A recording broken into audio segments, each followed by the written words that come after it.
Conversations with God. Book 1. An Uncommon Dialogue. Neale Donald Walsch. Introduction. You are about to have an extraordinary experience.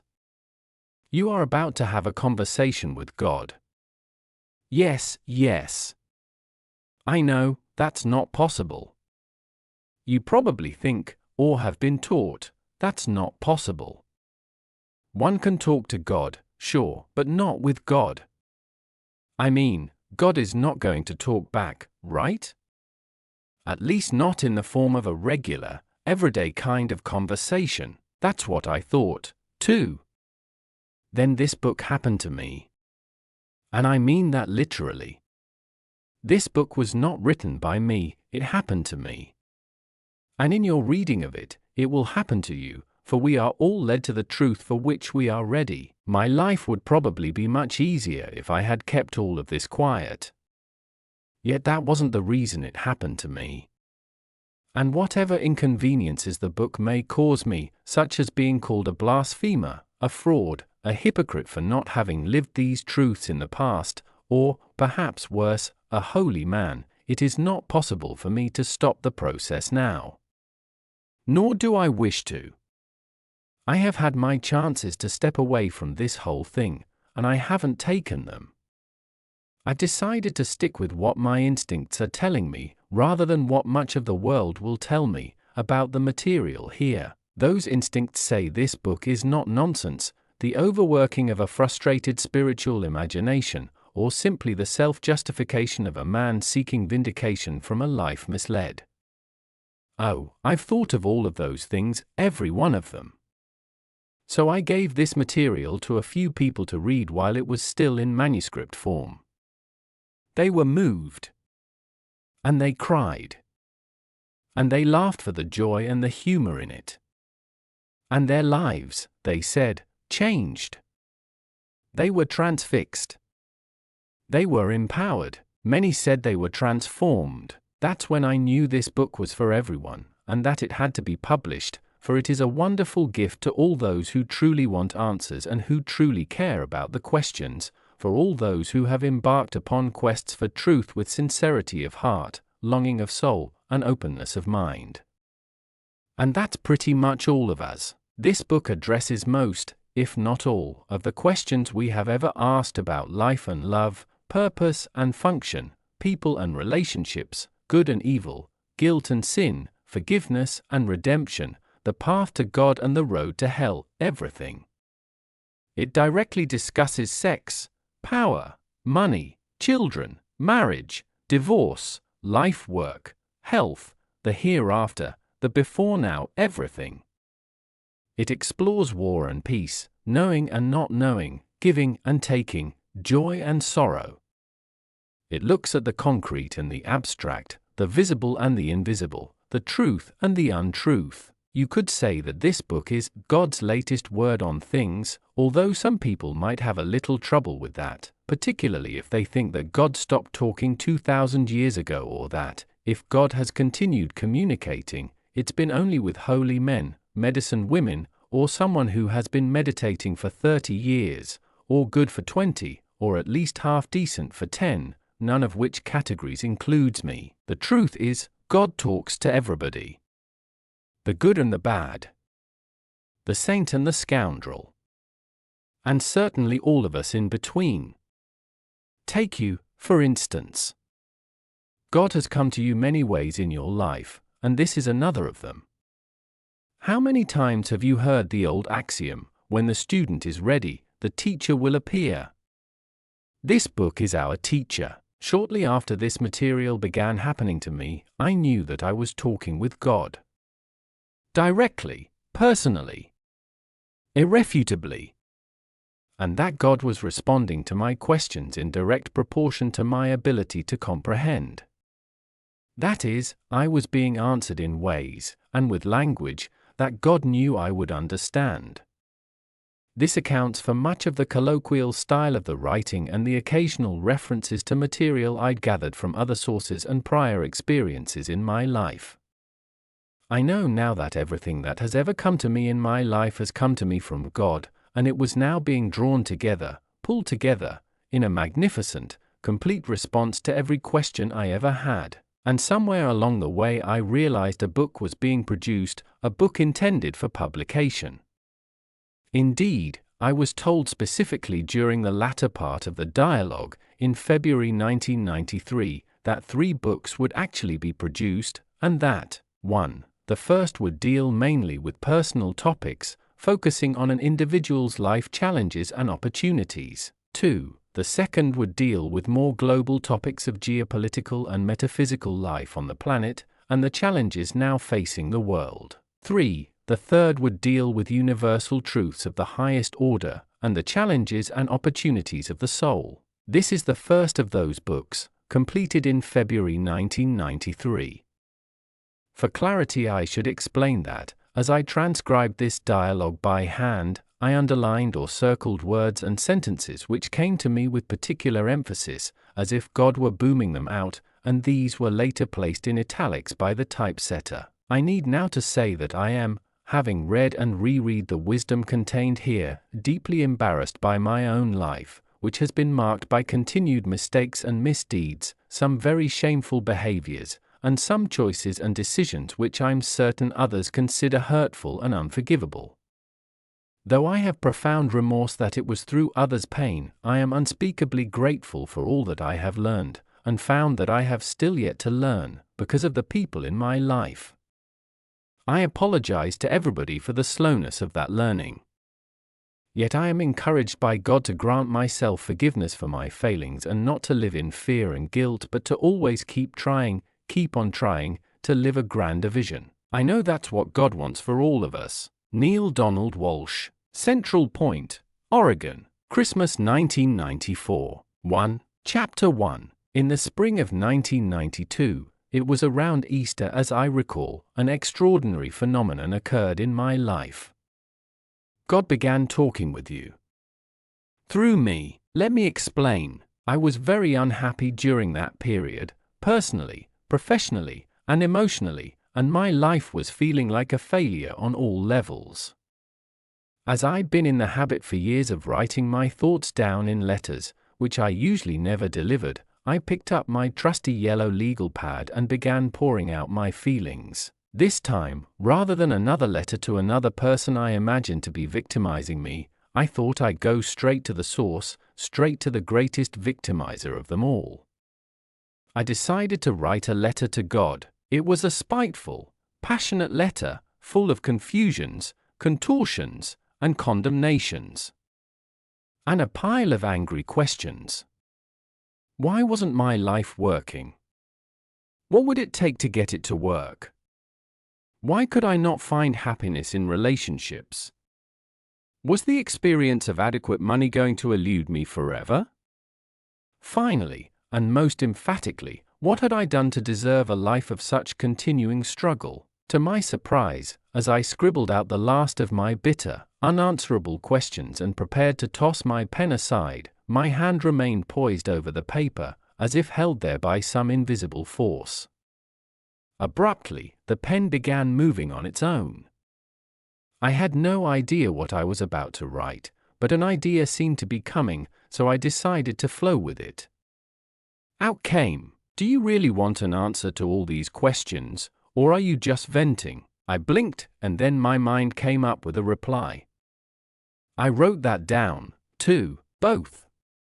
I'm venting, sure, but if these questions have answers, I'd sure as hell like to hear them. You are as sure as hell about a lot of things. But wouldn't it be nice to be as sure as heaven? And I wrote, what is that supposed to mean? Before I knew it, I had begun a conversation, and I was not writing so much as taking dictation. That dictation went on for 3 years, and at the time, I had no idea where it was going. The answers to the questions I was putting on paper never came to me until the question was completely written and I'd put my own thoughts away. Often the answers came faster than I could write, and I found myself scribbling to keep up. When I became confused, or lost the feeling that the words were coming from somewhere else, I put the pen down and walked away from the dialogue until I again felt inspired. Sorry, that's the only word which truly fits, to return to the yellow legal pad and start transcribing again. These conversations are still going on as I write this. And much of it is found on the pages which follow, pages which contain an astounding dialogue which at first I disbelieved, then assumed to be of personal value, but which I now understand was meant for more than just me. It was meant for you and everyone else who has come to this material. For my questions are your questions. I want you to get into this dialogue as soon as you can, because what's really important here is not my story, but yours. It is your life story which brought you here. It is your personal experience to which this material has relevance.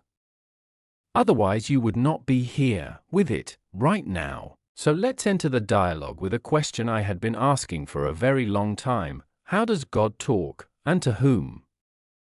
When I asked this question, here's the answer I received. I talk to everyone. All the time. The question is not to whom do I talk, but who listens. Intrigued, I asked God to expand on this subject. Here's what God said. First, let's exchange the word talk with the word communicate. It's a much better word, a much fuller, more accurate one.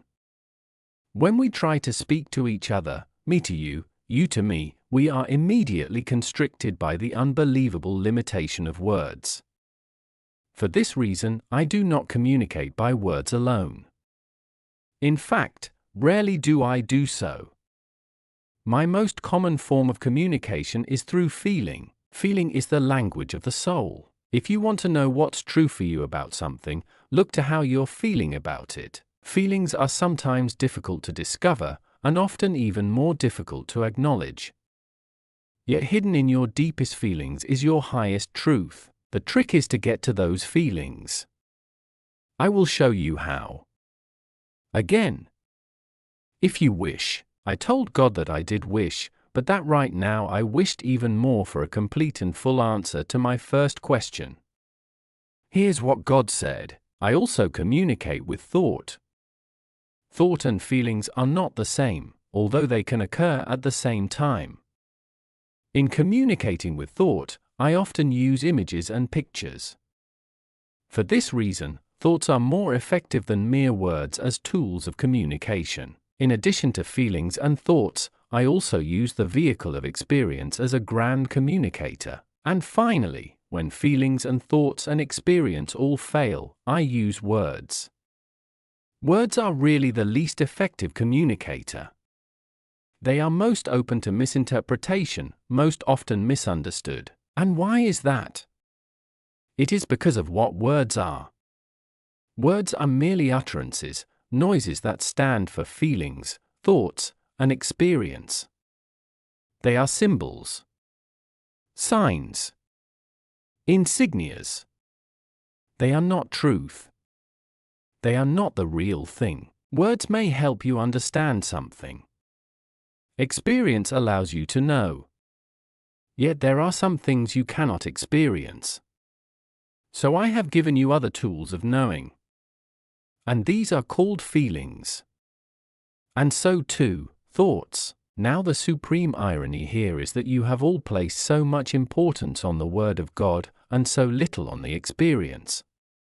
In fact, you place so little value on experience that when what you experience of God differs from what you've heard of God, you automatically discard the experience and own the words, when it should be just the other way around. Your experience and your feelings about a thing represent what you factually and intuitively know about that thing. Words can only seek to symbolize what you know, and can often confuse what you know. These, then, are the tools with which I communicate, yet they are not the methods, for not all feelings, not all thoughts, not all experience, and not all words are from me. Many words have been uttered by others, in my name. Many thoughts and many feelings have been sponsored by causes not of my direct creation. Many experiences result from these. The challenge is one of discernment. The difficulty is knowing the difference between messages from God and data from other sources. Discrimination is a simple matter with the application of a basic rule. Mine is always your highest thought, your clearest word, your grandest feeling.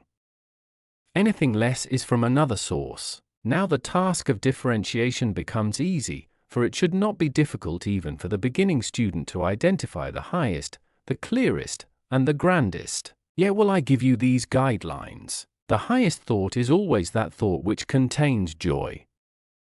The clearest words are those words which contain truth. The grandest feeling is that feeling which you call love. Joy, truth, love. These three are interchangeable, and one always leads to the other. It matters not in which order they are placed. Having with these guidelines determined which messages are mine and which have come from another source, the only question remaining is whether my messages will be heeded. Most of my messages are not. Some, because they seem too good to be true. Others, because they seem too difficult to follow. Many, because they are simply misunderstood. Most, because they are not received. My most powerful messenger is experience, and even this you ignore. Especially this you ignore. Your world would not be in its present condition were you to have simply listened to your experience. The result of your not listening to your experience is that you keep reliving it, over and over again. For my purpose will not be thwarted, nor my will be ignored. You will get the message. Sooner or later. I will not force you to, however. I will never coerce you. For I have given you a free will, the power to do as you choose, and I will never take that away from you, ever. And so I will continue sending you the same messages over and over again, throughout the millennia and to whatever corner of the universe you occupy. Endlessly will I send you my messages, until you have received them and held them close, calling them your own. My messages will come in 100 forms, at 1,000 moments, across 1,000,000 years. You cannot miss them if you truly listen. You cannot ignore them once truly heard. Thus will our communication begin in earnest. For in the past you have only talked to me, praying to me, interceding with me, beseeching me. Yet now can I talk back to you, even as I am doing here. How can I know this communication is from God? How do I know this is not my own imagination? What would be the difference? Do you not see that I could just as easily work through your imagination as anything else? I will bring you the exact right thoughts, words, or feelings, at any given moment, suited precisely to the purpose at hand, using one device, or several. You will know these words are from me because you, of your own accord, have never spoken so clearly.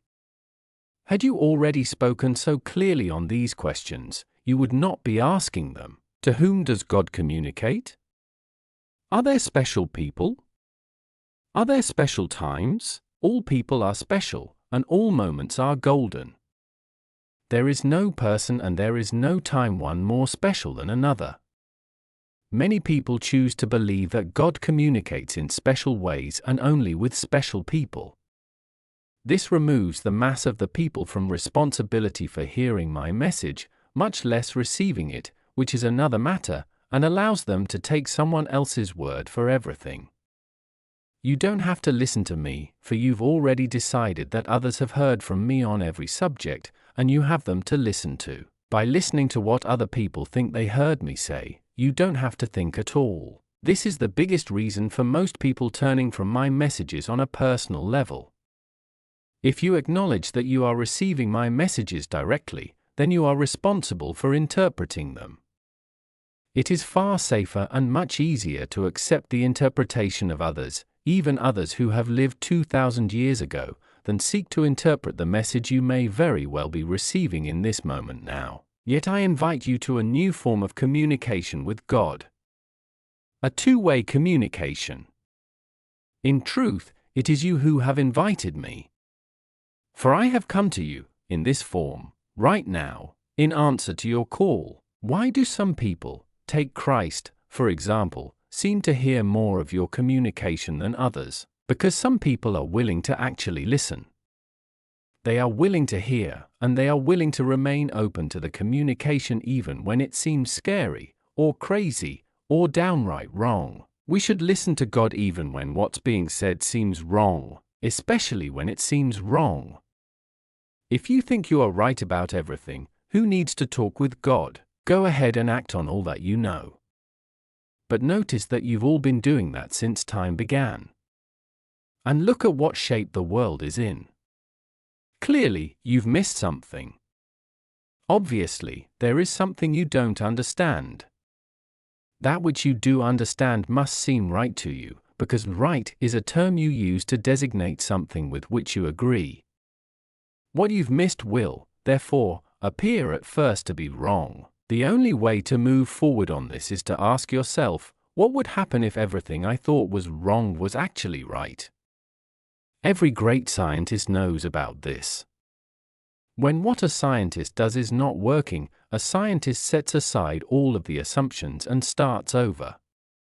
All great discoveries have been made from a willingness, an ability, to not be right. And that's what's needed here. You cannot know God until you've stopped telling yourself that you already know God.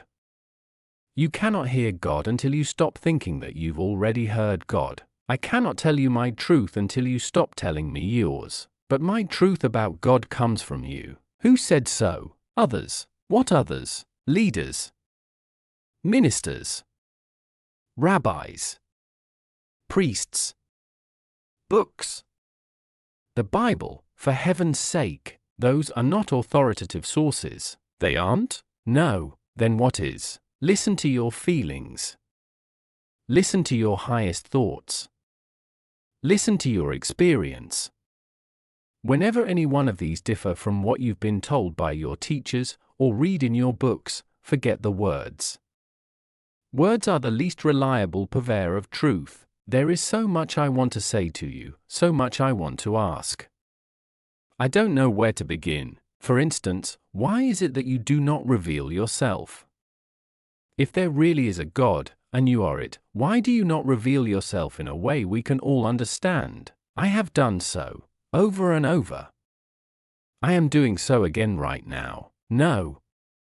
I mean by a method of revelation that is incontrovertible, that cannot be denied. Such as appearing right now before my eyes. I am doing so right now. Where? Everywhere you look. No, I mean in an incontrovertible way. In a way no man could deny. What way would that be? In what form or shape would you have me appear? In the form or shape that you actually have. That would be impossible, for I have no form or shape you understand. I could adopt a form or shape that you could understand, but then everyone would assume that what they have seen is the one and only form and shape of God, rather than a form or shape of God, one of many. People believe I am what they see me as, rather than what they do not see. But I am the great unseen, not what I cause myself to be in any particular moment. In a sense, I am what I am not. It is from the am-notness that I come, and to it I always return. Yet when I come in one particular form or another, a form in which I think people can understand me, people assign me that form forevermore. And should I come in any other form, to any other people, the first say I did not appear to the second, because I did not look to the second as I did to the first, nor say the same things, so how could it have been me? You see, then, it matters not in what form or in what manner I reveal myself, whatever manner I choose and whatever form I take, none will be incontrovertible. But if you did something that would evidence the truth of who you are beyond doubt or question, there are still those who would say, it is of the devil, or simply someone's imagination. Or any cause other than me. If I revealed myself as God Almighty, King of heaven and earth, and moved mountains to prove it, there are those who would say, it must have been Satan, and such is as it should be. For God does not reveal Godself to Godself from or through outward observation, but through inward experience. And when inward experience has revealed Godself, outward observation is not necessary. And if outward observation is necessary, inward experience is not possible. If, then, revelation is requested, it cannot be had, for the act of asking is a statement that it is not there, that nothing of God is now being revealed. Such a statement produces the experience. For your thought about something is creative, and your word is productive, and your thought and your word together are magnificently effective in giving birth to your reality. Therefore shall you experience that God is not now revealed, for if God were, you would not ask God to be. Does that mean I cannot ask for anything I want? Are you saying that praying for something actually pushes it away from us? This is a question which has been asked through the ages, and has been answered whenever it has been asked. Yet you have not heard the answer, or will not believe it. The question is answered again, in today's terms, and today's language, thusly: you will not have that for which you ask, nor can you have anything you want. This is because your very request is a statement of lack, and your saying you want a thing only works to produce that precise experience, wanting, in your reality. The correct prayer is therefore never a prayer of supplication, but a prayer of gratitude. When you thank God in advance for that which you choose to experience in your reality, you, in effect, acknowledge that it is there, in effect. Thankfulness is thus the most powerful statement to God, an affirmation that even before you ask, I have answered. Therefore never supplicate. Appreciate. But what if I am grateful to God in advance for something, and it never shows up? That could lead to disillusionment and bitterness. Gratitude cannot be used as a tool with which to manipulate God, a device with which to fool the universe. You cannot lie to yourself. Your mind knows the truth of your thoughts. If you are saying thank you, God, for such and such, all the while being very clear that it isn't there in your present reality, you can't expect God to be less clear than you, and so produce it for you. God knows what you know, and what you know is what appears as your reality. But how then can I be truly grateful for something I know is not there? Faith. If you have but the faith of a mustard seed, you shall move mountains. You come to know it is there because I said it is there, because I said that, even before you ask, I shall have answered, because I said, and have said to you in every conceivable way, through every teacher you can name, that whatsoever you shall choose, choosing it in my name, so shall it be. Yet so many people say that their prayers have gone unanswered. No prayer, and a prayer is nothing more than a fervent statement of what is so, goes unanswered. Every prayer, every thought, every statement, every feeling, is creative. To the degree that it is fervently held as truth, to that degree will it be made manifest in your experience. When it is said that a prayer has not been answered, what has in actuality happened is that the most fervently held thought, word, or feeling has become operative. Yet what you must know, and here is the secret, is that always it is the thought behind the thought, what might be called the sponsoring thought, that is the controlling thought. If, therefore, you beg and supplicate, there seems a much smaller chance that you will experience what you think you are choosing, because the sponsoring thought behind every supplication is that you do not have now what you wish. That sponsoring thought becomes your reality. The only sponsoring thought which could override this thought is the thought held in faith that God will grant whatever is asked, without fail.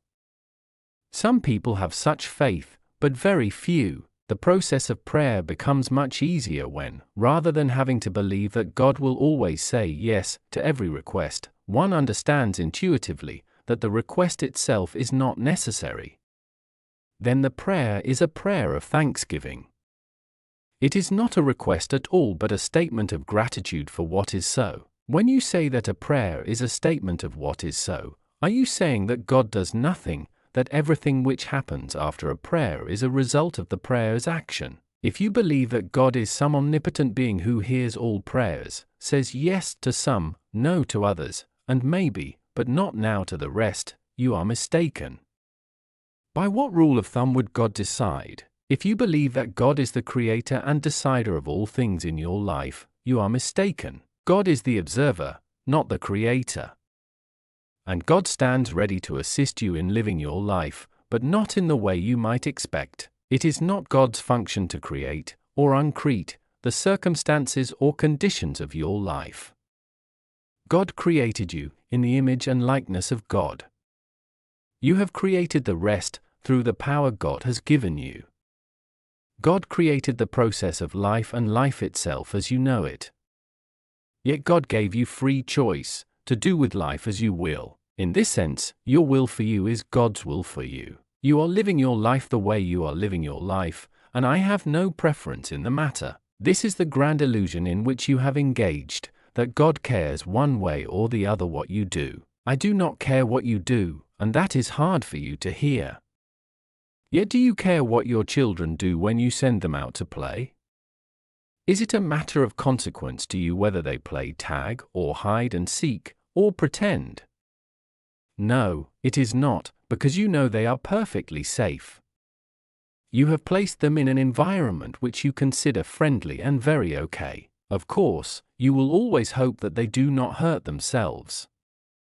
And if they do, you will be right there to help them, heal them, allow them to feel safe again, to be happy again, to go and play again another day. But whether they choose hide and seek or pretend will not matter to you the next day either. You will tell them, of course, which games are dangerous to play.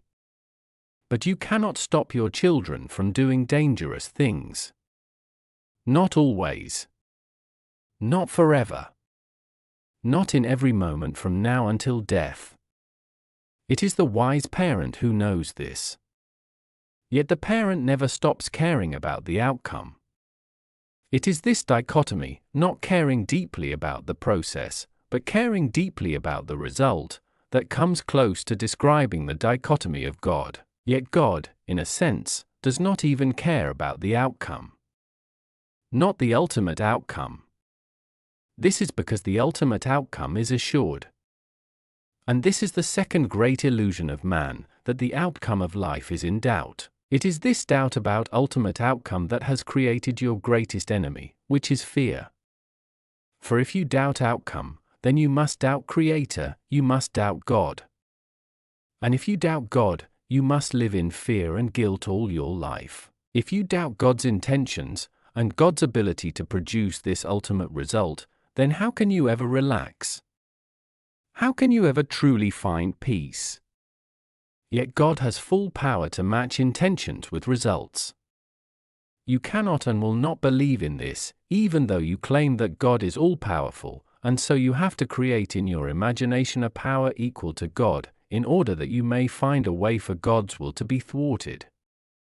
And so you have created in your mythology the being you call the devil. You have even imagined a God at war with this being, thinking that God solves problems the way you do. Finally, you have actually imagined that God could lose this war. All of this violates everything you say you know about God, but this doesn't matter. You live your illusion, and thus feel your fear, all out of your decision to doubt God. But what if you made a new decision? What then would be the result? I tell you this, you would live as the Buddha did. As Jesus did. As did every saint you have ever idolized. Yet, as with most of those saints, people would not understand you. And when you try to explain your sense of peace, your joy in life, your inner ecstasy, they would listen to your words, but not hear them. They would try to repeat your words, but would add to them. They would wonder how you could have what they cannot find. And then they would grow jealous.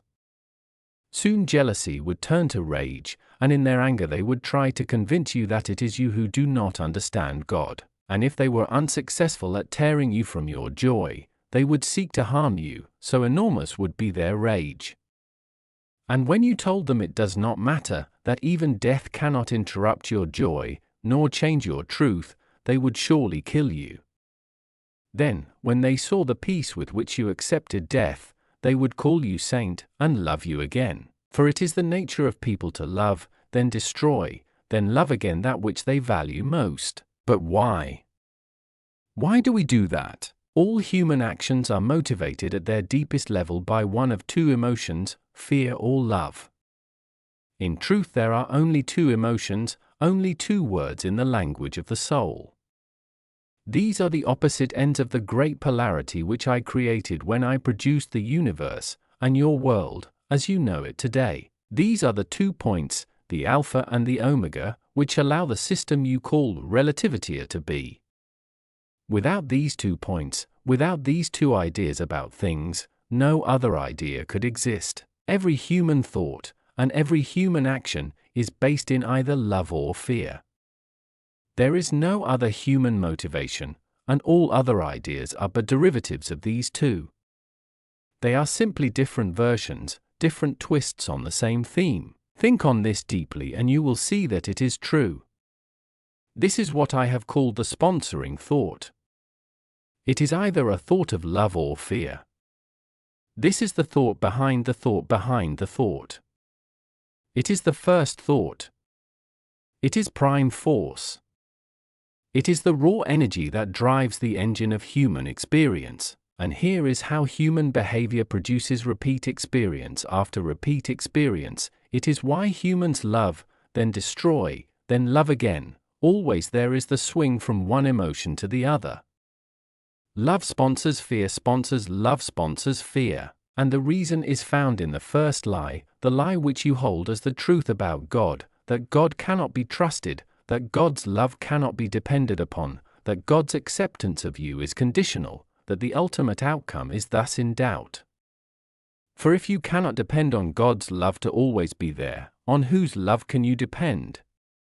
If God retreats and withdraws when you do not perform properly, will not mere mortals also? And so it is that in the moment you pledge your highest love, you greet your greatest fear. For the first thing you worry about after saying, "I love you," is whether you'll hear it back. And if you hear it back, then you begin immediately to worry that the love you have just found, you will lose.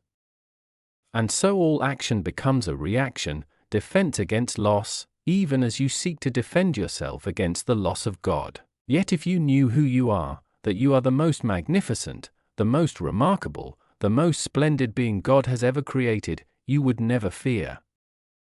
For who could reject such wondrous magnificence? Not even God could find fault in such a being. But you do not know who you are, and you think you are a great deal less. And where did you get the idea of how much less than magnificent you are? From the only people whose word you would take on everything. From your mother and your father. These are the people who love you the most. Why would they lie to you? Yet have they not told you that you are too much of this, and not enough of that? Have they not reminded you that you are to be seen and not heard? Have they not scolded you in some of the moments of your greatest exuberance? And did they not encourage you to set aside some of your wildest imagining? These are the messages you've received, and though they do not meet the criteria, and are thus not messages from God, they might as well have been, for they have come from the gods of your universe surely enough. It was your parents who taught you that love is conditional. You have felt their conditions many times, and that is the experience you take into your own love relationships. It is also the experience you bring to me. From this experience you draw your conclusions about me. Within this framework you speak your truth. God is a loving God, you say, but if you break His commandments, He will punish you with eternal banishment and everlasting damnation. For have you not experienced the banishment of your own parents? Do you not know the pain of their damnation? How, then, could you imagine it to be any different with me? You have forgotten what it was like to be loved without condition. You do not remember the experience of the love of God. And so you try to imagine what God's love must be like, based on what you see of love in the world. You have projected the role of parent onto God, and have thus come up with a God who judges and rewards or punishes, based on how good He feels about what you've been up to. But this is a simplistic view of God, based on your mythology. It has nothing to do with who I am. Having thus created an entire thought system about God based on human experience rather than spiritual truths, you then create an entire reality around love. It is a fear-based reality, rooted in the idea of a fearful, vengeful God. Its sponsoring thought is wrong, but to deny that thought would be to disrupt your whole theology. And though the new theology which would replace it would truly be your salvation, you cannot accept it, because the idea of a God who is not to be feared, who will not judge, and who has no cause to punish is simply too magnificent to be embraced within even your grandest notion of who and what God is. This fear-based love reality dominates your experience of love, indeed, actually creates it. For not only do you see yourself receiving love which is conditional, you also watch yourself giving it in the same way. And even while you withhold and retreat and set your conditions, a part of you knows this is not what love really is. Still, you seem powerless to change the way you dispense it. You've learned the hard way, you tell yourself, and you'll be damned if you're going to leave yourself vulnerable again. Yet the truth is, you'll be damned if you don't. By your own, mistaken, thoughts about love do you damn yourself never to experience it purely. So, too, do you damn yourself never to know me as I really am. Until you do. For you shall not be able to deny me forever, and the moment will come for our reconciliation. Every action taken by human beings is based in love or fear, not simply those dealing with relationships. Decisions affecting business, industry, politics, religion, the education of your young, the social agenda of your nations, the economic goals of your society, choices involving war, peace, attack, defense, aggression, submission, determinations to covet or give away, to save or to share, to unite or to divide, every single free choice you ever undertake arises out of one of the only two possible thoughts there are, a thought of love or a thought of fear. Fear is the energy which contracts, closes down, draws in, runs, hides, hoards, harms. Love is the energy which expands, opens up, sends out, stays, reveals, shares, heals. Fear wraps our bodies in clothing, love allows us to stand naked. Fear clings to and clutches all that we have, love gives all that we have away. Fear holds close, love holds dear. Fear grasps, love lets go. Fear rankles, love soothes. Fear attacks, love amends. Every human thought, word, or deed is based in one emotion or the other. You have no choice about this, because there is nothing else from which to choose. But you have free choice about which of these to select. You make it sound so easy, and yet in the moment of decision fear wins more often than not. Why is that? You have been taught to live in fear. You have been told about the survival of the fittest and the victory of the strongest and the success of the cleverest. Precious little is said about the glory of the most loving. And so you strive to be the fittest, the strongest, the cleverest, in one way or another, and if you see yourself as something less than this in any situation, you fear loss, for you have been told that to be less is to lose. And so of course you choose the action fear sponsors, for that is what you have been taught. Yet I teach you this, when you choose the action love sponsors, then will you do more than survive, then will you do more than win, then will you do more than succeed. Then will you experience the full glory of who you really are, and who you can be. To do this you must turn aside the teachings of your well-meaning, but misinformed, worldly tutors, and hear the teachings of those whose wisdom comes from another source. There are many such teachers among you, as always there have been, for I will not leave you without those who would show you, teach you, guide you, and remind you of these truths. Yet the greatest reminder is not anyone outside you, but the voice within you. This is the first tool that I use, because it is the most accessible. The voice within is the loudest voice with which I speak, because it is the closest to you. It is the voice which tells you whether everything else is true or false, right or wrong, good or bad as you have defined it. It is the radar that sets the course, steers the ship, guides the journey if you but let it. It is the voice which tells you right now whether the very words you are reading are words of love or words of fear. By this measure can you determine whether they are words to heed or words to ignore. You said that when I always choose the action that love sponsors, then I will experience the full glory of who I am and who I can be. Will you expand on this, please? There is only one purpose for all of life, and that is for you and all that lives to experience fullest glory. Everything else you say, think, or do is attendant to that function. There is nothing else for your soul to do, and nothing else your soul wants to do. The wonder of this purpose is that it is never ending. An ending is a limitation, and God's purpose is without such a boundary. Should there come a moment in which you experience yourself in your fullest glory, you will in that instant imagine an ever greater glory to fulfill. The more you are, the more you can become, and the more you can become, the more you can yet be. The deepest secret is that life is not a process of discovery, but a process of creation. You are not discovering yourself, but creating yourself anew. Seek, therefore, not to find out who you are, seek to determine who you want to be. There are those who say that life is a school, that we are here to learn specific lessons, that once we graduate we can go on to larger pursuits, no longer shackled by the body. Is this correct? It is another part of your mythology, based on human experience. Life is not a school? No. We are not here to learn lessons? No. Then why are we here? To remember and recreate who you are. I have told you, over and over again. You do not believe me. Yet that is well as it should be.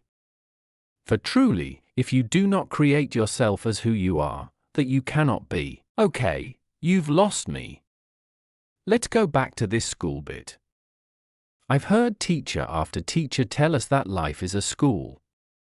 I'm frankly shocked to hear you deny that. School is a place you go if there is something you do not know that you want to know. It is not a place you go if you already know a thing and simply want to experience your knowingness. Life, as you call it, is an opportunity for you to know experientially what you already know conceptually. You need learn nothing to do this. You need merely remember what you already know, and act on it. I'm not sure I understand. Let's start here. The soul, your soul, knows all there is to know all the time. There's nothing hidden to it, nothing unknown. Yet knowing is not enough. The soul seeks to experience. You can know yourself to be generous, but unless you do something which displays generosity, you have nothing but a concept. You can know yourself to be kind, but unless you do someone a kindness, you have nothing but an idea about yourself. It is your soul's only desire to turn its grandest concept about itself into its greatest experience. Until concept becomes experience, all there is speculation. I have been speculating about myself for a long time.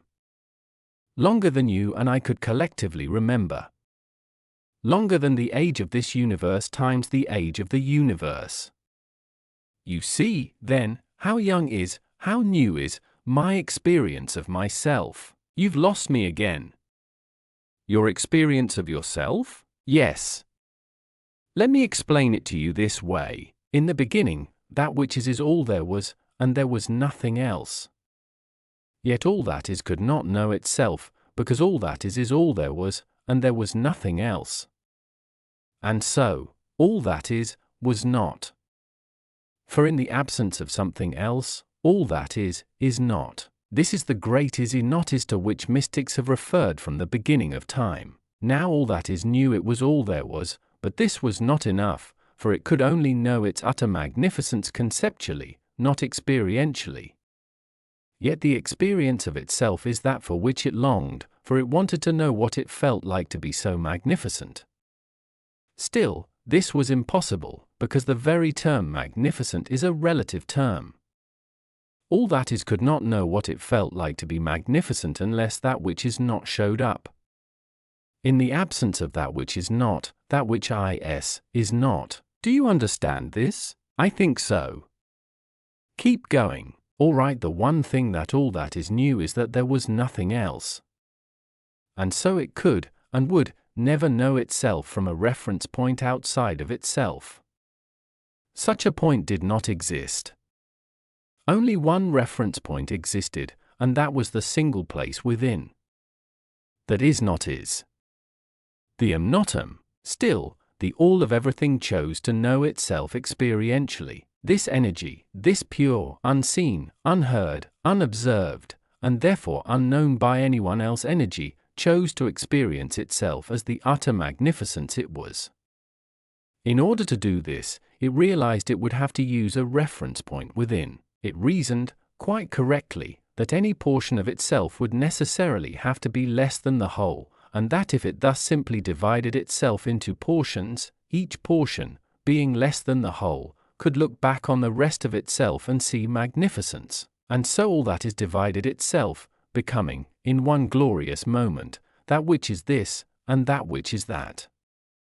For the first time, this and that existed, quite apart from each other. And still, both existed simultaneously. As did all that was neither. Thus, three elements suddenly existed: that which is here, that which is there, and that which is neither here nor there, but which must exist for here and there to exist. It is the nothing which holds the everything. It is the non-space which holds the space. It is the all which holds the parts. Can you understand this? Are you following this? I think I am, actually. Believe it or not, you have used such a clear illustration that I think I'm actually understanding this. I'm going to go further. Now this nothing which holds the everything is what some people call God. Yet that is not accurate, either, for it suggests that there is something God is not, namely, everything that is not nothing. But I am all things, seen and unseen, so this description of me as the great unseen, the no-thing, or the space between, an essentially Eastern mystical definition of God, is no more accurate than the essentially Western practical description of God as all that is seen. Those who believe that God is all that is and all that is not, are those whose understanding is correct. Now in creating that which is here and that which is there, God made it possible for God to know itself. In the moment of this great explosion from within, God created relativity, the greatest gift God ever gave to itself. Thus, relationship is the greatest gift God ever gave to you, a point to be discussed in detail later. From the no-thing thus sprang the everything, a spiritual event entirely consistent, incidentally, with what your scientists call the Big Bang Theory. As the elements of all raced forth, time was created, for a thing was first here, then it was there, and the period it took to get from here to there was measurable. Just as the parts of itself which are seen began to define themselves, relative to each other, so, too, did the parts which are unseen. God knew that for love to exist, and to know itself as pure love, its exact opposite had to exist as well. So God voluntarily created the great polarity, the absolute opposite of love, everything that love is not, what is now called fear. In the moment fear existed, love could exist as a thing that could be experienced. It is this creation of duality between love and its opposite which humans refer to in their various mythologies as the birth of evil, the fall of Adam, the rebellion of Satan, and so forth. Just as you have chosen to personify pure love as the character you call God, so have you chosen to personify abject fear as the character you call the devil. Some on earth have established rather elaborate mythologies around this event, complete with scenarios of battles and war, angelic soldiers and devilish warriors, the forces of good and evil, of light and dark. This mythology has been mankind's early attempt to understand, and tell others in a way they could understand, a cosmic occurrence of which the human soul is deeply aware, but of which the mind can barely conceive. In rendering the universe as a divided version of itself, God produced, from pure energy, all that now exists, both seen and unseen. In other words, not only was the physical universe thus created, but the metaphysical universe as well. The part of God which forms the second half of the Emanatum equation also exploded into an infinite number of units smaller than the whole. These energy units you would call spirits. In some of your religious mythologies it is stated that God the Father had many spirit children. This parallel to the human experiences of life multiplying itself seems to be the only way the masses could be made to hold in reality the idea of the sudden appearance, the sudden existence, of countless spirits in the kingdom of heaven. In this instance, your mythical tales and stories are not so far from ultimate reality, for the endless spirits comprising the totality of me are, in a cosmic sense, my offspring. My divine purpose in dividing me was to create sufficient parts of me so that I could know myself experientially. There is only one way for the Creator to know itself experientially as the Creator, and that is to create. And so I gave to each of the countless parts of me, to all of my spirit children, the same power to create which I have as the whole. This is what your religions mean when they say that you were created in the image and likeness of God. This doesn't mean, as some have suggested, that our physical bodies look alike, although God can adopt whatever physical form God chooses for a particular purpose. It does mean that our essence is the same. We are composed of the same stuff. We are that same stuff. With all the same properties and abilities, including the ability to create physical reality out of thin air. My purpose in creating you, my spiritual offspring, was for me to know myself as God. I have no way to do that save through you. Thus it can be said, and has been many times, that my purpose for you is that you should know yourself as me. This seems so amazingly simple, yet it becomes very complex, because there is only one way for you to know yourself as me, and that is for you first to know yourself as not me. Now try to follow this, fight to keep up, because this gets very subtle here. Are you ready? I think so. Good. Remember, you've asked for this explanation. You've waited for it for years. You've asked for it in layman's terms, not theological doctrines or scientific theories. Yes, I know what I've asked, and having asked, so shall you receive. Now, to keep things simple, I'm going to use your Children of God mythological model as a basis for discussion, because it is a model with which you are familiar, and in many ways it is not that far off. So let's go back to how this process of self-knowing must work. There is one way I could have caused all of my spiritual children to know themselves as parts of me, and that was simply to tell them. This I did. But you see, it was not enough for spirit to simply know itself as God, or part of God, or children of God, or inheritors of the kingdom, or whatever mythology you want to use. As I've already explained, knowing something and experiencing it are two different things. Spirit longed to know itself experientially, just as I did. Conceptual awareness was not enough for you. So I devised a plan. It is the most extraordinary idea in all the universe, and the most spectacular collaboration. I say collaboration because all of you are in it with me. Under the plan, you as pure spirit would enter the physical universe just created. This is because physicality is the only way to know experientially what you know conceptually. It is, in fact, the reason I created the physical cosmos to begin with, and the system of relativity which governs it, and all creation. Once in the physical universe, you, my spirit children, could experience what you know of yourself, but first, you had to come to know the opposite.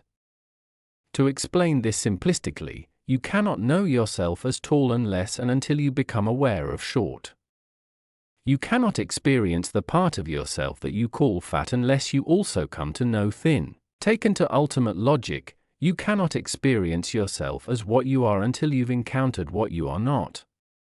This is the purpose of the theory of relativity and all physical life. It is by that which you are not that you yourself are defined. Now in the case of the ultimate knowing, in the case of knowing yourself as the creator, you cannot experience yourself as creator unless and until you create. And you cannot create yourself until you uncreate yourself. In a sense, you have to first not be in order to be. Do you follow? I think? Stay with it. Of course, there is no way for you to not be who and what you are. You simply are that pure, creative spirit, have been always, and always will be. So, you did the next best thing. You caused yourself to forget who you really are. Upon entering the physical universe, you relinquished your remembrance of yourself. This allows you to choose to be who you are, rather than simply wake up in the castle, so to speak. It is in the act of choosing to be, rather than simply being told that you are, a part of God, that you experience yourself as being at total choice, which is what, by definition, God is. Yet how can you have a choice about something over which there is no choice? You cannot not be my offspring no matter how hard you try, but you can forget. You are, have always been, and will always be, a divine part of the divine whole, a member of the body. That is why the act of rejoining the whole, of returning to God, is called remembrance. You actually choose to remember who you really are, or to join together with the various parts of you to experience the all of you, which is to say, the all of me. Your job on earth, therefore, is not to learn, because you already know, but to remember who you are. And to remember who everyone else is. That is why a big part of your job is to remind others, that is, to remind them, so that they can remember also. All the wonderful spiritual teachers have been doing just that. It is your sole purpose. That is to say, your sole purpose. My God, this is so simple, and so symmetrical. I mean, it all fits in. It all suddenly fits. I see, now, a picture I have never quite put together before. Good. That is good. That is the purpose of this dialogue. You have asked me for answers. I have promised I would give them to you. You will make of this dialogue a book, and you will render my words accessible to many people. It is part of your work. Now, you have many questions, many inquiries to make about life. We have here placed the foundation. We have laid the groundwork for other understandings. Let us go to these other questions. And do not worry. If there is something about what we've just gone through you do not thoroughly understand, it will all be clear to you soon enough. There is so much I want to ask. There are so many questions. I suppose I should start with the big ones, the obvious ones. Like, why is the world in the shape it's in? Of all the questions man has asked of God, this is the one asked most often. From the beginning of time man has asked it. From the first moment to this you have wanted to know, why must it be like this? The classic posing of the question is usually something like, if God is all perfect and all loving, why would God create pestilence and famine, war and disease, earthquakes and tornadoes and hurricanes and all manner of natural disaster, deep personal disappointment, and worldwide calamity? The answer to this question lies in the deeper mystery of the universe and the highest meaning of life. I do not show my goodness by creating only what you call perfection all around you. I do not demonstrate my love by not allowing you to demonstrate yours. As I have already explained, you cannot demonstrate love until you can demonstrate not loving. A thing cannot exist without its opposite, except in the world of the Absolute. Yet the realm of the Absolute was not sufficient for either you or me. I existed there, in the always, and it is from where you, too, have come. In the Absolute there is no experience, only knowing. Knowing is a divine state, yet the grandest joy is in being. Being is achieved only after experience.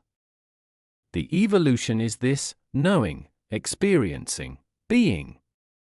This is the Holy Trinity, the Triune that is God. God the Father is knowing, the parent of all understandings, the begetter of all experience, for you cannot experience that which you do not know. God the Son is experiencing, the embodiment, the acting out, of all that the Father knows of itself, for you cannot be that which you have not experienced. God the Holy Spirit is being, the disembodiment of all that the Son has experienced of itself, the simple, exquisite isness possible only through the memory of the knowing and experiencing. This simple being is bliss.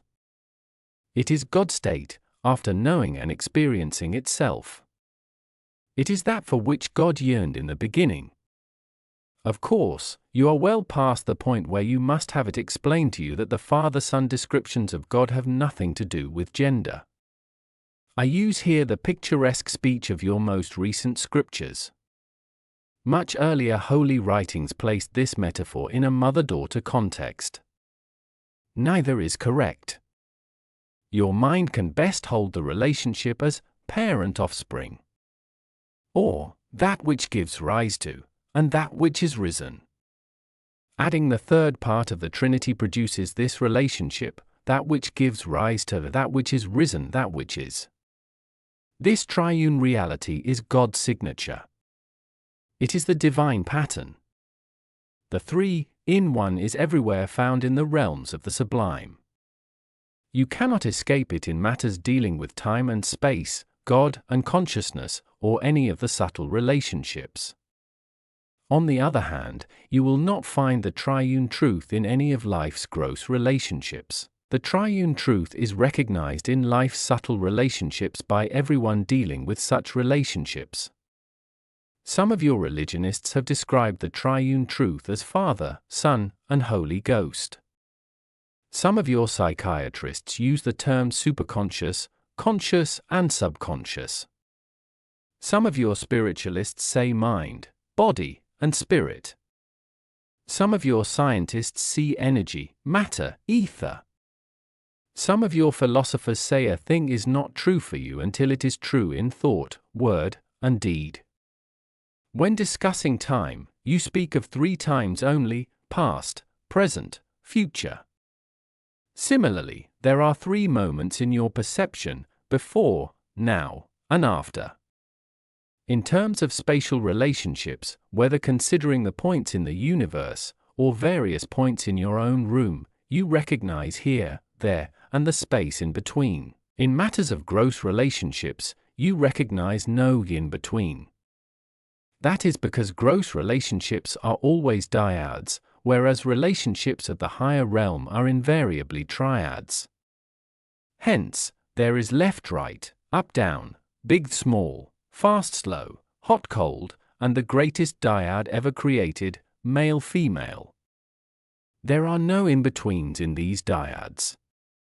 A thing is either one thing or the other, or some greater or lesser version in relationship to one of these polarities. Within the realm of gross relationships, nothing conceptualized can exist without a conceptualization of its opposite. Most of your day-to-day experience is foundationed in this reality. Within the realm of sublime relationships, nothing which exists has an opposite. All is one, and everything progresses from one to the other in a never-ending circle. Time is such a sublime realm, in which what you call past, present, and future exist interrelationally. That is, they are not opposites, but rather parts of the same whole, progressions of the same idea, cycles of the same energy, aspects of the same immutable truth. If you conclude from this that past, present, and future exist at one and the same time, you are right. Yet now is not the moment to discuss that. We can get into this in much greater detail when we explore the whole concept of time, which we will do later. The world is the way it is because it could not be any other way and still exist in the gross realm of physicality. Earthquakes and hurricanes, floods and tornadoes, and events that you call natural disasters are but movements of the elements from one polarity to the other. The whole birth-death cycle is part of this movement. These are the rhythms of life, and everything in gross reality is subject to them, because life itself is a rhythm. It is a wave, a vibration, a pulsation at the very heart of the all that is. Illness and disease are opposites of health and wellness, and are made manifest in your reality at your behest.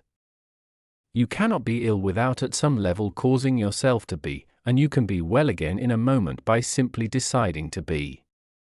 Deep personal disappointments are responses which are chosen, and worldwide calamities are the result of worldwide consciousness. Your question infers that I choose these events, that it is my will and desire they should occur. Yet I do not will these things into being, I merely observe you doing so. And I do nothing to stop them, because to do so would be to thwart your will. That, in turn, would deprive you of the God experience, which is the experience you and I have chosen together. Do not condemn, therefore, all that you would call bad in the world. Rather, Ask yourself, what about this have you judged bad, and what, if anything, you wish to do to change it? Inquire within, rather than without, asking, what part of myself do I wish to experience now in the face of this calamity? What aspect of being do I choose to call forth? For all of life exists as a tool of your own creation, and all of its events merely present themselves as opportunities for you to decide and be who you are. This is true for every soul, and so you see there are no victims in the universe, only creators. The masters who have walked this planet all knew this. That is why, no matter which master you might name, none imagined themselves to be victimized, though many were truly crucified. Each soul is a master, though some do not remember their origins or their heritage. Yet each creates the situation and the circumstance for its own highest purpose and its own quickest remembering, in each moment called now. Judge not, then, the karmic path walked by another. Envy not success, nor pity failure, for you know not what is success or failure in the soul's reckoning. Call not a thing calamity, nor joyous event, until you decide, or witness, how it is used. For is a death a calamity if it saves the lives of thousands? And is a life a joyous event if it has caused nothing but grief? Yet even this you should not judge, but keep always your own counsel, and allow others theirs. This does not mean ignore a call for help, nor the urging of your own soul to work toward the change of some circumstance or condition. It does mean avoiding labels and judgment while you do whatever you do. For each circumstance is a gift, and in each experience is hidden a treasure. There once was a soul who knew itself to be the light. This was a new soul, and so, anxious for experience. I am the light, it said. I am the light. Yet all the knowing of it and all the saying of it could not substitute for the experience of it. And in the realm from which this soul emerged, there was nothing but the light. Every soul was grand, every soul was magnificent, and every soul shone with the brilliance of my awesome light. And so the little soul in question was as a candle in the sun. In the midst of the grandest light, of which it was a part, it could not see itself, nor experience itself as who and what it really is. Now it came to pass that this soul yearned and yearned to know itself. And so great was its yearning that I one day said, "Do you know, little one, what you must do to satisfy this yearning of yours?" "Oh, what, God? What?" "I'll do anything." The little soul said, "You must separate yourself from the rest of us," I answered, "and then you must call upon yourself the darkness." "What is the darkness, O Holy One?" the little soul asked. "That which you are not," I replied, and the soul understood. And so this the soul did, removing itself from the all, yea, going even unto another realm. And in this realm the soul had the power to call into its experience all sorts of darkness. And this it did, yet in the midst of all the darkness did it cry out, "Father, Father, why hast thou forsaken me? Even as have you in your blackest times. Yet I have never forsaken you, but stand by you always, ready to remind you of who you really are, ready, always ready, to call you home. Therefore, be a light unto the darkness, and curse it not, and forget not who you are in the moment of your encirclement by that which you are not. But do you praise to the creation, even as you seek to change it, and know that what you do in the time of your greatest trial can be your greatest triumph.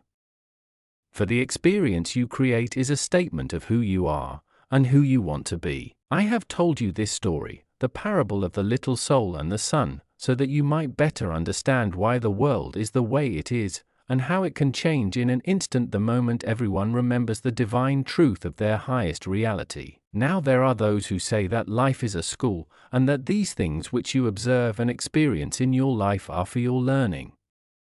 I have addressed this before, and I tell you again, you came into this life with nothing to learn, you have only to demonstrate what you already know. In the demonstration of it will you function it out, and create yourself anew, through your experience. Thus do you justify life, and give it purpose. Thus do you render it holy. Are you saying that all the bad things that happen to us are things of our own choosing? Do you mean that even the world's calamities and disasters are, at some level, created by us so that we can experience the opposite of who we are? And if so, isn't there some less painful way, less painful to ourselves and others, to create opportunities for us to experience ourselves? You've asked several questions, and they are all good ones. Let's take them one at a time. No, not all the things which you call bad which happen to you are of your own choosing. Not in the conscious sense, which you mean. They are all of your own creation. You are always in the process of creating. Every moment. Every minute. Every day. How you can create we'll go into later. For now, just take my word for it, you are a big creation machine, and you are turning out a new manifestation literally as fast as you can think. Events, occurrences, happenings, conditions, circumstances, all are created out of consciousness. Individual consciousness is powerful enough. You can imagine what kind of creative energy is unleashed whenever two or more are gathered in my name. And mass consciousness?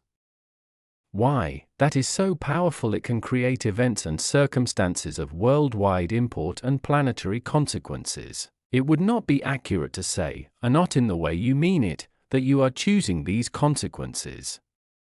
You are not choosing them any more than I am choosing them. Like me, you are observing them and deciding who you are with regard to them. Yet there are no victims in the world, and no villains.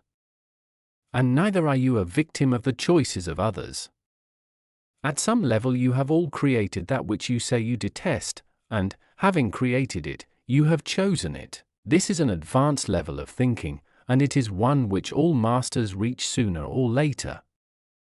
For it is only when they can accept responsibility for all of it that they can achieve the power to change part of it. So long as you entertain the notion that there is something or someone else out there doing it to you, you disempower yourself to do anything about it. Only when you say, I did this, can you find the power to change it. It is much easier to change what you are doing than to change what another is doing. The first step in changing anything is to know and accept that you have chosen it to be what it is. If you can't accept this on a personal level, agree to it through your understanding that we are all one. Seek then to create change not because a thing is wrong, but because it no longer makes an accurate statement of who you are. There is only one reason to do anything, as a statement to the universe of who you are. Used in this way, life becomes self-creative. You use life to create yourself as who you are, and who you've always wanted to be. There is also only one reason to you and do anything, because it is no longer a statement of who you want to be. It does not reflect you. It does not represent you. That is, it does not represent you. If you wish to be accurately represented, you must work to change anything in your life which does not fit into the picture of you that you wish to project into eternity. In the largest sense, all the bad things that happen are of your choosing. The mistake is not in choosing them, but in calling them bad. For in calling them bad, you call yourself bad, since you created them. This label you cannot accept, so rather than label yourself bad, you disown your own creations. It is this intellectual and spiritual dishonesty which lets you accept a world in which conditions are as they are. If you had to accept, or even felt a deep inner sense of personal responsibility for the world, it would be a far different place.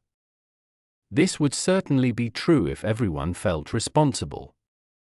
That this is so patently obvious is what makes it so utterly painful, and so poignantly ironic. The world's natural calamities and disasters, its tornadoes and hurricanes, volcanoes and floods, its physical turmoils, are not created by you specifically.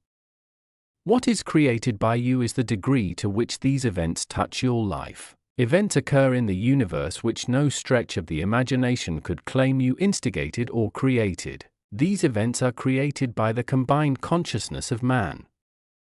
All of the world, co-creating together, produces these experiences. What each of you do, individually, is move through them, deciding what, if anything, they mean to you, and who and what you are in relationship to them. Thus, you create collectively, and individually, the life and times you are experiencing, for the sole purpose of evolving. You've asked if there is a less painful way to undergo this process, and the answer is yes, yet nothing in your outward experience will have changed. The way to reduce the pain which you associate with earthly experiences and events, both yours and those of others, is to change the way you behold them. You cannot change the outer event, for that has been created by the lot of you, and you are not grown enough in your consciousness to alter individually that which has been created collectively, so you must change the inner experience.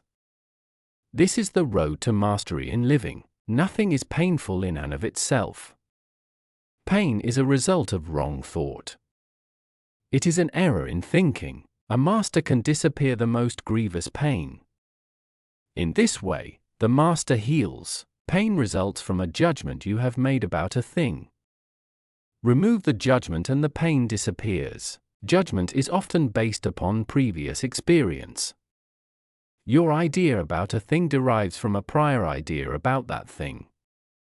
Your prior idea results from a still prior idea, and that idea from another, and so forth, like building blocks, until you get all the way back in the hall of mirrors to what I call first thought. All thought is creative, and no thought is more powerful than original thought. That is why this is sometimes also called original sin. Original sin is when your first thought about a thing is in error. That error is compounded many times over when you have a second or third thought about a thing. It is the job of the Holy Spirit to inspire you to new understandings, which can free you from your mistakes. Are you saying that I shouldn't feel bad about the starving children of Africa, the violence and injustice in America, the earthquake that kills hundreds in Brazil? There are no shoulds or shouldn'ts in God's world. Do what you want to do. Do what reflects you, what represents you as a grander version of yourself. If you want to feel bad, but judge not, and neither condemn, for you know not why a thing occurs, nor to what end. And remember you this, that which you condemn will condemn you, and that which you judge, you will one day become. Rather, seek to change those things, or support others who are changing those things, which no longer reflect your highest sense of who you are. Yet, bless all, for all is the creation of God, through life living, and that is the highest creation. Could we just stop here for a moment and let me catch my breath? Did I hear you say there are no shoulds or should nots in God's world? That is correct. How can that be? If there are none in your world, where would they be? Indeed, where? I repeat the question. Where else would shoulds and should nots appear, if not in your world? In your imagination. But those who have taught me all about the rights and wrongs, the do's and don'ts, the shoulds and shouldn'ts, told me all those rules were laid down by you or by God. Then those who taught you were wrong. I have never set down a right or wrong, a do or a don't. To do so would be to strip you completely of your greatest gift, the opportunity to do as you please, and experience the results of that, the chance to create yourself anew in the image and likeness of who you really are, the space to produce a reality of a higher and higher you, based on your grandest idea of what it is of which you are capable. To say that something, a thought, a word, an action, is wrong would be as much as to tell you not to do it. To tell you not to do it would be to prohibit you. To prohibit you would be to restrict you. To restrict you would be to deny the reality of who you really are, as well as the opportunity for you to create and experience that truth. There are those who say that I have given you free will, yet these same people claim that if you do not obey me, I will send you to hell. What kind of free will is that? Does this not make a mockery of God, to say nothing of any sort of true relationship between us? Well, now we're getting into another area I wanted to discuss, and that's this whole business about heaven and hell.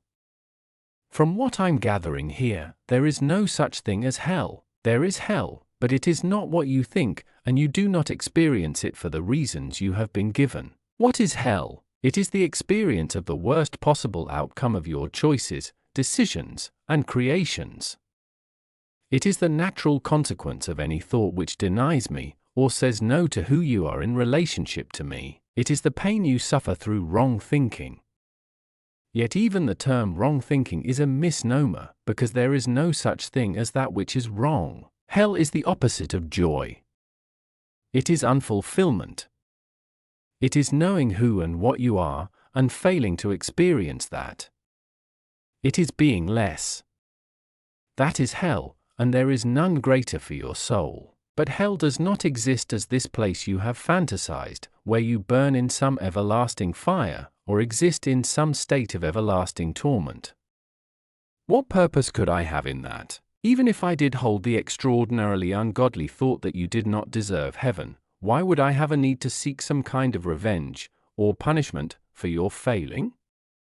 Wouldn't it be a simple matter for me to just dispose of you?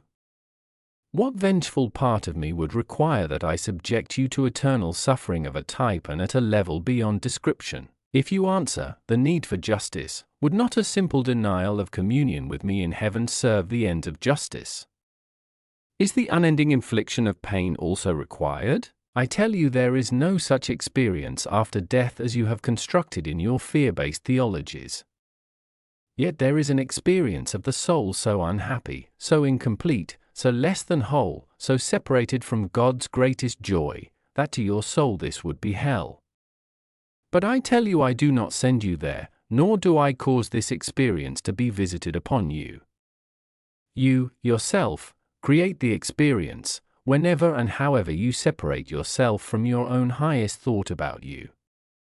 You, yourself, create the experience, whenever you deny yourself, whenever you reject who and what you really are. Yet even this experience is never eternal. It cannot be, for it is not my plan that you shall be separated from me forever and ever.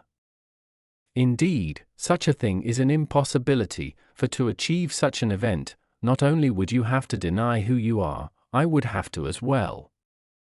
This I will never do. And so long as one of us holds the truth about you shall ultimately prevail. But if there is no hell, does that mean I can do what I want, act as I wish, commit any act, without fear of retribution? Is it fear that you need in order to be, do, and have what is intrinsically right? Must you be threatened in order to be good? And what is being good? Who gets to have the final say about that? Who sets the guidelines?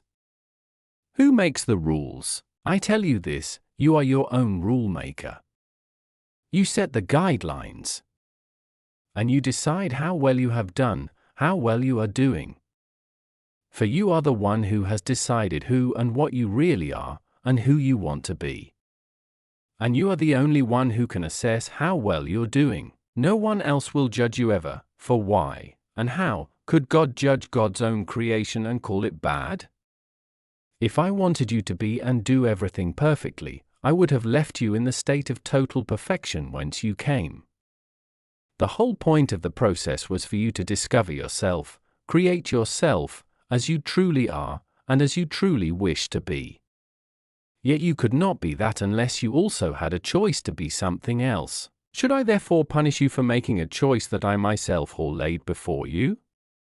If I did not want you to make the second choice, why would I create other than the first? This is a question you must ask yourself before you would assign me the role of a condemning God. The direct answer to your question is, yes, you may do as you wish without fear of retribution. It may serve you, however, to be aware of consequences. Consequences are results. Natural outcomes. These are not at all the same as retributions or punishments. Outcomes are simply that. They are what results from the natural application of natural laws. They are that which occurs, quite predictably, as a consequence of what has occurred. All physical life functions in accordance with natural laws. Once you remember these laws and apply them, you have mastered life at the physical level. What seems like punishment to you, or what you would call evil, or bad luck, is nothing more than a natural law asserting itself. Then if I were to know these laws, and obey them, I would never have a moment's trouble again. Is that what you're telling me? You would never experience yourself as being in what you call trouble. You would not understand any life situation to be a problem. You would not encounter any circumstance with trepidation. You would put an end to all worry, doubt, and fear.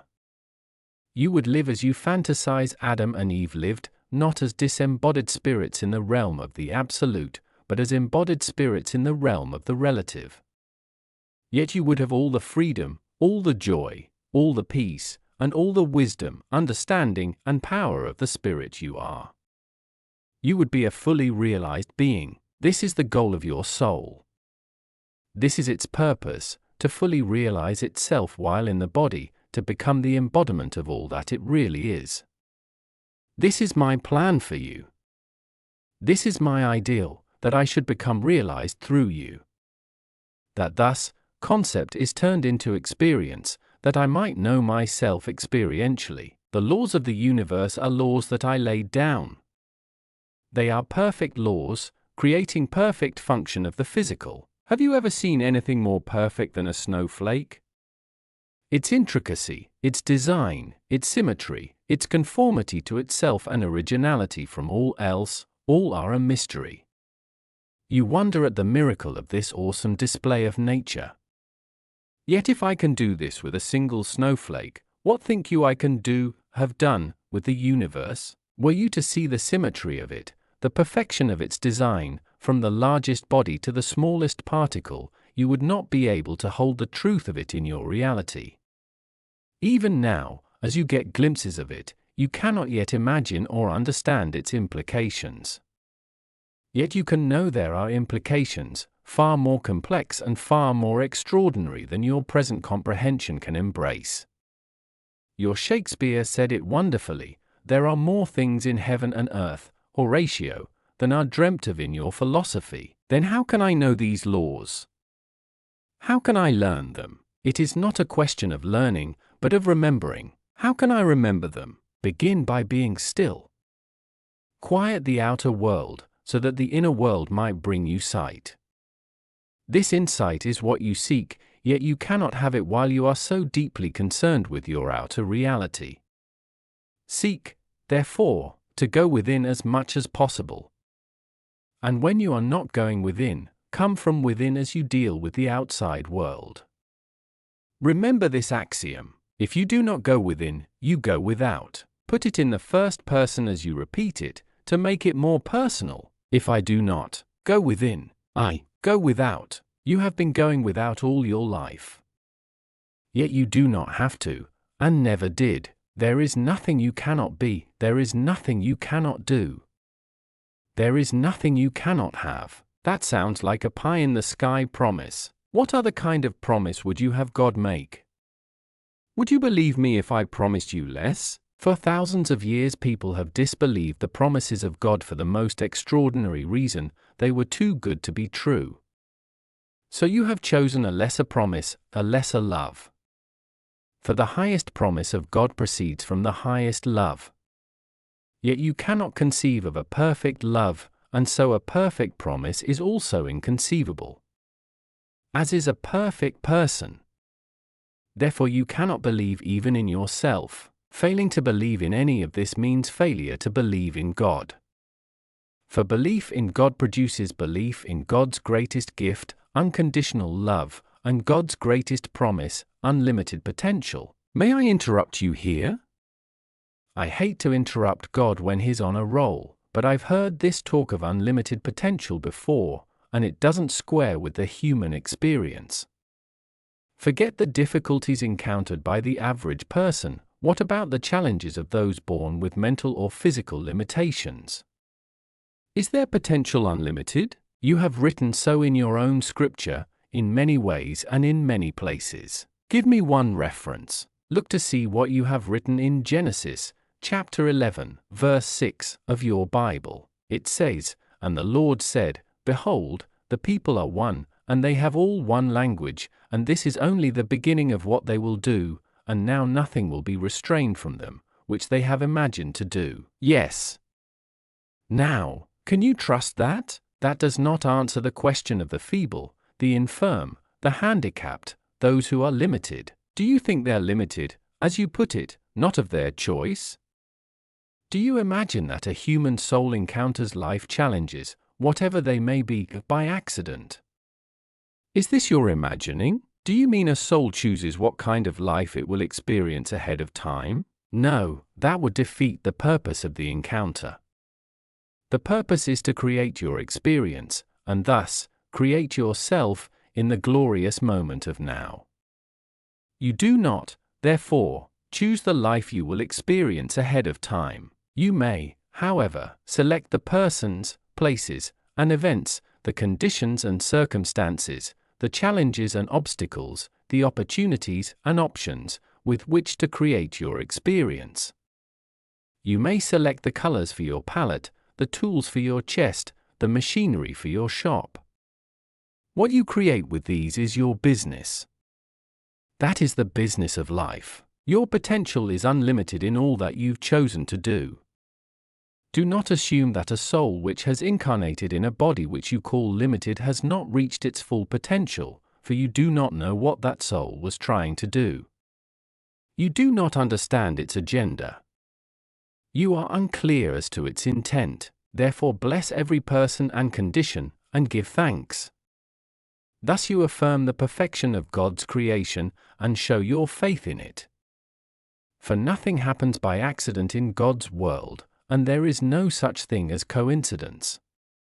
Nor is the world buffeted by random choice, or something you call fate. If a snowflake is utterly perfect in its design, do you not think the same could be said about something as magnificent as your life? But even Jesus healed the sick. Why would he heal them if their condition was so perfect? Jesus did not heal those he healed because he saw their condition as imperfect. He healed those he healed because he saw those souls asking for healing as part of their process. He saw the perfection of the process. He recognized and understood the soul's intention. Had Jesus felt that all illness, mental or physical, represented imperfection, would he not have simply healed everyone on the planet, all at once? Do you doubt that he could do this? No. I believe he could have. Good. Then the mind begs to know, why did he not do it? Why would the Christ choose to have some suffer, and others be healed? For that matter, why does God allow any suffering at any time? This question has been asked before, and the answer remains the same. There is perfection in the process, and all life arises out of choice. It is not appropriate to interfere with choice, nor to question it. It is particularly inappropriate to condemn it. What is appropriate is to observe it, and then to do whatever might be done to assist the soul in seeking and making a higher choice. Be watchful, therefore, of the choices of others, but not judgmental. Know that their choice is perfect for them in this moment now, yet stand ready to assist them should the moment come when they seek a newer choice, a different choice, a higher choice. Move into communion with the souls of others, and their purpose, their intention, will be clear to you. This is what Jesus did with those he healed, and with all those whose lives he touched. Jesus healed all those who came to him, or who sent others to him supplicating for them. He did not perform a random healing. To have done so would have been to violate a sacred law of the universe. Allow each soul to walk its path. But does that mean we must not help anyone without being asked? Surely not, or we would never be able to help the starving children of India, or the tortured masses of Africa, or the poor, or the downtrodden anywhere. All humanitarian effort would be lost, all charity forbidden. Must we wait for an individual to cry out to us in desperation, or for a nation of people to plead for help, before we are allowed to do what is obviously right? You see, the question answers itself. If a thing is obviously right, do it. But remember to exercise extreme judgment regarding what you call right and wrong. A thing is only right or wrong because you say it is.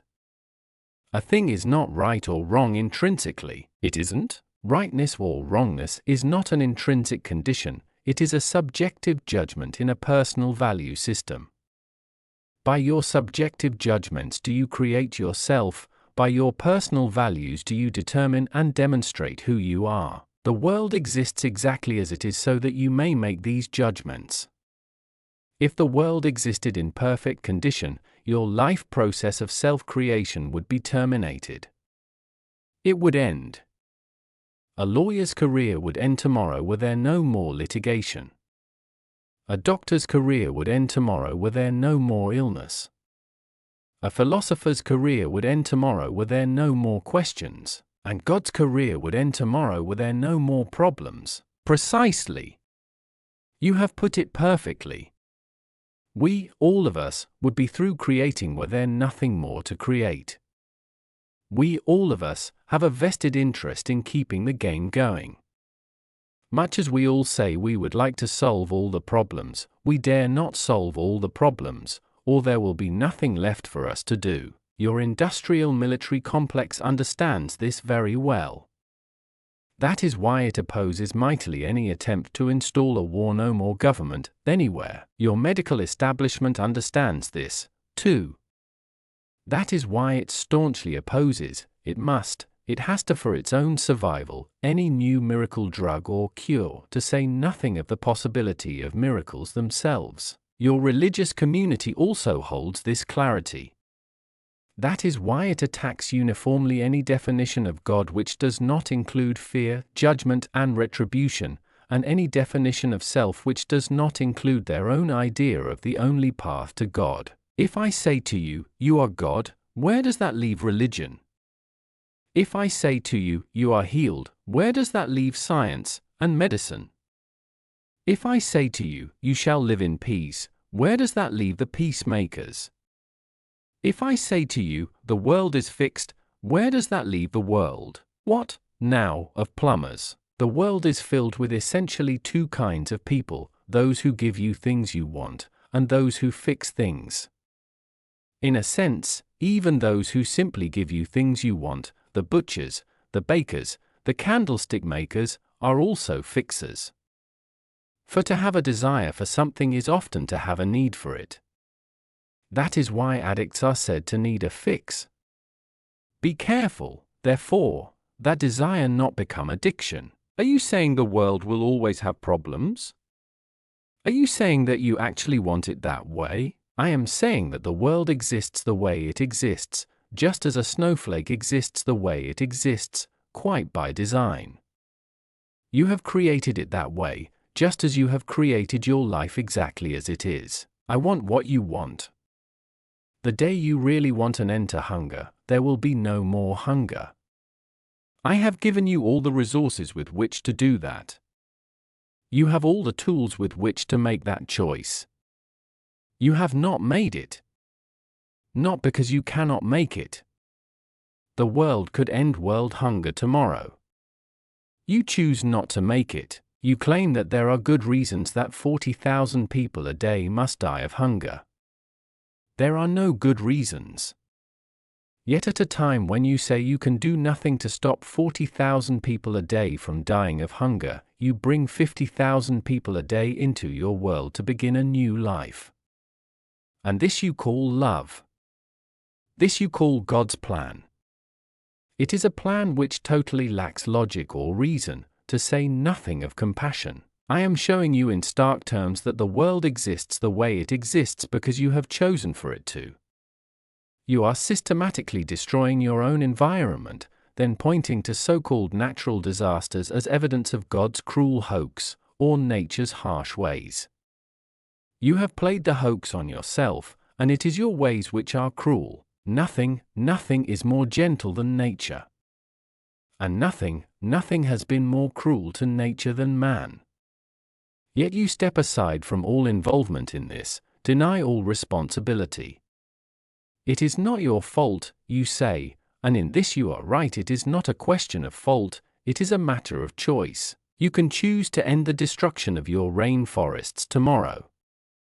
You can choose to stop depleting the protective layer hovering over your planet. You can choose to discontinue the ongoing onslaught of your Earth's ingenious ecosystem. You can seek to put the snowflake back together, or at least to halt its inexorable melting, but will you do it? You can similarly end all war tomorrow. Simply. Easily. All it takes, all it has ever taken, is for all of you to agree. Yet if you cannot all agree on something as basically simple as ending the killing of each other, how can you call upon the heavens with shaking fist to put your life in order? I will do nothing for you that you will not do for yourself. That is the law and the prophets. The world is in the condition it is in because of you, and the choices you have made, or failed to make. Not to decide is to decide. The earth is in the shape it's in because of you, and the choices you have made, or failed to make. Your own life is the way it is because of you, and the choices you have made, or failed to make. But I did not choose to get hit by that truck. I did not choose to get mugged by that robber, or raped by that maniac. People could say that. There are people in the world who could say that. You are all at root cause for the conditions which exist which create in the robber the desire, or the perceived need, to steal. You have all created the consciousness which makes rape possible. It is when you see in yourself that which caused the crime that you begin, at last, to heal the condition from which it sprang. Feed your hungry, give dignity to your poor. Grant opportunity to your less fortunate. End the prejudice which keeps masses huddled and angry, with little promise of a better tomorrow. Put away your pointless taboos and restrictions upon sexual energy, rather, help others to truly understand its wonder, and to channel it properly. Do these things and you will go a long way toward ending robbery and rape forever. As for the so-called accident, the truck coming around the bend, the brick falling from the sky, learn to greet each such incident as a small part of a larger mosaic. You have come here to work out an individual plan for your own salvation. Yet salvation does not mean saving yourself from the snares of the devil. There is no such thing as the devil, and hell does not exist. You are saving yourself from the oblivion of non-realization. You cannot lose in this battle. You cannot fail. Thus it is not a battle at all, but simply a process. Yet if you do not know this, you will see it as a constant struggle. You may even believe in the struggle long enough to create a whole religion around it. This religion will teach that struggle is the point of it all. This is a false teaching. It is in not struggling that the process proceeds. It is in surrendering that the victory is won. Accidents happen because they do. Certain elements of the life process have come together in a particular way at a particular time, with particular results, results which you choose to call unfortunate, for your own particular reasons. Yet they may not be unfortunate at all, given the agenda of your soul. I tell you this, there is no coincidence, and nothing happens by accident.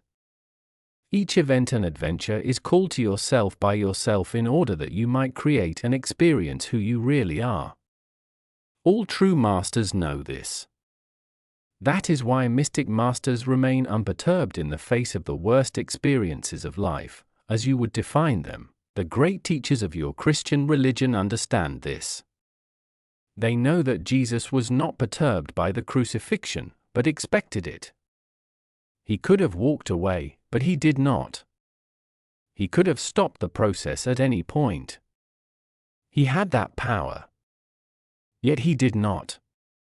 He allowed himself to be crucified in order that he might stand as man's eternal salvation. Look, he said, at what I can do. Look at what is true. And know that these things, and more, shall you also do. For have I not said, ye are gods? Yet you do not believe. If you cannot, then, believe in yourself, believe in me. Such was Jesus' compassion that he begged for a way, and created it, to so impact the world that all might come to heaven, self-realization, if in no other way, then through him. For he defeated misery and death. And so might you. The grandest teaching of Christ was not that you shall have everlasting life, but that you do, not that you shall have brotherhood in God, but that you do, not that you shall have whatever you request, but that you do. All that is required is to know this. For you are the creator of your reality, and life can show up no other way for you than that way in which you think it will. You think it into being. This is the first step in creation. God the Father is thought. Your thought is the parent which gives birth to all things. This is one of the laws we are to remember. Yes. Can you tell me others? I have told you others. I've told you them all, since the beginning of time. Over and over have I told you them. Teacher after teacher have I sent you. You do not listen to my teachers. You kill them. But why? Why do we kill the holiest among us? We kill them or dishonor them, which is the same thing. Why? Because they stand against every thought you have that would deny me. And deny me you must if you are to deny yourself. Why would I want to deny you, or me? Because you are afraid. And because my promises are too good to be true. Because you cannot accept the grandest truth. And so you must reduce yourself to a spirituality which teaches fear and dependence and intolerance, rather than love and power and acceptance. You are filled with fear, and your biggest fear is that my biggest promise might be life's biggest lie. And so you create the biggest fantasy you can to defend yourself against this. You claim that any promise which gives you the power and guarantees you the love of God must be the false promise of the devil. God would never make such a promise, you tell yourself. Only the devil would, to tempt you into denying God's true identity as the fearsome, judgmental, jealous, vengeful, and punishing entity of entities. Even though this description better fits the definition of a devil, if there were one, you have assigned devilish characteristics to God in order to convince yourself not to accept the godlike promises of your Creator, or the godlike qualities of the self. Such is the power of fear. I am trying to let go of my fear. Will you tell me, and again, more of the laws? The first law is that you can be, do, and have whatever you can imagine. The second law is that you attract what you fear. Why is that? Emotion is the power which attracts. That which you fear strongly, you will experience. An animal, which you consider a lower form of life, even though animals act with more integrity and greater consistency than humans, knows immediately if you are afraid of it.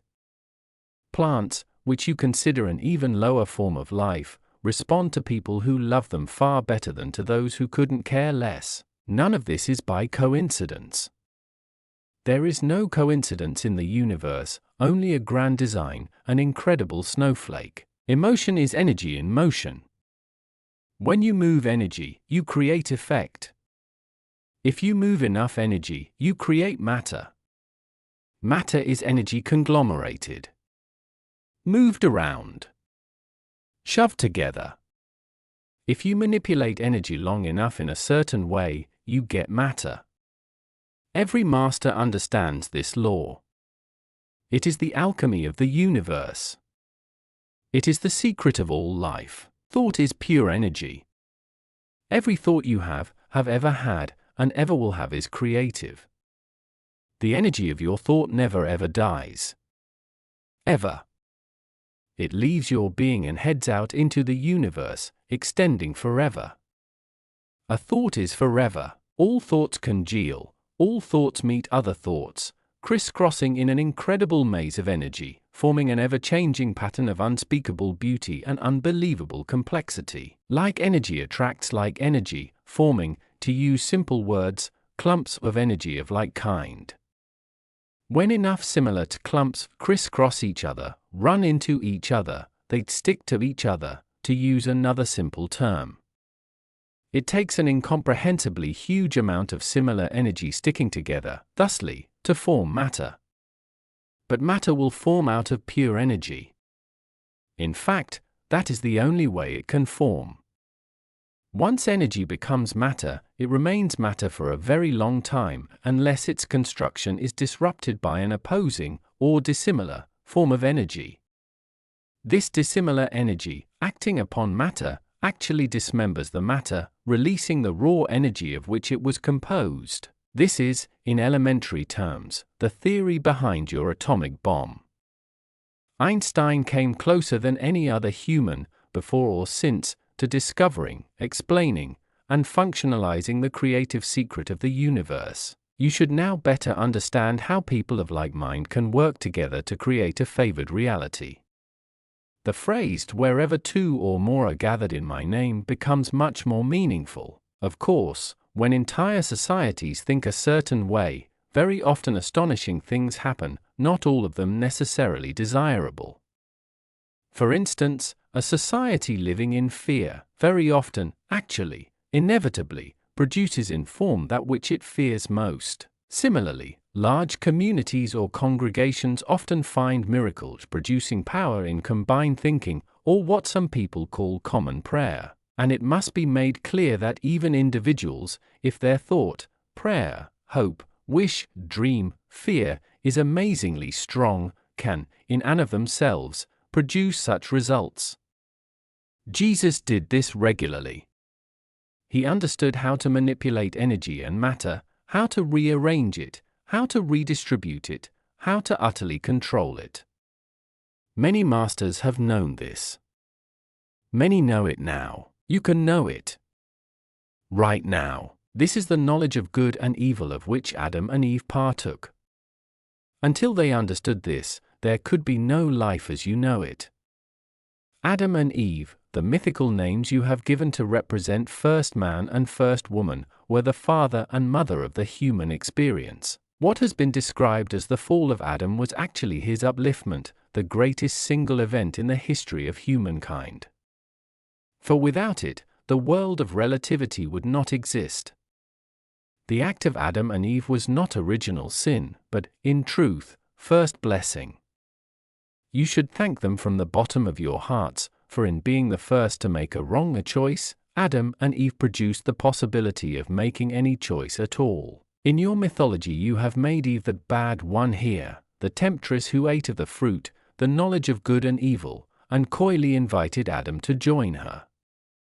This mythological setup has allowed you to make woman man's downfall ever since, resulting in all manner of warped realities, not to mention distorted sexual views and confusions.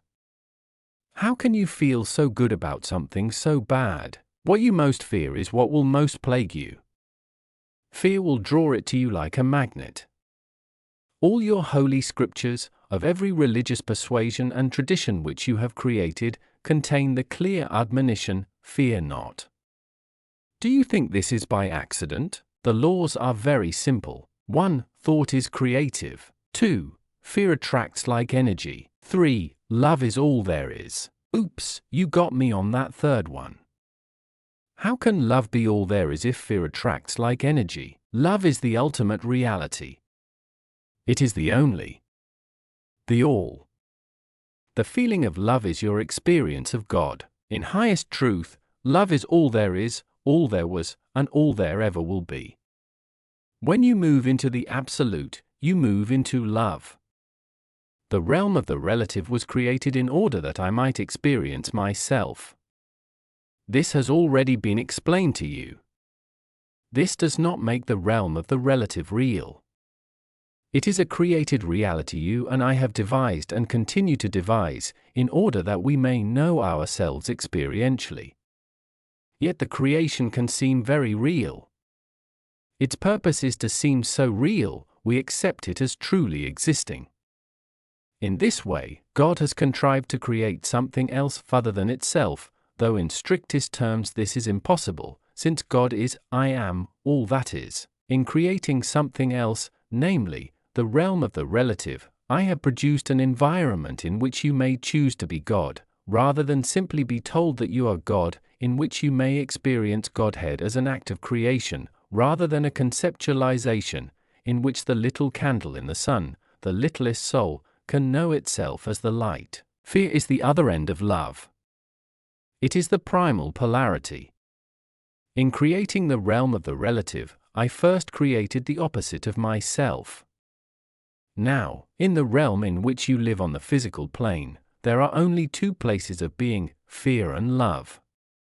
Thoughts rooted in fear will produce one kind of manifestation on the physical plane.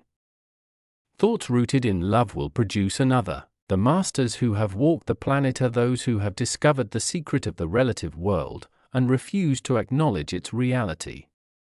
In short, masters are those who have chosen only love. In every instance, in every moment, in every circumstance. Even as they were being killed, they loved their murderers. Even as they were being persecuted, they loved their oppressors. This is very difficult for you to understand, much less emulate. Nevertheless, it is what every master has ever done. It doesn't matter what the philosophy, it doesn't matter what the tradition, it doesn't matter what the religion, it is what every master has done. This example and this lesson has been laid out so clearly for you. Time and time again, over and over has it been shown to you. Through all the ages and in every place. Through all your lifetimes and in every moment. The universe has used every contrivance to place this truth before you. In song and story, in poetry and dance, in words and in motion, in pictures of motion, which you call motion pictures, and in collections of words, which you call hooks. From the highest mountain it has been shouted, in the lowest place its whisper has been heard. Through the corridors of all human experience has this truth been echoed: love is the answer. Yet you have not listened. Now come you to this book, asking God again what God has told you countless times in countless ways. Yet I will tell you again, here, in the context of this book. Will you listen now? Will you truly hear? What do you think brought you to this material? How does it come to pass that you are holding it in your hands? Do you think I know not what I am doing? There are no coincidences in the universe. I have heard the crying of your heart. I have seen the searching of your soul. I know how deeply you have desired the truth. In pain have you called out for it, and in joy. Unendingly have you beseeched me. Show myself. Explain myself. Reveal myself. I am doing so here, in terms so plain, you cannot misunderstand. In language so simple, you cannot be confused. In vocabulary so common, you cannot get lost in the verbiage. So go ahead now. Ask me anything. Anything. I will contrive to bring you the answer. The whole universe will I use to do this. So be on the lookout. This book is far from my only tool. You may ask a question, then put this book down. But watch. Listen. The words to the next song you hear. The information in the next article you read. The storyline of the next movie you watch. The chance utterance of the next person you meet.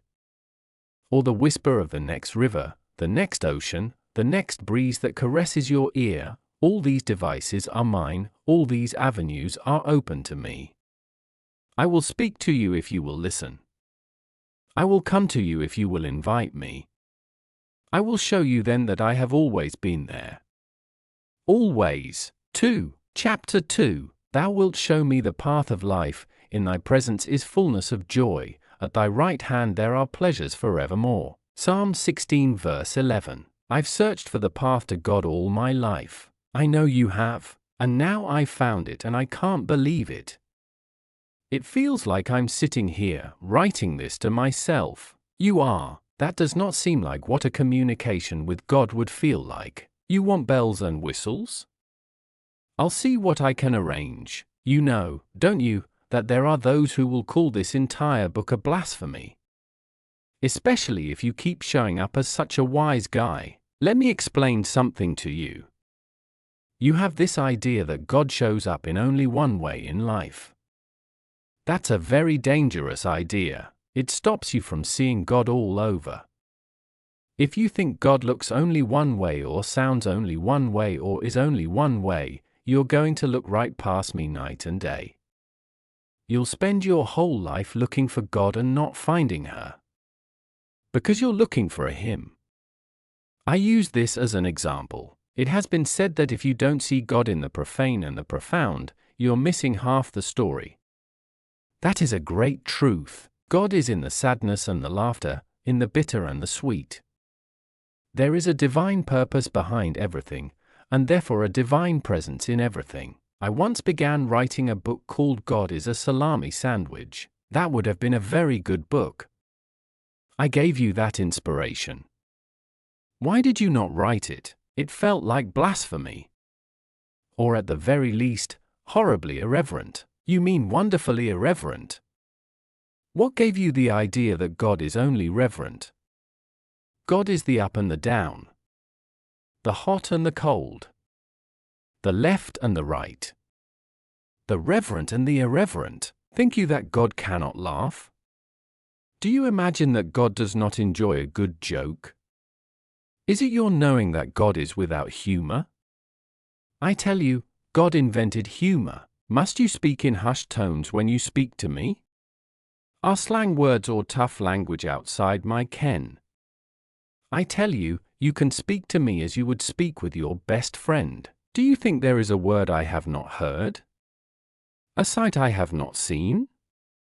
A sound I do not know? Is it your thought that I despise some of these, while I love the others? I tell you, I despise nothing. None of it is repulsive to me. It is life, and life is the gift, the unspeakable treasure, the holy of holies. I am life, for I am the stuff life is. Its every aspect has a divine purpose. Nothing exists, nothing, without a reason understood and approved by God. How can this be? What of the evil which has been created by man? You cannot create a thing, not a thought, an object, an event, no experience of any kind, which is outside of God's plan. For God's plan is for you to create anything, everything, whatever you want. In such freedom lies the experience of God being God, and this is the experience for which I created you. And life itself, evil is that which you call evil. Yet even that I love, for it is only through that which you call evil that you can know good, only through that which you call the work of the devil that you can know and do the work of God. I do not love hot more than I love cold, high more than low, left more than right. It is all relative. It is all part of what is. I do not love good more than I love bad. Hitler went to heaven. When you understand this, you will understand God. But I have been raised to believe that good and bad do exist, that right and wrong are opposed, that some things are not okay, not all right, not acceptable in the sight of God. Everything is acceptable in the sight of God, for how can God not accept that which is? To reject a thing is to deny that it exists. To say that it is not okay is to say that it is not a part of me, and that is impossible. Yet hold to your beliefs, and stay true to your values, for these are the values of your parents, of your parents' parents, of your friends and of your society. They form the structure of your life, and to lose them would be to unravel the fabric of your experience. Still, examine them one by one. Review them piece by piece. Do not dismantle the house, but look at each brick and replace those which appear broken, which no longer support the structure. Your ideas about right and wrong are just that, ideas. They are the thoughts which form the shape and create the substance of who you are. There would be only one reason to change any of these, only one purpose in making an alteration. If you are not happy with who you are, only you can know if you are happy. Only you can say of your life, "This is my creation, son, in which I am well pleased." If your values serve you, hold to them. Argue for them. Fight to defend them, yet seek to fight in a way which harms no one. Harm is not a necessary ingredient in healing. You say hold to your values, at the same time you say our values are all wrong. Help me with this. I have not said your values are wrong. But neither are they right, they are simply judgments, assessments, decisions. For the most part, they are decisions made not by you, but by someone else. Your parents, perhaps. Your religion. Your teachers, historians, politicians. Very few of the value judgments you have incorporated into your truth are judgments you, yourself, have made based on your own experience.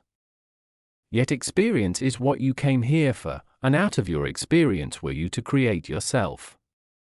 You have created yourself out of the experience of others. If there were such a thing as sin, this would be it, to allow yourself to become what you are because of the experience of others. This is the sin you have committed. All of you. You do not await your own experience, you accept the experience of others as gospel, literally, and then, when you encounter the actual experience for the first time, you overlay what you think you already know onto the encounter. If you did not do this, you might have a wholly different experience, one that might render your original teacher or source wrong. In most cases, you don't want to make your parents, your schools, your religions, your traditions, your holy scriptures wrong, so you deny your own experience in favor of what you have been told to think. Nowhere can this be more profoundly illustrated than in your treatment of human sexuality. Everyone knows that the sexual experience can be the single most loving, most exciting, most powerful, most exhilarating, most renewing, most energizing, most affirming, most intimate, most uniting, most recreative physical experience of which humans are capable. Having discovered this experientially, you have chosen to accept instead the prior judgments, opinions, and ideas about sex promulgated by others, all of whom have a vested interest in how you think. These opinions, judgments, and ideas have run directly contradictory to your own experience, yet because you are loath to make your teachers wrong, you convince yourself it must be your experience that is wrong. The result is that you have betrayed your true truth about this subject, with devastating results. You have done the same thing with money. Every time in your life that you have had lots and lots of money, you have felt great.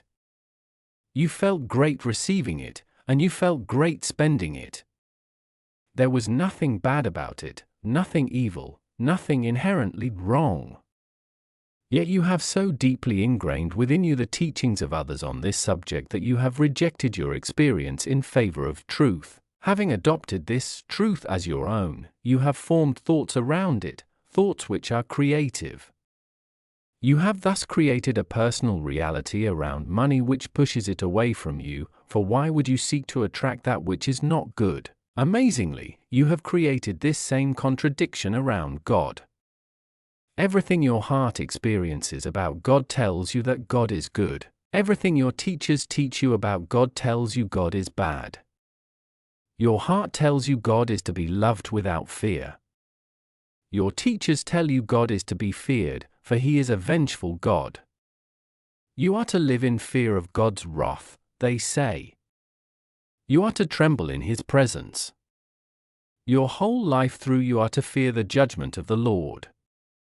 For the Lord is just, you are told. And God knows, you will be in trouble when you confront the terrible justice of the Lord. You are, therefore, to be obedient to God's commands. Or else, above all, you are not to ask such logical questions as, if God wanted strict obedience to His laws, why did He create the possibility of those laws being violated? Your teachers tell you, because God wanted you to have free choice.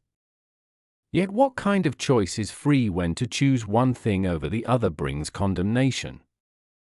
How is free will free when it is not your will, but someone else's, which must be done?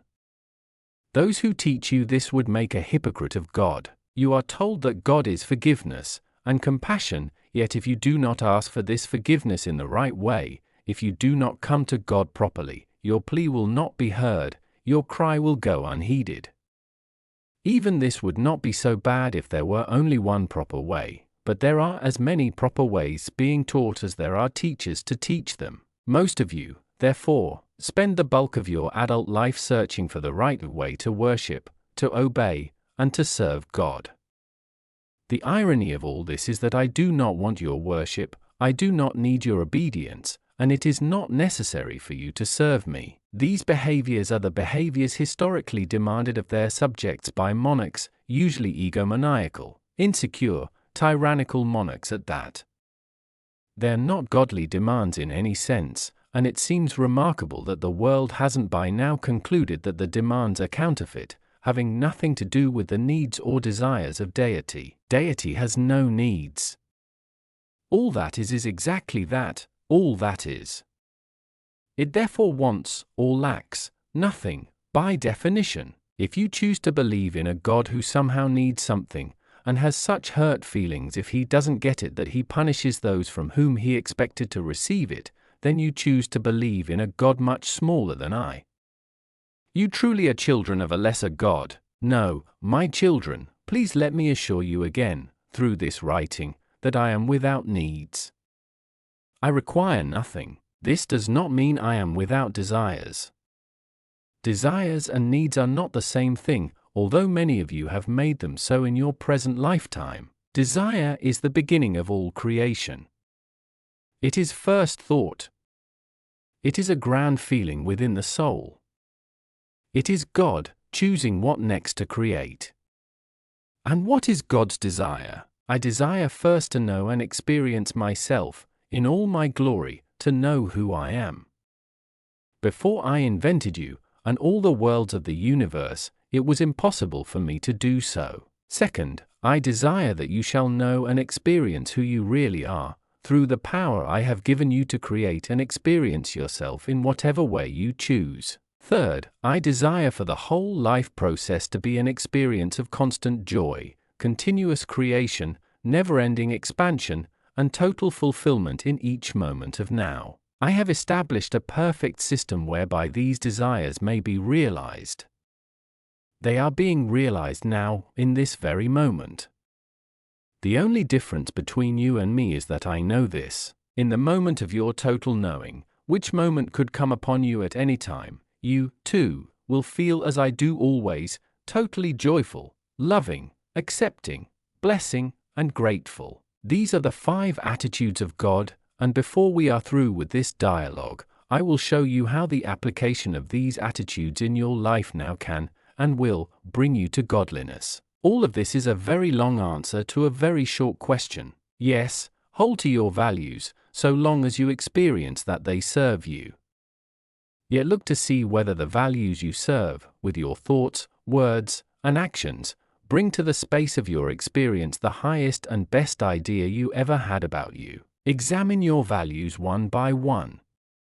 Hold them up to the light of public scrutiny. If you can tell the world who you are and what you believe without breaking stride or hesitating, you are happy with yourself.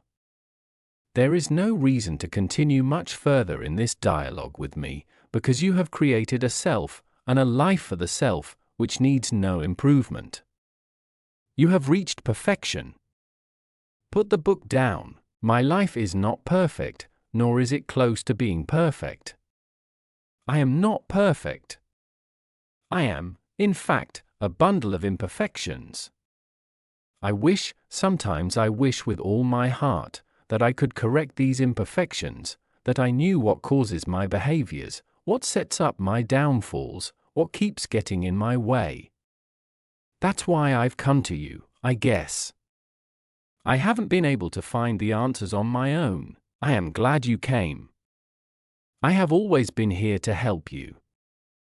I am here now. You don't have to find the answers on your own.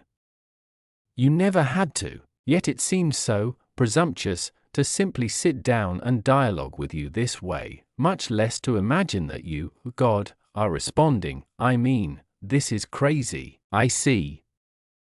The authors of the Bible were all sane, but you are crazy. The Bible writers were witnesses to the life of Christ, and faithfully recorded what they heard and saw. Correction. Most of the New Testament writers never met or saw Jesus in their lives. They lived many years after Jesus left the earth. They wouldn't have known Jesus of Nazareth if they walked into him on the street, but the Bible writers were great believers and great historians. They took the stories which had been passed down to them and to their friends by others, elders, from elder to elder, until finally a written record was made. And not everything of the Bible authors was included in the final document. Already churches had sprung up around the teachings of Jesus, and, as happens whenever and wherever people gather in groups around a powerful idea, there were certain individuals within these churches, or enclaves, who determined what parts of the Jesus story were going to be told, and how. This process of selecting and editing continued throughout the gathering, writing, and publishing of the Gospels and the Bible. Even several centuries after the original scriptures were committed to writing, a high council of the church determined yet one more time which doctrines and truths were to be included in the then official Bible, and which would be unhealthy for premature to reveal to the masses. And there have been other holy scriptures as well, each placed in writing in moments of inspiration by otherwise ordinary men, none of whom were any more crazy than you. Are you suggesting, you're not suggesting, are you, that these writings might one day become holy scriptures? My child, everything in life is holy. By that measure, yes, these are holy writings. But I will not quibble with you over words, because I know what you mean. No, I do not suggest that this manuscript will one day become holy scripture. At least, not for several hundred years, or until the language becomes outmoded. You see, the problem is that the language here is too colloquial, too conversational, too contemporary. People assume that if God were to talk directly with you, God would not sound like the fella next door. There should be some unifying, if not to say deifying, structure to the language. Some dignity. Some sense of godliness. As I said earlier, that's part of the problem. People have a sense of God as showing up in only one form. Anything which violates that form is seen as blasphemy, as I said earlier, as you said earlier, but let's drive to the heart of your question. Why do you think it's crazy for you to be able to have a dialogue with God? Do you not believe in prayer? Yes, but that's different. Prayer for me has always been one way. I ask, and God remains immutable. God has never answered a prayer? Oh yes, but never verbally, you see. Oh, I've had all kinds of things happen in my life that I was convinced were an answer, a very direct answer, to prayer. But God has never spoken to me, I see. So this God in which you believe, this God can do anything, it just cannot speak. Oh, of course God can speak, if God wants to. It just doesn't seem probable that God would want to speak to me. This is the root of every problem you experience in your life, for you do not consider yourself worthy enough to be spoken to by God. Good heavens, how can you ever expect to hear my voice if you don't imagine yourself to be deserving enough to even be spoken to? I tell you this, I am performing a miracle right now. For not only am I speaking to you, but to every person who has picked up this book and is reading these words, to each of them am I now speaking. I know who every one of them is. I know now who will find their way to these words, and I know that, just as with all my other communications, some will be able to hear, and some will be able to only listen, but will hear nothing. Well, that brings up another thing. I am already thinking of publishing this material even now, as it's being written. Yes. What's wrong with that? Can't it be argued that I am creating this whole thing for profit? Doesn't that render the whole thing suspect? Is it your motive to write something so that you can make a lot of money? No. That's not why I started this. I began this dialogue on paper because my mind has been plagued with questions for 30 years, questions I've been hungry, starving to have answered. The idea that I would have all this made into a book came later. From me. From you? Yes. You don't think I was going to let you waste all these marvelous questions and answers, do you? I hadn't thought about that. At the outset, I just wanted the questions answered, the frustration to end, the search to be over. Good. So stop questioning your motives, you do it incessantly, and let's get on with it. 3. Chapter 3. Well, I have 100 questions. 1,000. 1,000,000. And the problem is, I sometimes don't know where to begin. Just list the questions. Just start somewhere. Go ahead, right now. Make a list of the questions that occur to you. Okay. Some of them are going to seem pretty simple, pretty plebeian. Stop making judgments against yourself. Just list them, right? Well, here are the ones that occur to me now. 1. When will my life finally take off? What does it take to get it together and achieve even a modicum of success? Can the struggle ever end? 2. When will I learn enough about relationships to be able to have them go smoothly? Is there any way to be happy in relationships? Must they always be constantly challenging? 3. Why can't I ever seem to attract enough money in my life? Am I destined to be scrimping and scraping for the rest of my life? What is blocking me from realizing my full potential in this regard? 4. Why can't I do what I really want to do with my life and still make a living? 5. How can I solve some of the health problems I face? I have been the victim of enough chronic problems to last a lifetime. Why am I having them all now? 6. What is the karmic lesson I'm supposed to be learning here? What am I trying to master? 7. Is there such a thing as reincarnation? How many past lives have I had? What was I in them? Is a karmic debt a reality? 8. I sometimes feel very psychic. Is there such a thing as being psychic? Am I that? Are people who claim to be psychic trafficking with the devil? 9. Is it okay to take money for doing good? If I choose to do healing work in the world, God's work, can I do that and become financially abundant, too? Or are the two mutually exclusive? 10. Is sex okay? Come on, what is the real story behind this human experience? Is sex purely for procreation, as some religions say? Is true holiness and enlightenment achieved through denial or transmutation of the sexual energy? Is it okay to have sex without love? Is just the physical sensation of it okay enough as a reason? 11. Why did you make sex so good, so spectacular, so powerful a human experience if all we are to do is stay away from it as much as we can? What gives? For that matter, why are all fun things either immoral, illegal, or fattening? 12. Is there life on other planets? Have we been visited by it? Are we being observed now? Will we see evidence, irrevocable and indisputable, of extraterrestrial life in our lifetime? Does each form of life have its own God? Are you the God of it all? 13. Will utopia ever come to the planet Earth? Will God ever show himself to Earth's people, as promised? Is there such a thing as the second coming? Will there ever be an end of the world, or an apocalypse, as prophesied in the Bible? Is there a one true religion? If so, which one? These are just a few of my questions. As I said, I have 100 more. Some of these questions embarrass me, they seem so sophomoric.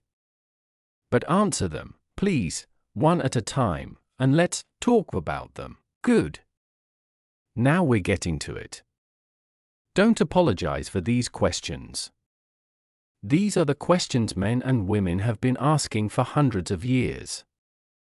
If the questions were so silly, they wouldn't be asked over and over again by each succeeding generation. So let's go to question 1. I have established laws in the universe that make it possible for you to create, exactly what you choose. These laws cannot be violated, nor can they be ignored. You are following these laws right now, even as you read this. You cannot not follow the law, for these are the ways things work. You cannot step aside from this, you cannot operate outside of it. Every minute of your life you have been operating inside of it, and everything you have ever experienced you have thusly created. You are in a partnership with God. We share an eternal covenant. My promise to you is to always give you what you ask.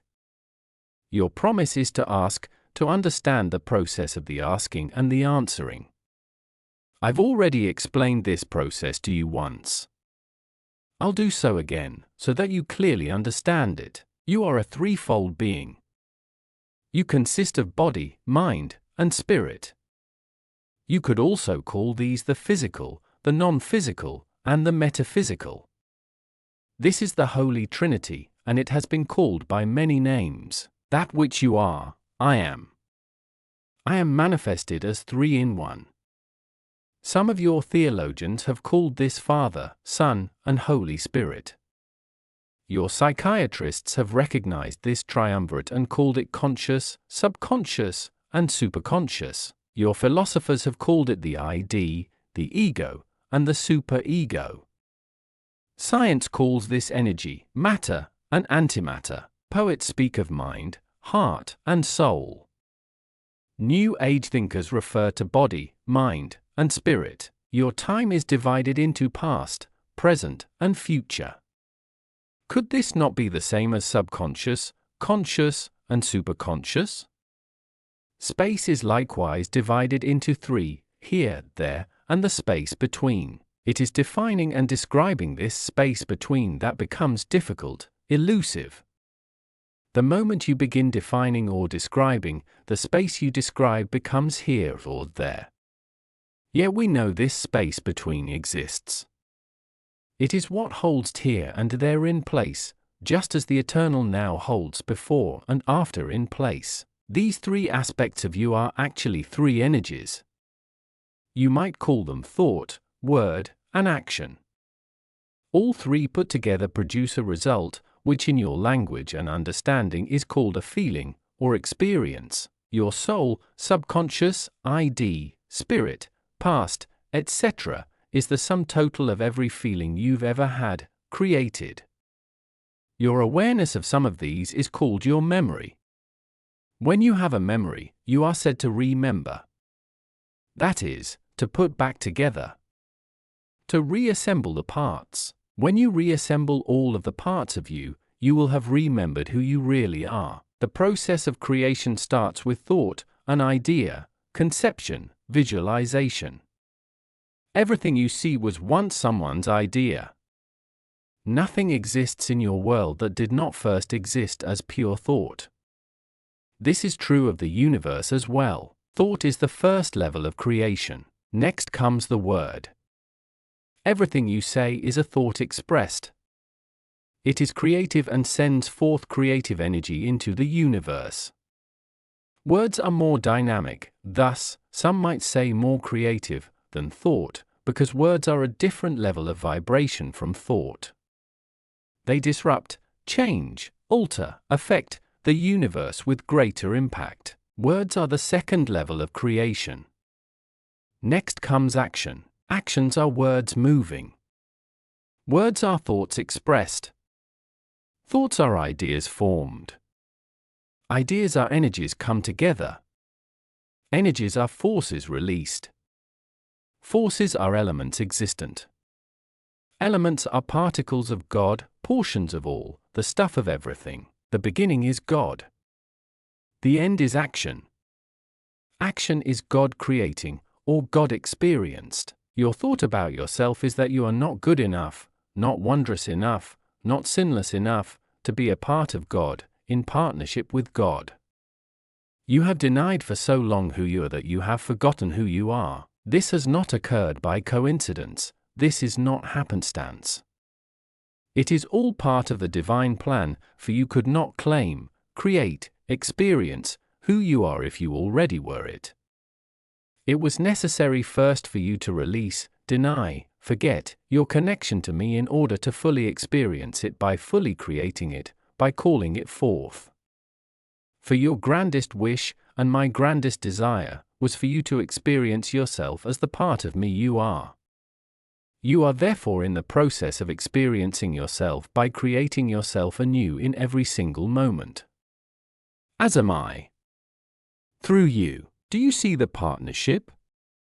Do you grasp its implications? It is a holy collaboration, truly, a holy communion. Life will take off for you, then, when you choose for it to. You have not so chosen as yet. You have procrastinated, prolonged, protracted, protested. Now it is time that you promulgated and produced what you have been promised.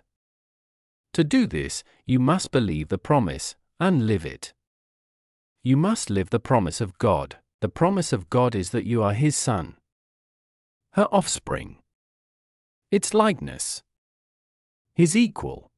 Here is where you get hung up. You can accept His son, offspring, likeness, but you recoil at being called His equal. It is too much to accept.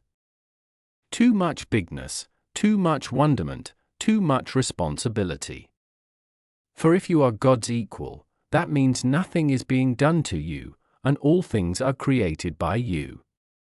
There can be no more victims and no more villains, only outcomes of your thought about a thing. I tell you this, all you see in your world is the outcome of your idea about it. Do you want your life to truly take off?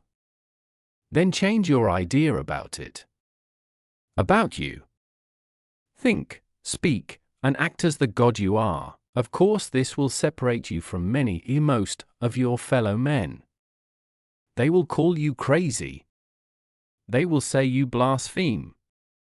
They will eventually have enough of you, and they will attempt to crucify you. They will do this not because they think you are living in a world of your own illusions. Most men are gracious enough to allow you your private entertainments, but because, sooner or later, others will become attracted to your truth, for the promises it holds for them. Here is where your fellow men will interfere, for here is where you will begin to threaten them. For your simple truth, simply lived, will offer more beauty, more comfort, more peace, more joy, and more love of self and others than anything your earthly fellows could contrive. And that truth, adopted, would mean the end of their ways. It would mean the end of hatred and fear and bigotry and war. The end of the condemning and killing that has gone on in my name. The end of might is right. The end of purchase through power. The end of loyalty and homage through fear. The end of the world as they know it, and as you have created it thus far. So be ready, kind soul. For you will be vilified and spat upon, called names, and deserted, and finally they will accuse you, try you, and condemn you, all in their own ways, from the moment you accept and adopt your holy cause, the realization of self. Why, then, do it? Because you are no longer concerned with the acceptance or approval of the world. You are no longer satisfied with what that has brought you. You are no longer pleased with what it has given others. You want the pain to stop, the suffering to stop, the illusion to end. You have had enough of this world as it presently is. You seek a newer world, seek it no longer. Now, call it forth. Can you help me to better understand how to do that? Yes. Go first to your highest thought about yourself. Imagine the you that you would be if you lived that thought every day. Imagine what you would think, do, and say, and how you would respond to what others do and say. Do you see any difference between that projection and what you think, do, and say now? Yes. I see a great deal of difference. Good. You should, since we know that right now you are not living your highest vision of yourself. Now, having seen the differences between where you are and where you want to be, begin to change, consciously change, your thoughts, words, and actions to match your grandest vision. This will require tremendous mental and physical effort. It will entail constant, moment-to-moment monitoring of your every thought, word, and deed. It will involve continued choice-making, consciously. This whole process is a massive move to consciousness. What you will find out if you undertake this challenge is that you've spent half your life unconscious. That is to say, unaware on a conscious level of what you are choosing in the way of thoughts, words, and deeds until you experience the aftermath of them. Then, when you experience these results, you deny that your thoughts, words, and deeds had anything to do with them. This is a call to stop such unconscious living. It is a challenge to which your soul has called you from the beginning of time. That kind of continual mental monitoring seems as though it might be terribly exhausting. It could be, until it becomes second nature. In fact, it is your second nature. It is your first nature to be unconditionally loving. It is your second nature to choose to express your first nature, your true nature, consciously. Excuse me, but wouldn't this kind of non-stop editing of everything I think, say, and do make Jack a dull boy? Never. Different, yes. Dull, no. Was Jesus dull? I don't think so. Was the Buddha boring to be around? People flocked, begged, to be in his presence. No one who has attained mastery is dull. Unusual, perhaps. Extraordinary, perhaps. But never dull. So, do you want your life to take off? Begin at once to imagine it the way you want it to be and move into that. Check every thought, word, and action that does not fall into harmony with that. Move away from those. When you have a thought that is not in alignment with your higher vision, change to a new thought, then and there. When you say a thing that is out of alignment with your grandest idea, make a note not to say something like that again. When you do a thing that is misaligned with your best intention, decide to make that the last time. And make it right with whomever was involved if you can. I've heard this before and I've always railed against it, because it seems so dishonest. I mean, if you're sick as a dog, you're not supposed to admit it. If you're broke as a pauper, you're never supposed to say it. If you're upset as hell, you're not supposed to show it. It reminds me of the joke about the 3 people who were sent to hell. One was a Catholic, one was a Jew, one was a New Ager. The devil said to the Catholic, sneeringly, "Well, how are you enjoying the heat?" And the Catholic sniffled, "I'm offering it up." The devil then asked the Jew, "And how are you enjoying the heat?" The Jew said, "So what else could I expect but more hell?" Finally, the devil approached the New Ager. "Heat?" the New Ager asked, perspiring. "What heat? That's a good joke." But I'm not talking about ignoring the problem, or pretending it isn't there. I'm talking about noticing the circumstance, and then telling your highest truth about it. If you're broke, you're broke. It's pointless to lie about it, and actually debilitating to try to manufacture a story about it so as not to admit it. Yet it's your thought about it. Broke is bad, this is horrible, I'm a bad person, because good people who work hard and really try never go broke, etc. That rules how you experience brokenness. It's your words about it, I'm broke, I haven't a dime, I don't have any money, that dictates how long you stay broke.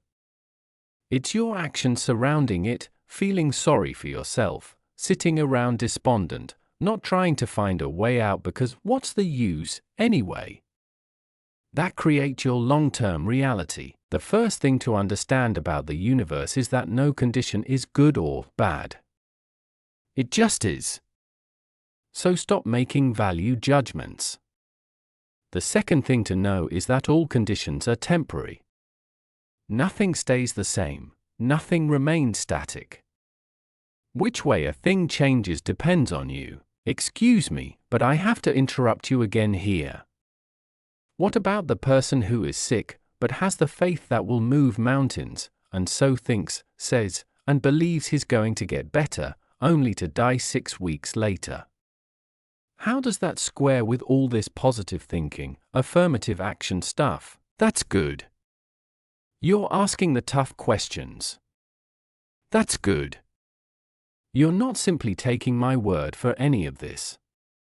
There is a place, on down the line, when you'll have to take my word for this, because eventually you'll find that we can discuss this thing forever, you and I, until there's nothing left to do but to try it or deny it. But we're not at that place yet.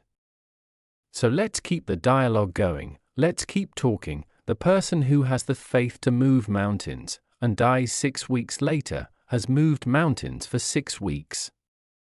That may have been enough for him. He may have decided, on the last hour of the last day, okay, I've had enough.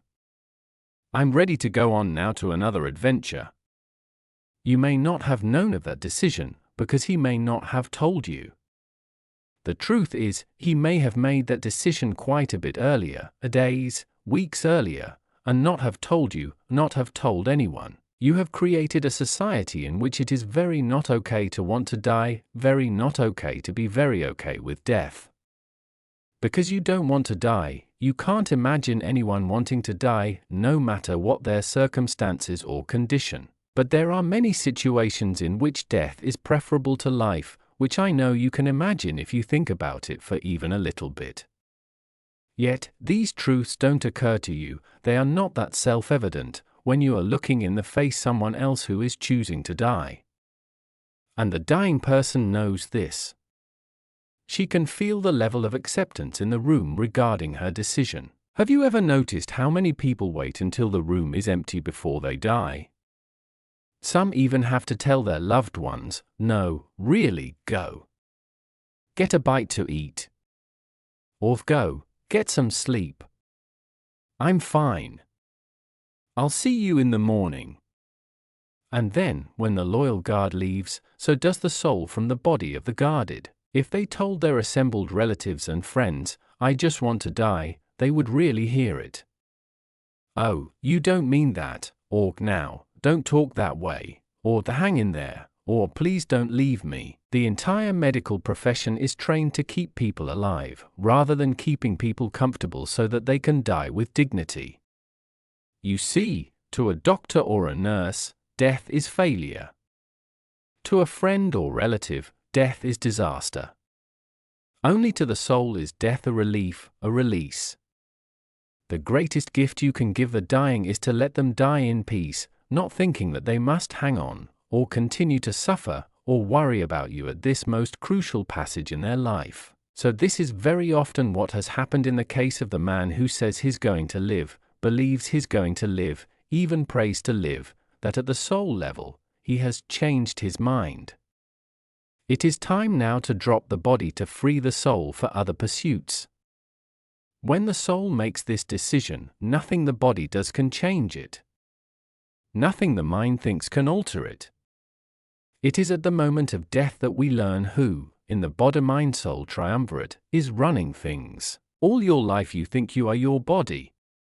Some of the time you think you are your mind. It is at the time of your death that you find out who you really are. Now there are also times when the body and the mind are just not listening to the soul. This, too, creates the scenario you describe. The most difficult thing for people to do is hear their own soul. Notice that so few do. Now it happens often that the soul makes a decision that it is time to leave the body. The body and the mind, ever servants of the soul, hear this, and the process of extrication begins. Yet the mind, ego, doesn't want to accept. After all, this is the end of its existence. So it instructs the body to resist death. This the body does gladly, since it too does not want to die. The body and the mind, ego, receive great encouragement, great praise for this from the outside world, the world of its creation.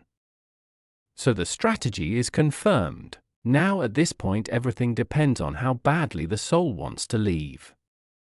If there is no great urgency here, the soul may say, all right, you win. I'll stick around with you a little longer. But if the soul is very clear that staying does not serve its higher agenda, that there is no further way it can evolve through this body, the soul is going to leave, and nothing will stop it, nor should anything try to. The soul is very clear that its purpose is evolution. That is its sole purpose, and its sole purpose. It is not concerned with the achievements of the body or the development of the mind. These are all meaningless to the soul. The soul is also clear that there is no great tragedy involved in leaving the body. In many ways, the tragedy is being in the body. So you have to understand, the soul sees this whole death thing differently. It, of course, sees the whole life thing differently, too, and that is the source of much of the frustration and anxiety one feels in one's life. The frustration and anxiety comes from not listening to one's soul. How can I best listen to my soul?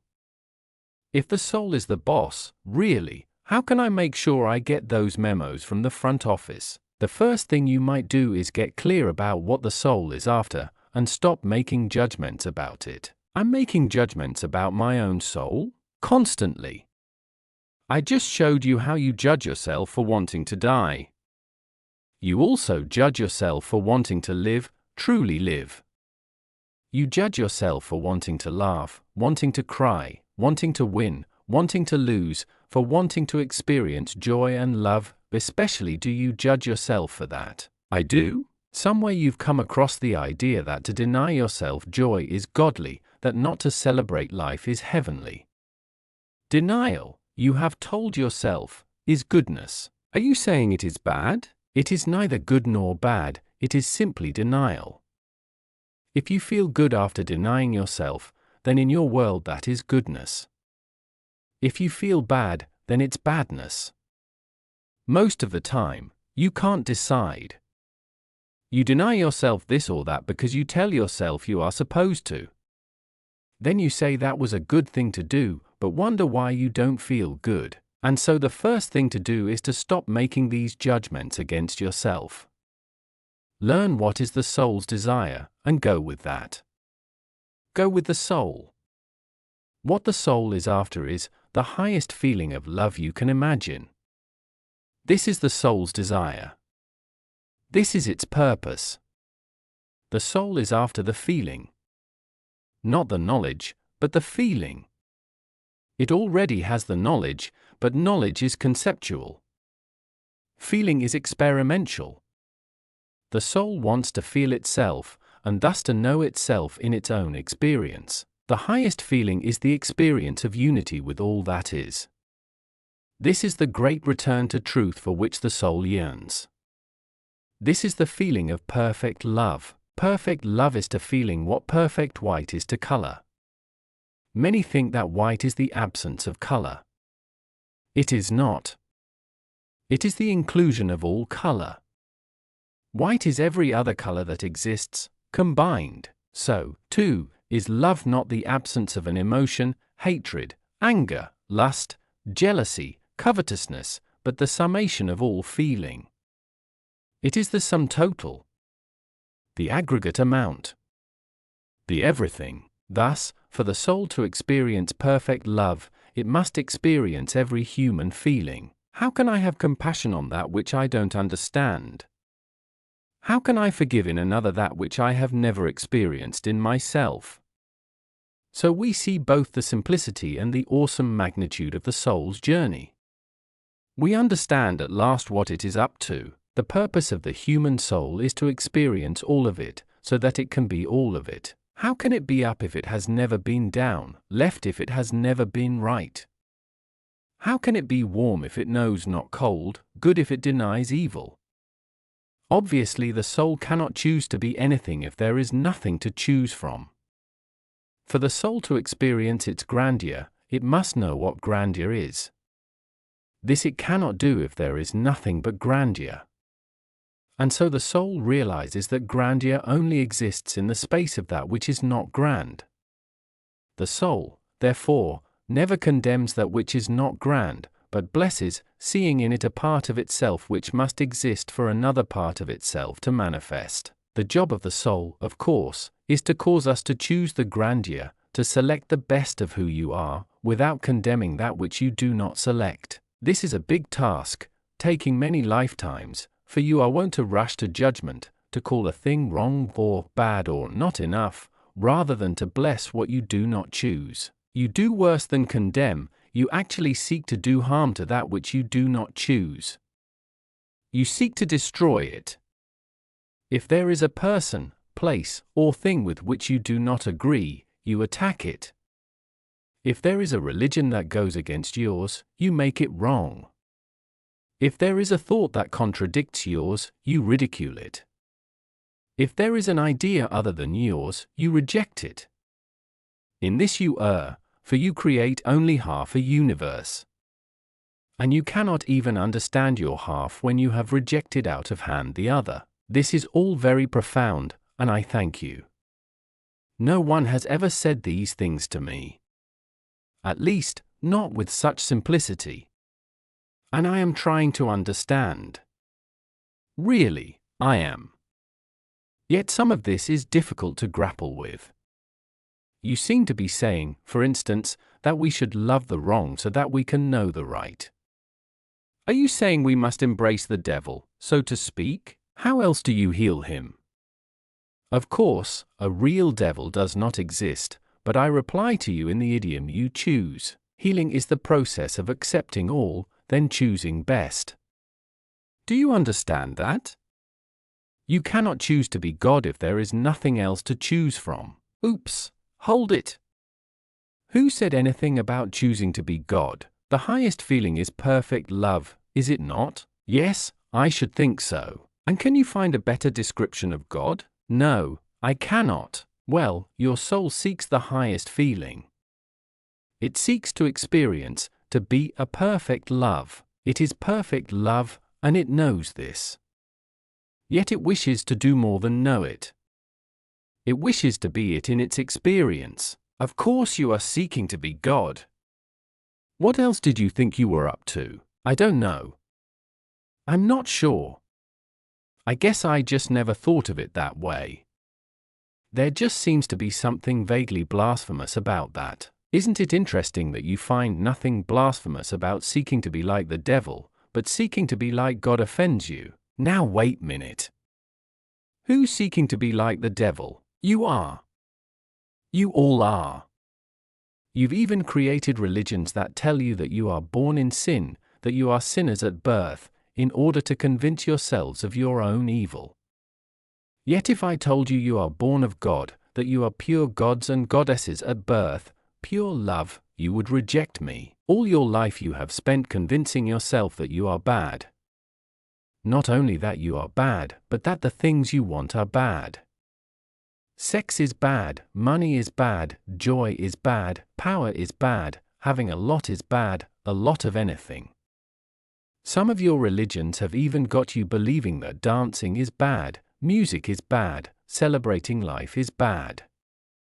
Soon you'll agree that smiling is bad, laughing is bad, loving is bad. No, my friend, you may not be very clear about many things, but about one thing you are clear: you, and most of what you desire, are bad. Having made this judgment about yourself, you have decided that your job is to get better. It's okay, mind you. It's the same destination in any event, it's just that there's a faster way, a shorter route, a quicker path. Which is? Acceptance of who and what you are right now, and demonstration of that. This is what Jesus did. It is the path of the Buddha, the way of Krishna, the walk of every master who has appeared on the planet. And every master has likewise had the same message: what I am, you are. What I can do, you can do.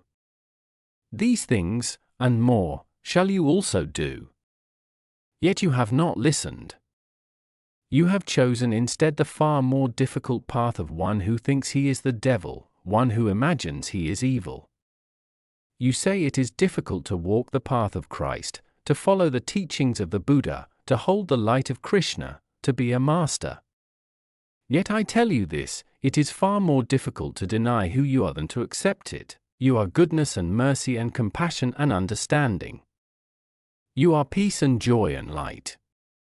You are forgiveness and patience, strength and courage, a helper in time of need, a comforter in time of sorrow, a healer in time of injury, a teacher in times of confusion.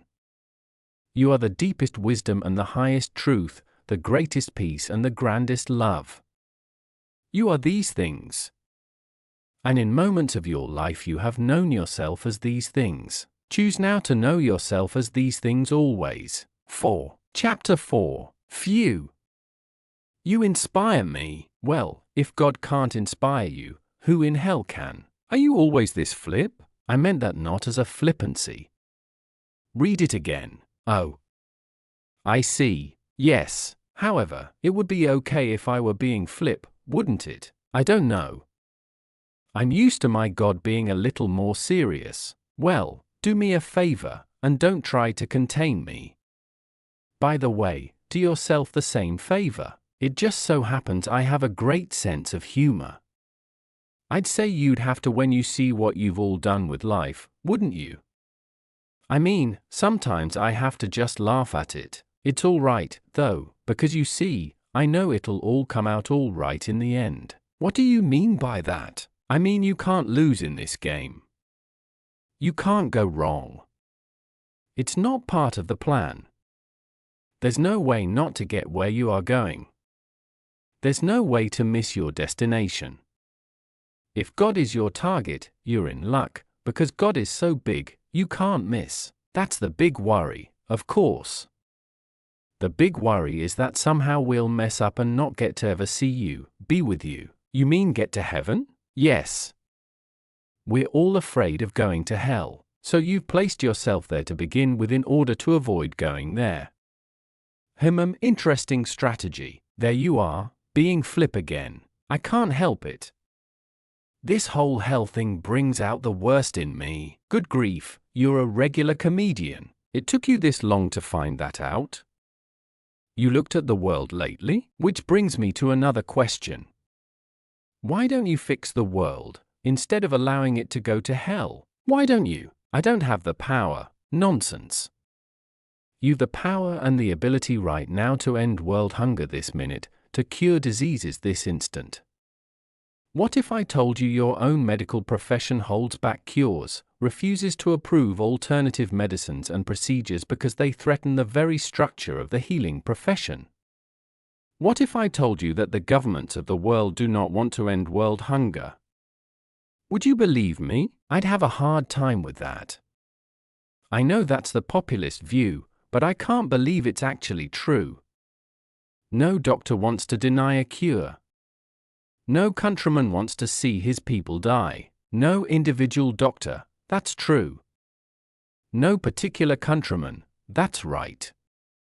But doctoring and politicking have become institutionalized, and it's the institutions that fight these things, sometimes very subtly, sometimes even unwittingly, but inevitably, because to those institutions it's a matter of survival. And so, to give you just one very simple and obvious example, doctors in the West deny the healing efficacies of doctors in the East because to accept them, to admit that certain alternate modalities might just provide some healing, would be to tear at the very fabric of the institution as it has structured itself. This is not malevolent, yet it is insidious.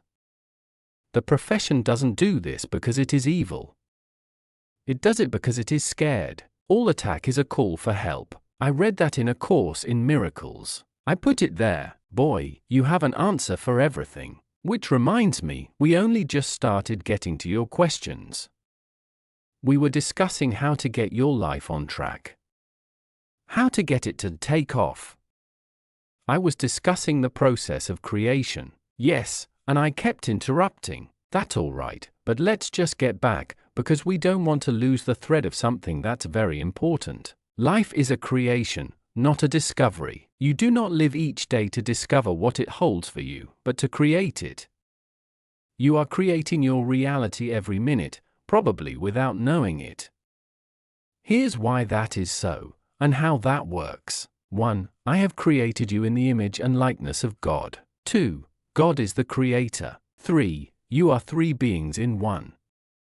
You can call these three aspects of being anything you want: Father, Son, and Holy Ghost, mind, body, and spirit, superconscious, conscious, subconscious. For creation is a process that proceeds from these three parts of your body. Put another way, you create at three levels. The tools of creation are thought, word, and deed. 5. All creation begins with thought, proceeds from the Father. All creation then moves to word, ask and you shall receive, speak and it shall be done unto you.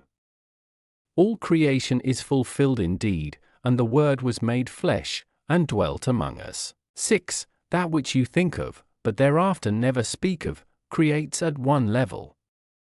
That which you think of and speak of creates at another level. That which you think, speak, and do becomes made manifest in your reality. 7. To think, speak, and do something which you do not truly believe is impossible. Therefore, the process of creation must include belief, or knowing. This is absolute faith. This is beyond hoping. This is knowing of a certainty, by your faith shall ye be healed. Therefore, the doing part of creation always includes knowing. It is a gut-level clarity, a total certainty, a complete acceptance as reality of something. 8. This place of knowing is a place of intense and incredible gratitude. It is a thankfulness in advance. And that, perhaps, is the biggest key to creation, to be grateful before, and for, the creation. Such taking for granted is not only condoned, but encouraged. It is the sure sign of mastery. All masters know in advance that the deed has been done. 9. Celebrate and enjoy all that you have created. To reject any part of it is to reject a part of yourself. Whatever it is that is now presenting itself as part of your creation, own it, claim it, bless it, be thankful for it.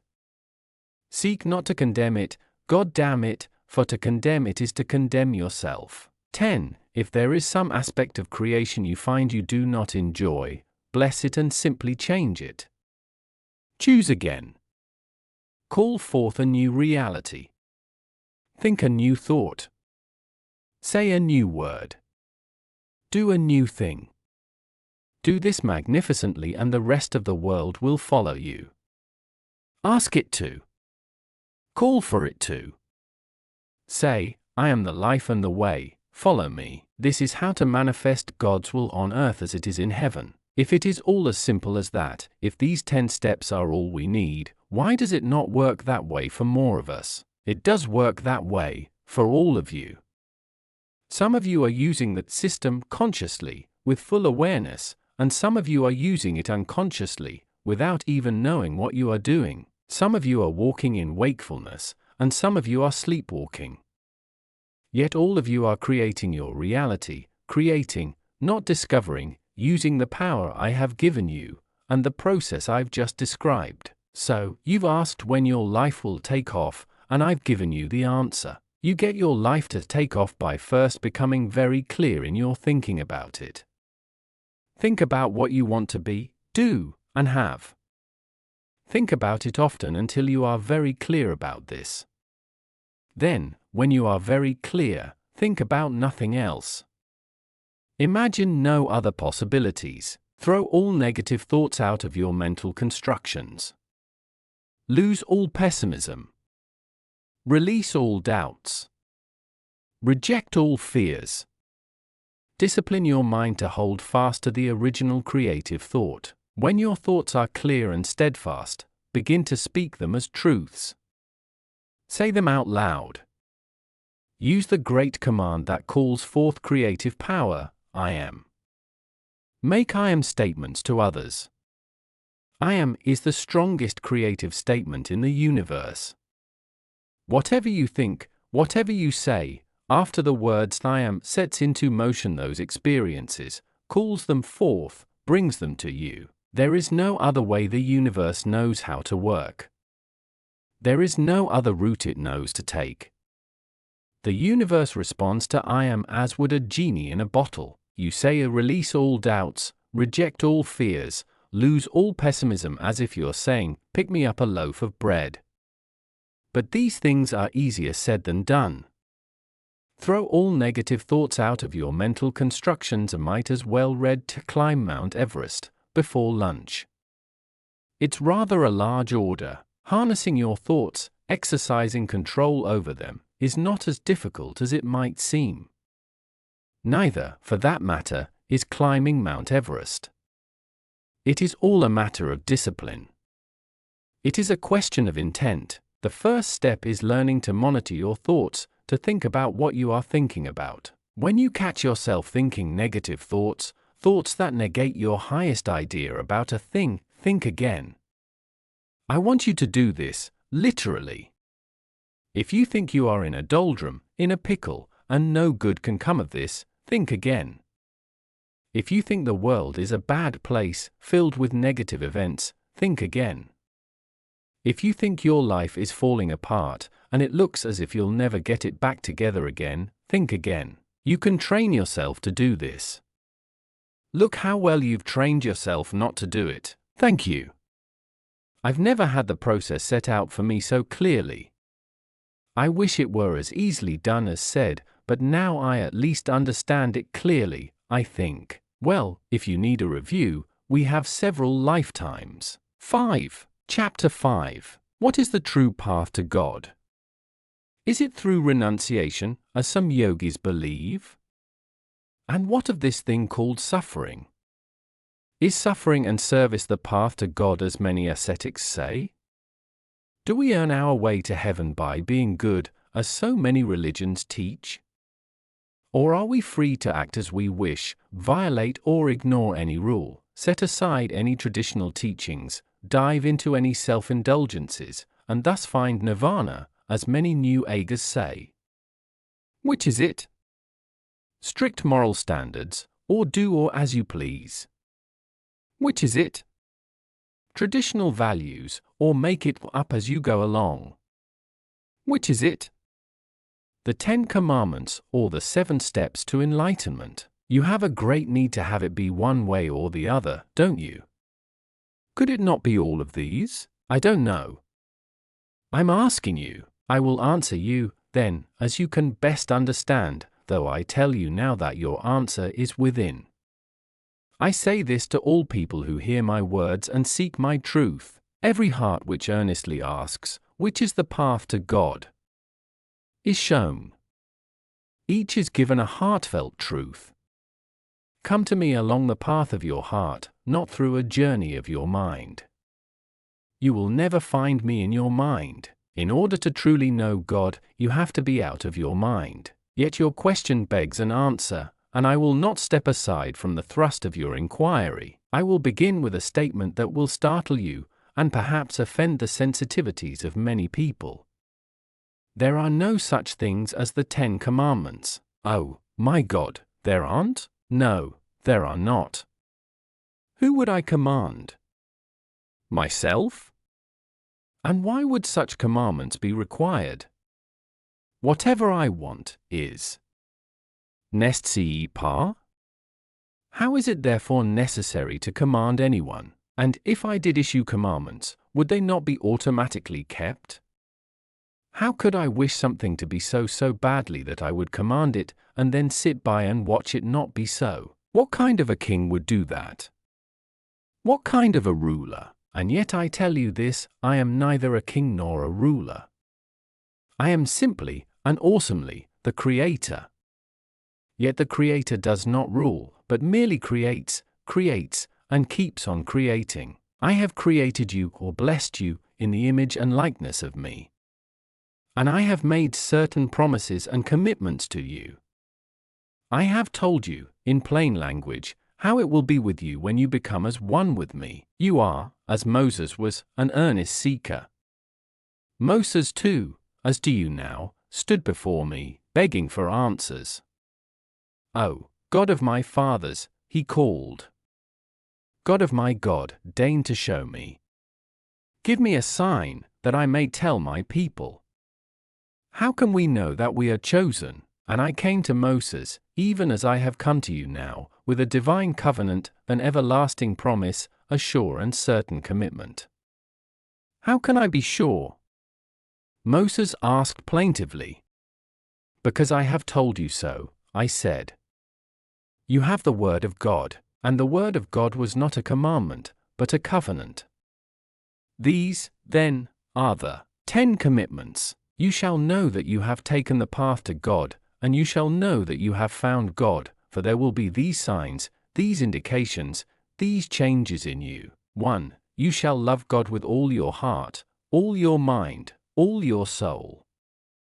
And there shall be no other God set before me. No longer will you worship human love, or success, money, or power, nor any symbol thereof. You will set aside these things as a child sets aside toys. Not because they are unworthy, but because you have outgrown them, and you shall know you have taken the path to God because, 2. You shall not use the name of God in vain. Nor will you call upon me for frivolous things. You will understand the power of words, and of thoughts, and you would not think of invoking the name of God in an ungodly manner. You shall not use my name in vain because you cannot. For my name, the great I Am, is never used in vain, that is, without result, nor can it ever be. And when you have found God, you shall know this, and I shall give you these other signs as well. 3. You shall remember to keep a day for me, and you shall call it holy. This, so that you do not long stay in your illusion, but cause yourself to remember who and what you are. And then shall you soon call every day the Sabbath, and every moment holy. 4. You shall honor your mother and your father, and you will know you are the son of God when you honor your father and mother God in all that you say or do or think. And even as you so honor the mother Father God, and your father and mother on earth, for they have given you life, so, too, will you honor everyone. 5. You know you have found God when you observe that you will not murder, that is, willfully kill, without cause.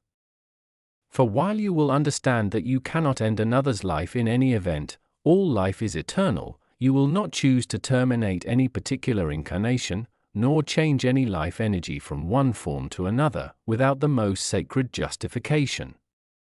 Your new reverence for life will cause you to honor all life forms, including plants, trees, and animals, and to impact them only when it is for the highest good. And these other signs will I send you also, that you may know you are on the path. 6. You will not defile the purity of love with dishonesty or deceit, for this is adulterous. I promise you, when you have found God, you shall not commit this adultery. 7. You will not take a thing that is not your own, nor cheat, nor connive, nor harm another to have anything, for this would be to steal. I promise you, when you have found God, you shall not steal, nor shall you. 8. Say a thing that is not true, and thus bear false witness. Nor shall you. 9. Covet your neighbor's spouse, for why would you want your neighbor's spouse when you know all others are your spouse? 10. Covet your neighbor's goods, for why would you want your neighbor's goods when you know that all goods can be yours, and all your goods belong to the world? You will know that you have found the path to God when you see these signs. For I promise that no one who truly seeks God shall any longer do these things. It would be impossible to continue such behaviors. These are your freedoms, not your restrictions. These are my commitments, not my commandments. For God does not order about what God has created, God merely tells God's children, this is how you will know that you are coming home. Moses asked in earnest, how may I know? Give me a sign. Moses asked the same question that you ask now. The same question all people everywhere have asked since time began. My answer is likewise eternal. But it has never been, and never will be, a commandment. For who shall I command? And who shall I punish should my commandments not be kept? There is only me, so I don't have to keep the 10 commandments in order to get to heaven. There is no such thing as getting to heaven. There is only a knowing that you are already there. There is an accepting, an understanding, not a working for or a striving. You cannot go to where you already are. To do that, you would have to leave where you are, and that would defeat the whole purpose of the journey. The irony is that most people think they have to leave where they are to get to where they want to be. And so they leave heaven in order to get to heaven, and go through hell. Enlightenment is understanding that there is nowhere to go, nothing to do, and nobody you have to be except exactly who you're being right now. You are on a journey to nowhere. Heaven, as you call it, is nowhere. Let's just put some space between the W and the H in that word and you'll see that heaven is now here. Everyone says that. Everyone says that. It's driving me crazy. If heaven is now here, how come I don't see that? Why don't I feel that? And why is the world such a mess? I understand your frustration. It's almost as frustrating trying to understand all this as it is trying to get someone to understand it. Whoa! Wait a minute. Are you trying to say that God gets frustrated? Who do you suppose invented frustration? And do you imagine that you can experience something I cannot? I tell you this, every experience you have, I have. Do you not see I am experiencing myself through you? What else do you suppose all this is for? I could not know myself were it not for you. I created you that I might know who I am. Now I would not shatter all of your illusions about me in one chapter, so I will tell you that in my most sublime form, which you call God, I do not experience frustration. Phew! That's better. You scared me there for a minute, but that's not because I can't. It's simply because I don't choose to. You can make the same choice, by the way. Well, frustrated or not, I still wonder how it can be that heaven is right here, and I don't experience it. You cannot experience what you don't know. And you don't know you are in heaven right now because you have not experienced it. You see, for you it is a vicious circle. You cannot, have not found a way yet to experience what you do not know, and you do not know what you have not experienced. What enlightenment asks you to do is to know something you have not experienced and thus experience it. Knowing opens the door to experience, and you imagine it is the other way around. Actually, you know a great deal more than you have experienced. You simply don't know that you know. You know that there is a God, for instance. But you may not know that you know that. So you keep waiting around for the experience. And all the while you keep having it. Yet you are having it without knowing, which is like not having it at all. Boy, we're going around in circles here. Yes, we are. And instead of going around in circles, perhaps we should be the circle itself. This doesn't have to be a vicious circle. It can be a sublime one. Is renunciation a part of the truly spiritual life? Yes, because ultimately all spirit renounces what is not real, and nothing in the life you lead is real, save your relationship with me. Yet renunciation in the classic sense of self-denial is not required. A true master does not give up something. A true master simply sets it aside, as he would do with anything for which he no longer has any use. There are those who say you must overcome your desires. I say you must simply change them. The first practice feels like a rigorous discipline, the second, a joyful exercise. There are those who say that to know God you must overcome all earthly passions. Yet to understand and accept them is enough. What you resist persists. What you look at disappears. Those who seek so earnestly to overcome all earthly passions often work at it so hard that it might be said, this has become their passion. They have a passion for God, a passion to know Him. But passion is passion, and to trade one for the other does not eliminate it. Therefore, judge not that about which you feel passionate.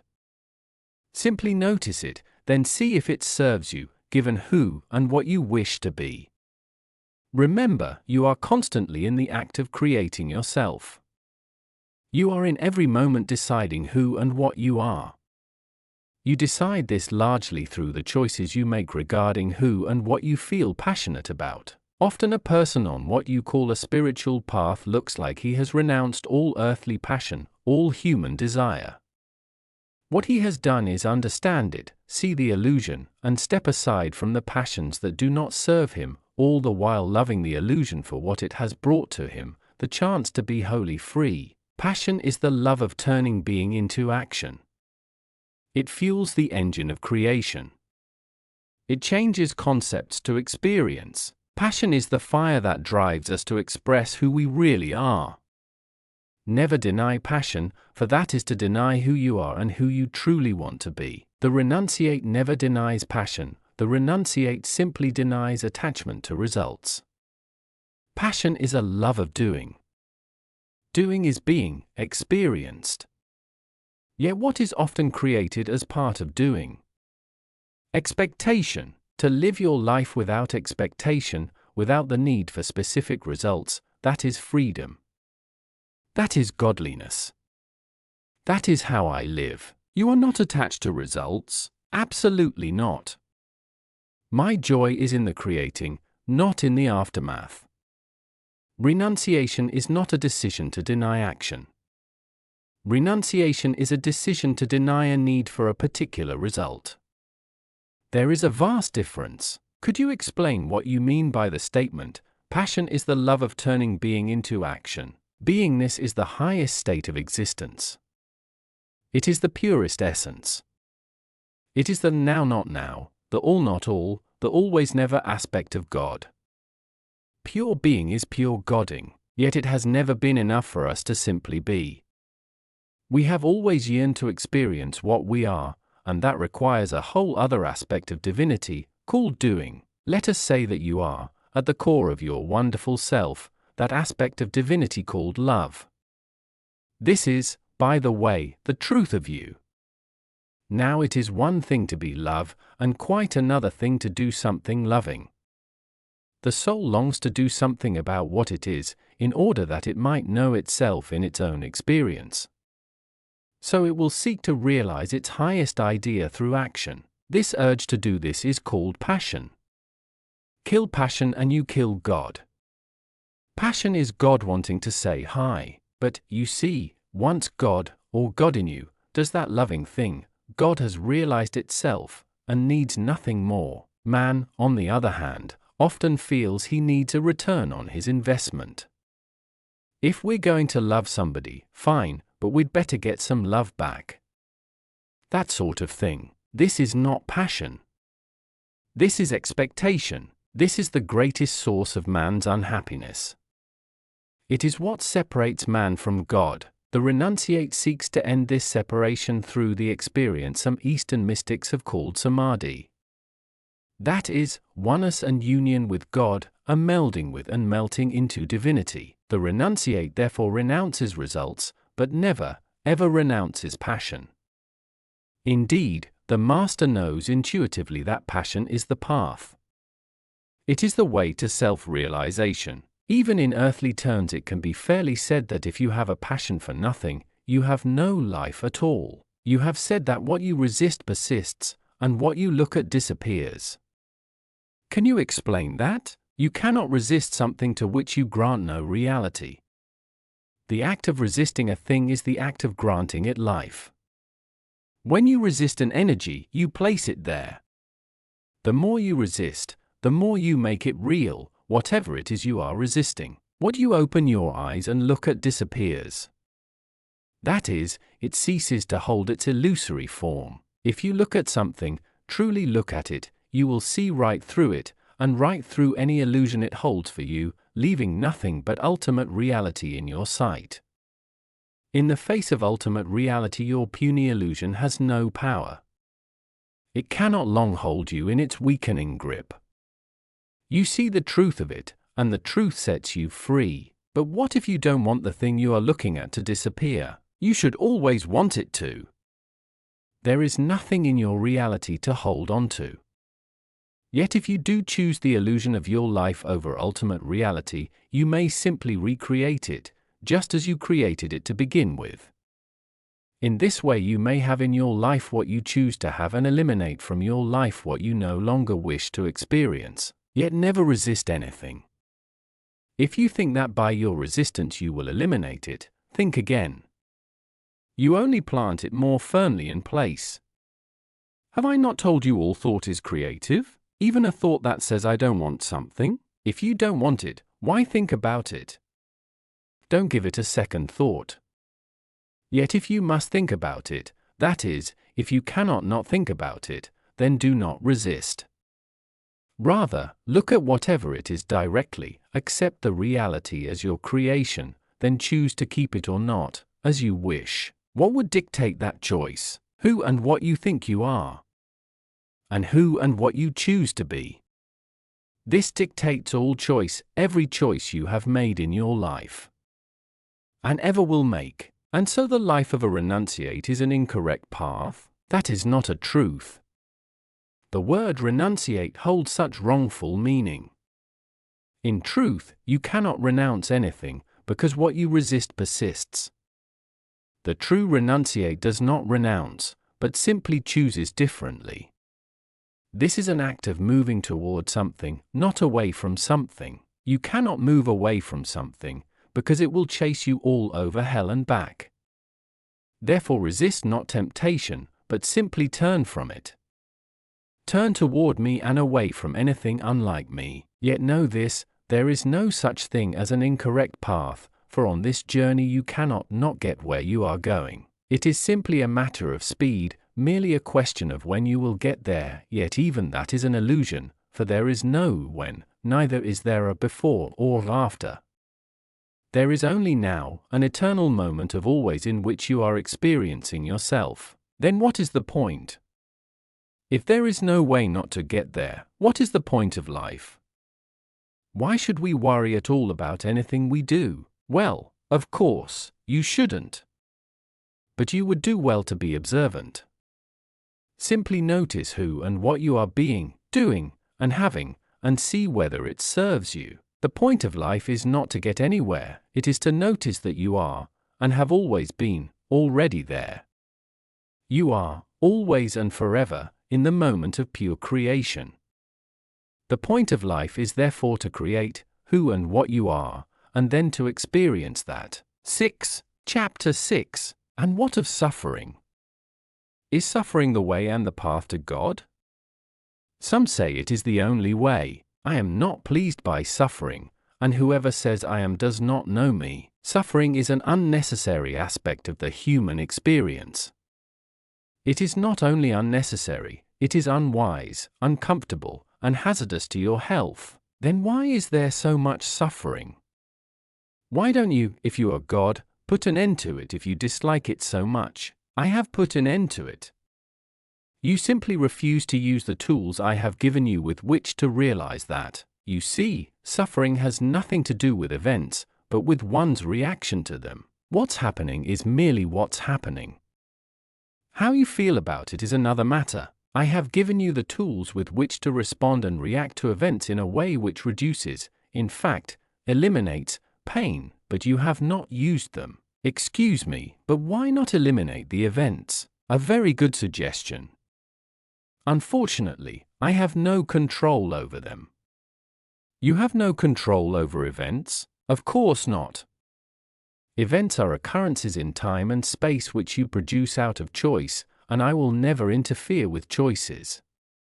To do so would be to obviate the very reason I created you. But I've explained all this before. Some events you produce willfully, and some events you draw to you more or less unconsciously. Some events, major natural disasters are among those you toss into this category, are written off to the fate. Yet even fate can be an acronym for from all thoughts everywhere. In other words, the consciousness of the planet, the collective consciousness. Precisely. Exactly. There are those who say the world is going to hell in a handbasket. Our ecology is dying. Our planet is in for a major geophysical disaster. Earthquakes. Volcanoes. Maybe even a tilting of the Earth on its axis. And there are others who say collective consciousness can change all that we can save the Earth with our thoughts put into action. If enough people everywhere believe something must be done to help the environment, you will save the earth. But you must work fast. So much damage has already been done, for so long. This will take a major attitudinal shift. You mean if we don't, we will see the earth, and its inhabitants, destroyed. I have made the laws of the physical universe clear enough for anyone to understand. There are laws of cause and effect which have been sufficiently outlined to your scientists, physicists, and, through them, to your world leaders. These laws don't need to be outlined once more here. Getting back to suffering, where did we ever get the idea that suffering was good? That the saintly suffer in silence? The saintly do suffer in silence, but that does not mean suffering is good. The students in the School of Mastery suffer in silence because they understand that suffering is not the way of God, but rather a sure sign that there is still something to learn of the way of God, still something to remember. The true master does not suffer in silence at all, but only appears to be suffering without complaint. The reason that the true master does not complain is that the true master is not suffering, but simply experiencing a set of circumstances that you would call insufferable. A practicing master does not speak of suffering simply because a master practicing clearly understands the power of the word, and so chooses to simply not say a word about it. We make real that to which we pay attention. The master knows this. The master places himself at choice with regard to that which she chooses to make real. You have all done this from time to time. There is not a one among you who has not made a headache disappear, or a visit to the dentist less painful, through your decision about it. A master simply makes the same decision about larger things. But why have suffering at all? Why have even the possibility of suffering? You cannot know, and become, that which you are, in the absence of that which you are not, as I have already explained to you. I still don't understand how we ever got the idea that suffering was good. You are wise to be insistent in questioning that. The original wisdom surrounding suffering in silence has become so perverted that now many believe, and several religions actually teach, that suffering is good and joy is bad. Therefore, you have decided that if someone has cancer but keeps it to himself, he is a saint, whereas if someone has, to pick a dynamite topic, robust sexuality, and celebrates it openly, she is a sinner. Boy, you did pick a dynamite topic. And you cleverly changed the pronoun, too, from male to female. Was that to make a point? It was to show you your prejudices. You don't like to think of women having robust sexuality, much less celebrating it openly. You would rather see a man dying without a whimper on the battlefield than a woman making love with a whimper in the street, wouldn't you? I have no judgment one way or the other. But you have all sorts of them, and I suggest that it is your judgments which keep you from joy, and your expectations which make you unhappy. All of this put together is what causes you disease, and therein begins your suffering. How do I know that what you are saying is true? How do I know this is even God speaking, and not my overactive imagination? You've asked that before. My answer is the same. What difference does it make? Even if everything I've said is wrong, can you think of a better way to live? No, then wrong is right, and right is wrong. Yet I'll tell you this, to help you out of your dilemma. Believe nothing I say. Simply live it. Experience it. Then live whatever other paradigm you want to construct. Afterward, look to your experience to find your truth. One day, if you have a great deal of courage, you will experience a world where making love is considered better than making war. On that day will you rejoice. 7. Chapter 7. Life is so scary. And so confusing. I wish things could be more clear. There is nothing scary about life, if you are not attached to results. You mean if you don't want anything? That's right. Choose, but don't want. That's easy for people who don't have anybody depending on them. What if you have a wife and children? The path of the householder has always been a most challenging path. Perhaps the most challenging. As you point out, it is easy to want nothing when you are only dealing with yourself. It is natural, when you have others you love, to want only the best for them. It hurts when you can't give them all that you want them to have. A nice home, some decent clothes, enough food. I feel as though I've been struggling for 20 years just to make ends meet. And I still have nothing to show for it. You mean in terms of material wealth? I mean in terms of just some of the basics that a man would like to pass on to his children. I mean in terms of some of the very simple things a man would like to provide for his wife. I see. You see it as your job in life to provide all these things. Is that what you imagine your life to be about? I'm not sure I'd state it that way.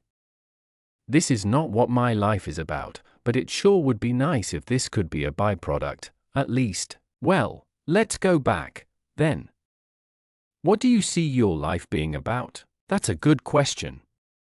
I've had a lot of different answers to that through the years. What is your answer now? It feels as though I have two answers to that question, the answer I'd like to see, and the answer I'm seeing. What's the answer you'd like to see? I'd like to see my life being about the evolution of my soul. I'd like to see my life being about expressing and experiencing the part of me I love most. The part of me that is compassion and patience and giving and helping. The part of me that is knowing and wise, forgiving and love. Sounds like you've been reading this book. Yes, well, it's a beautiful book, on an esoteric level, but I'm trying to figure out how to practicalize that. The answer to your question that I see being real in my life is that it's about day-to-day survival. Oh. And you think one thing precludes the other? Well, you think esoterics preclude survival? The truth is, I'd like to do more than just survive. I've been surviving all these years. I notice I'm still here. But I'd like the struggle for survival to end. I see that just getting by from day to day is still a struggle. I'd like to do more than just survive. I'd like to prosper, and what would you call prospering? Having enough that I don't have to worry where my next dollar is coming from, not having to stress and strain just to make the rent, or handle the phone bill. I mean, I hate to get so mundane, but we're talking real life here, not the airy-fairy, spiritually romanticized picture of life you draw throughout this book. Do I hear a little anger there? Not anger so much as frustration. I've been at the spiritual game for over 20 years now, and look where it's gotten me. One paycheck away from the poorhouse. And now I've just lost my job, and it looks like the cash flow has stopped again. I'm getting really tired of the struggle. I'm 49 years old, and I'd like to have some security in life so that I could devote more time to God stuff, to soul evoluting, etc. That's where my heart is, but it's not where my life allows me to go. Well, you've said a mouthful there, and I suspect you're speaking for a whole lot of people when you share that experience. I'm going to respond to your truth one sentence at a time, so that we can easily track and dissect the answer. You have not been at this spiritual game for 20 years, you have been barely skirting the edges of it. This is not a spanking, by the way, this is just a statement of the truth. I'll concede that for 2 decades you've been looking at it, flirting with it, experimenting now and then, but I haven't felt your truest commitment to the game until just recently. Let's be clear that being at the spiritual game means dedicating your whole mind, your whole body, your whole soul to the process of creating self in the image and likeness of God. This is the process of self-realization about which Eastern mystics have written. It is the process of salvation to which much Western theology has devoted itself. This is a day-to-day, hour-to-hour, moment-to-moment act of supreme consciousness. It is a choosing and a re-choosing every instant. It is ongoing creation. Conscious creation. Creation with a purpose. It is using the tools of creation we have discussed, and using them with awareness and sublime intention. That is playing this spiritual game. Now, how long have you been at this? I haven't even begun. Don't go from one extreme to the other, and don't be so hard on yourself. You have been dedicated to this process, and you're actually engaged in it more than you'll give yourself credit for. But you haven't been doing so for 20 years, or anything close to that. Yet the truth is, how long you have been engaged in it is not important. Are you engaged in it now? That's all that matters. Let's move on with your statement. You ask us to look where it's gotten you, and you describe yourself as being one step away from the poorhouse. I look at you and see a quite different thing. I see a person who is one step away from the rich house. You feel you are one paycheck from oblivion, and I see you as one paycheck from nirvana.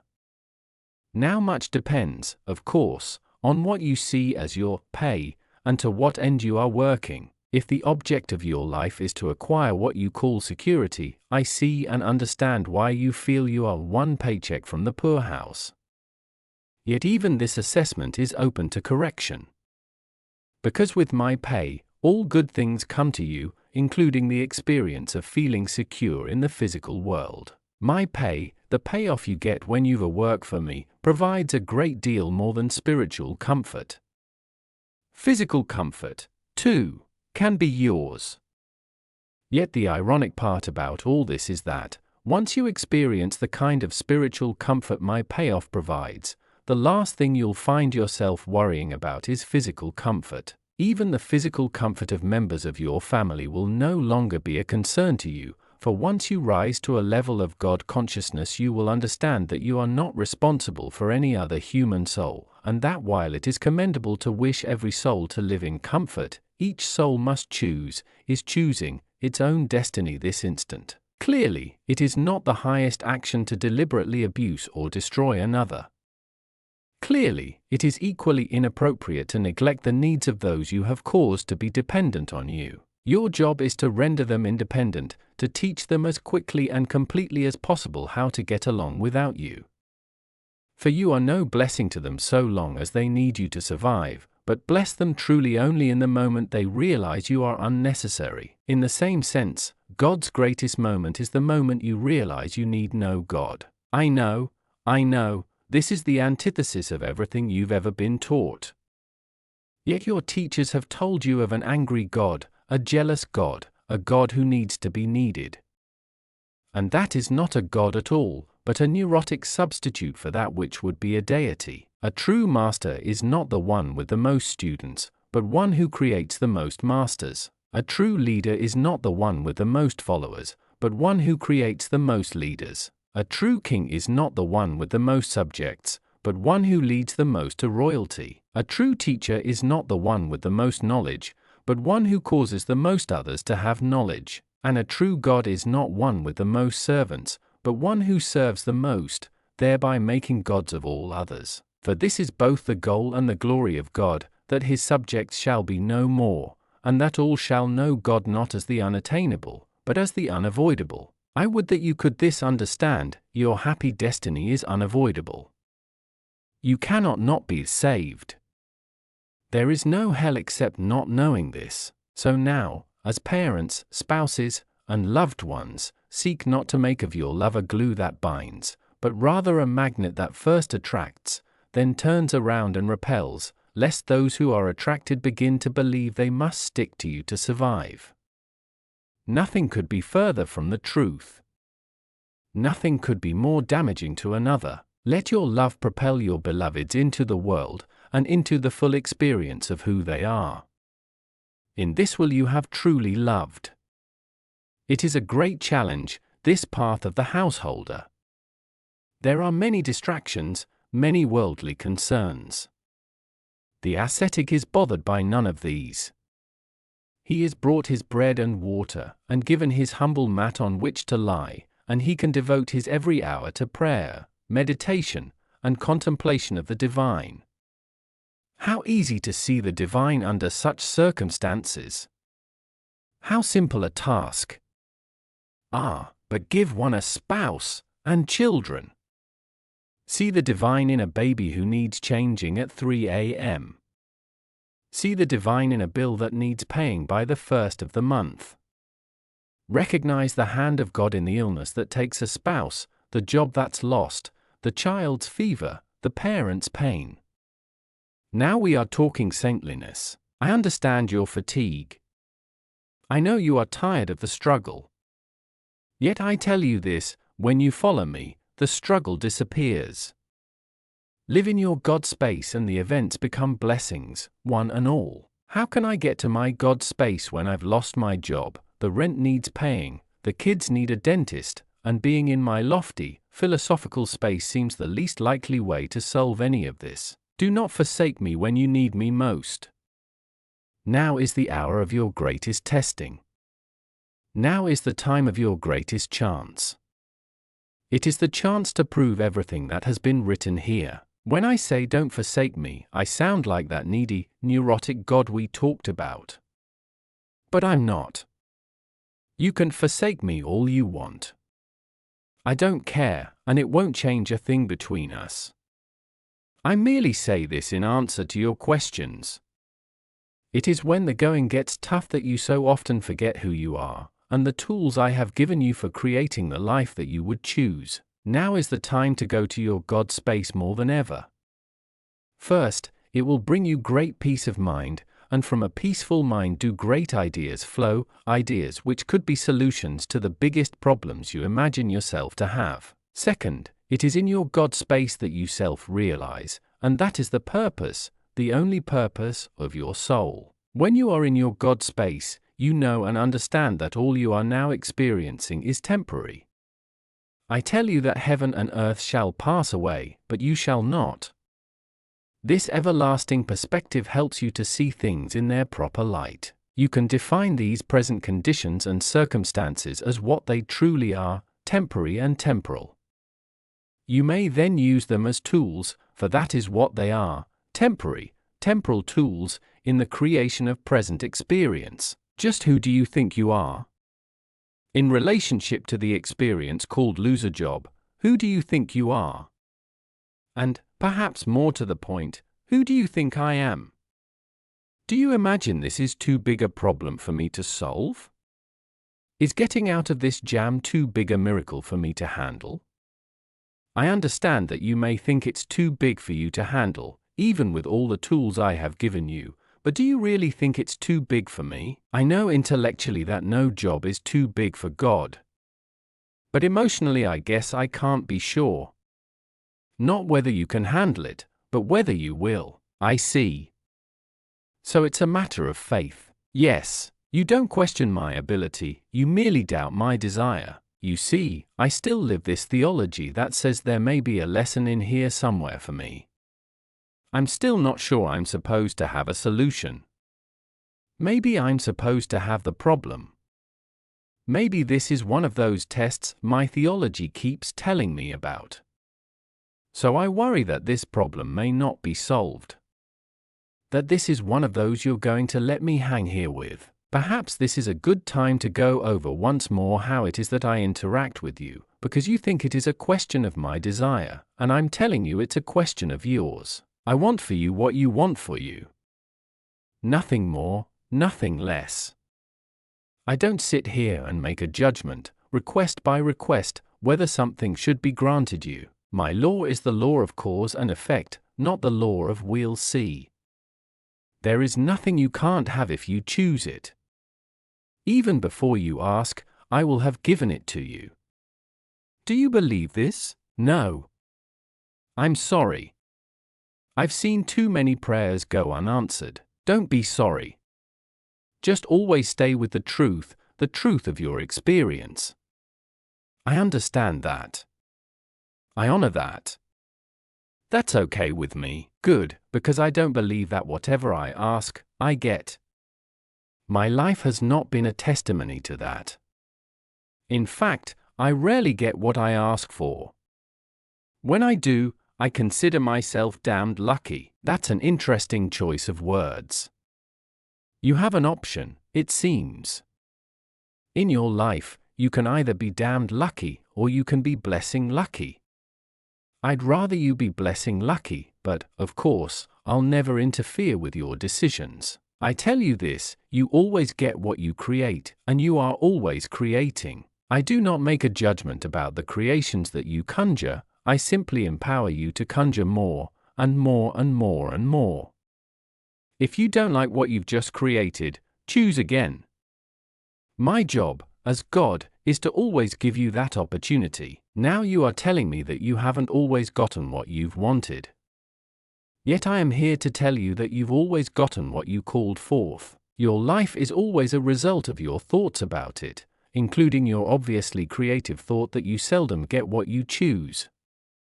Now in this present instance you see yourself as the victim of the situation in the losing of your job. Yet the truth is that you no longer chose that job. You stopped getting up in the morning in anticipation, and began getting up with dread. You stopped feeling happy about your work and began feeling resentment. You even began fantasizing doing something else.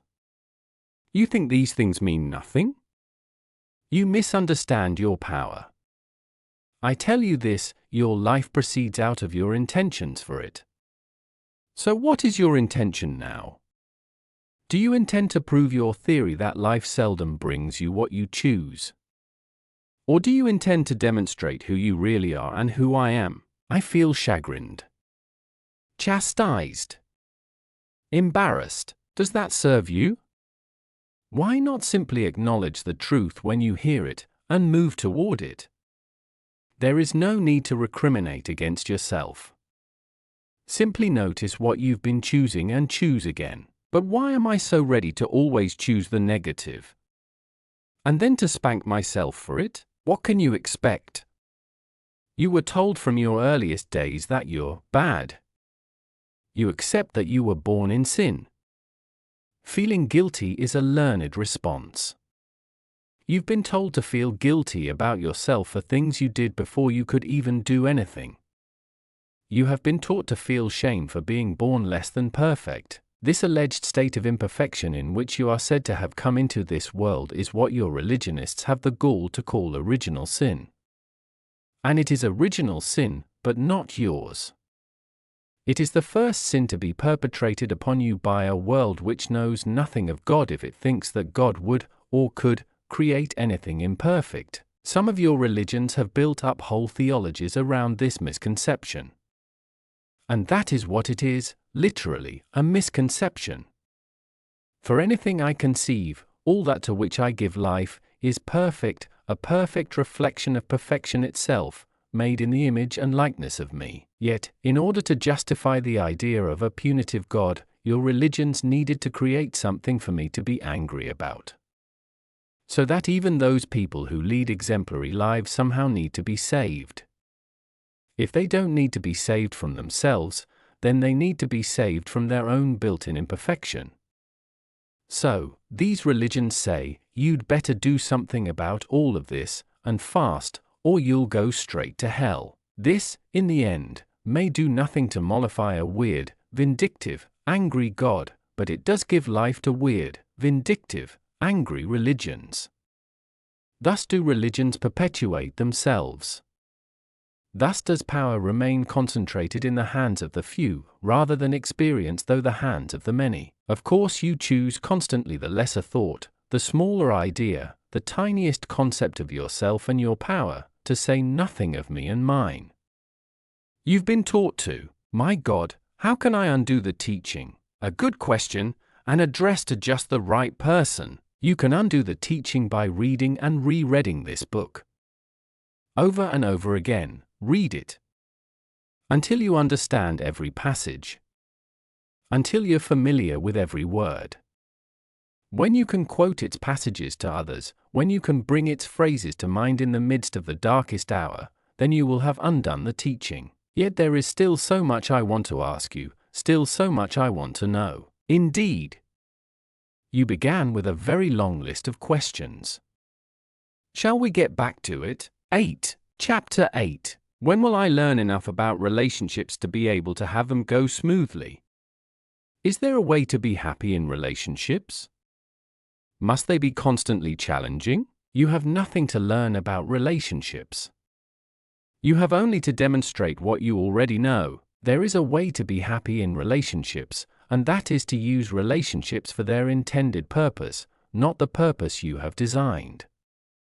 Relationships are constantly challenging, constantly calling you to create, express, and experience higher and higher aspects of yourself, grander and grander visions of yourself, ever more magnificent versions of yourself. Nowhere can you do this more immediately, impactfully, and immaculately than in relationships. In fact, without relationships, you cannot do it at all. It is only through your relationship with other people, places, and events that you can even exist as a knowable quantity, as an identifiable something in the universe. Remember, absent everything else, you are not. You only are what you are relative to another thing that is not.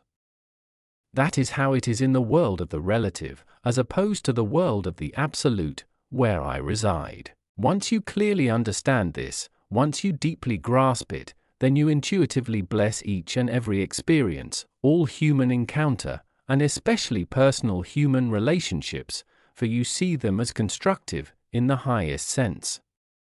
You see that they can be used, must be used, are being used, whether you want them to be or not, to construct who you really are. That construction can be a magnificent creation of your own conscious design, or a strictly happenstance configuration. You can choose to be a person who has resulted simply from what has happened, or from what you've chosen to be and do about what has happened. It is in the latter form that creation of self becomes conscious. It is in the second experience that self becomes realized. Bless, therefore, every relationship, and hold each as special and formative of who you are, and now choose to be. Now your inquiry has to do with individual human relationships of the romantic sort, and I understand that. So let me address myself specifically, and at length, to human love relationships, these things which continue to give you such trouble. When human love relationships fail, relationships never truly fail, except in the strictly human sense that they did not produce what you want. They fail because they were entered into for the wrong reason. Wrong, of course, is a relative term, meaning something measured against that which is right, whatever that is. It would be more accurate in your language to say relationships fail, change, most often when they are entered into for reasons not wholly beneficial or conducive to their survival. Most people enter into relationships with an eye toward what they can get out of them, rather than what they can put into them. The purpose of a relationship is to decide what part of yourself you'd like to see show up, not what part of another you can capture and hold. There can be only one purpose for relationships, and for all of life, to be and to decide who you really are. It is very romantic to say that you were nothing until that special other came along, but it is not true. Worse, it puts an incredible pressure on the other to be all sorts of things he or she is not. Not wanting to let you down, they try very hard to be and do these things until they cannot anymore. They can no longer complete your picture of them. They can no longer fill the roles to which they have been assigned. Resentment builds. Anger follows. Finally, in order to save themselves and the relationship, these special others begin to reclaim their real selves, acting more in accordance with who they really are. It is about this time that you say they've really changed. It is very romantic to say that now that your special other has entered your life, you feel complete. Yet the purpose of relationship is not to have another who might complete you, but to have another with whom you might share your completeness. Here is the paradox of all human relationships. You have no need for a particular other in order for you to experience, fully, who you are, and, without another, you are nothing. This is both the mystery and the wonder, the frustration and the joy of the human experience. It requires deep understanding and total willingness to live within this paradox in a way which makes sense. I observe that very few people do. Most of you enter your relationship forming years ripe with anticipation, full of sexual energy, a wide-open heart, and a joyful, if eager, soul. Somewhere between 40 and 60, and for most it is sooner rather than later, you've given up on your grandest dream, set aside your highest hope, and settled for your lowest expectation, or nothing at all. The problem is so basic, so simple, and yet so tragically misunderstood. Your grandest dream, your highest idea, and your fondest hope has had to do with your beloved other rather than your beloved self. The test of your relationships has had to do with how well the other lived up to your ideas, and how well you saw yourself living up to his or hers. Yet the only true test has to do with how well you live up to yours. Relationships are sacred because they provide life's grandest opportunity, indeed, its only opportunity, to create and produce the experience of your highest conceptualization of self. Relationships fail when you see them as life's grandest opportunity to create and produce the experience of your highest conceptualization of another. Let each person in relationship worry about self, what self is being, doing, and having, what self is wanting, asking, giving, what self is seeking, creating, experiencing, and all relationships would magnificently serve their purpose and their participants. Let each person in relationship worry not about the other, but only about self. This seems a strange teaching, for you have been told that in the highest form of relationship, one worries only about the other. Yet I tell you this, your focus upon the other, your obsession with the other, is what causes relationships to fail. What is the other being? What is the other doing? What is the other having? What is the other saying? Wanting? Demanding? What is the other thinking? Expecting? Planning? The master understands that it doesn't matter what the other is being, doing, having, saying, wanting, demanding. It doesn't matter what the other is thinking, expecting, planning. It only matters what you are being in relationship to that. The most loving person is the person who is self-centered. That is a radical teaching, not if you look at it carefully. If you cannot love yourself, you cannot love another. Many people make the mistake of seeking love of self through love for another. Of course, they don't realize they are doing this. It is not a conscious effort. It's what's going on in the mind. Deep in the mind. In what you call the subconscious. They think, if I can just love others, they will love me. Then I will be lovable, and I can love me. The reverse of this is that so many people hate themselves because they feel there is not another who loves them. This is a sickness. It's when people are truly lovesick because the truth is, other people do love them, but it doesn't matter. No matter how many people profess their love for them, it is not enough. First, they don't believe you. They think you are trying to manipulate them, trying to get something. How could you love them for who they truly are? No. There must be some mistake. You must want something. Now what do you want? They sit around trying to figure out how anyone could actually love them. So they don't believe you, and embark on a campaign to make you prove it. You have to prove that you love them. To do this, they may ask you to start altering your behavior. Second, if they finally come to a place where they can believe you love them, they begin at once to worry about how long they can keep your love. So, in order to hold on to your love, they start altering their behavior. Thus, two people literally lose themselves in a relationship. They get into the relationship hoping to find themselves, and they lose themselves instead. This losing of the self in a relationship is what causes most of the bitterness in such couplings. Two people join together in a partnership hoping that the whole will be greater than the sum of the parts, only to find that it's less. They feel less than when they were single. Less capable, less able, less exciting, less attractive, less joyful, less content. This is because they are less. They've given up most of who they are in order to be, and to stay, in their relationship. Relationships were never meant to be this way. Yet this is how they are experienced by more people than you could ever know. Why? Why? It is because people have lost touch with, if they ever were in touch with, the purpose of relationships. When you lose sight of each other as sacred souls on a sacred journey, then you cannot see the purpose, the reason, behind all relationships. The soul has come to the body, and the body to life, for the purpose of evolution. You are evolving, you are becoming. And you are using your relationship with everything to decide what you are becoming. This is the job you came here to do. This is the joy of creating self. Of knowing self. Of becoming, consciously, what you wish to be. It is what is meant by being self-conscious. You have brought yourself to the relative world so that you might have the tools with which to know and experience who you really are. Who you are is who you create yourself to be in relationship to all the rest of it. Your personal relationships are the most important elements in this process. Your personal relationships are therefore holy ground. They have virtually nothing to do with the other, yet, because they involve another, they have everything to do with the other. This is the divine dichotomy.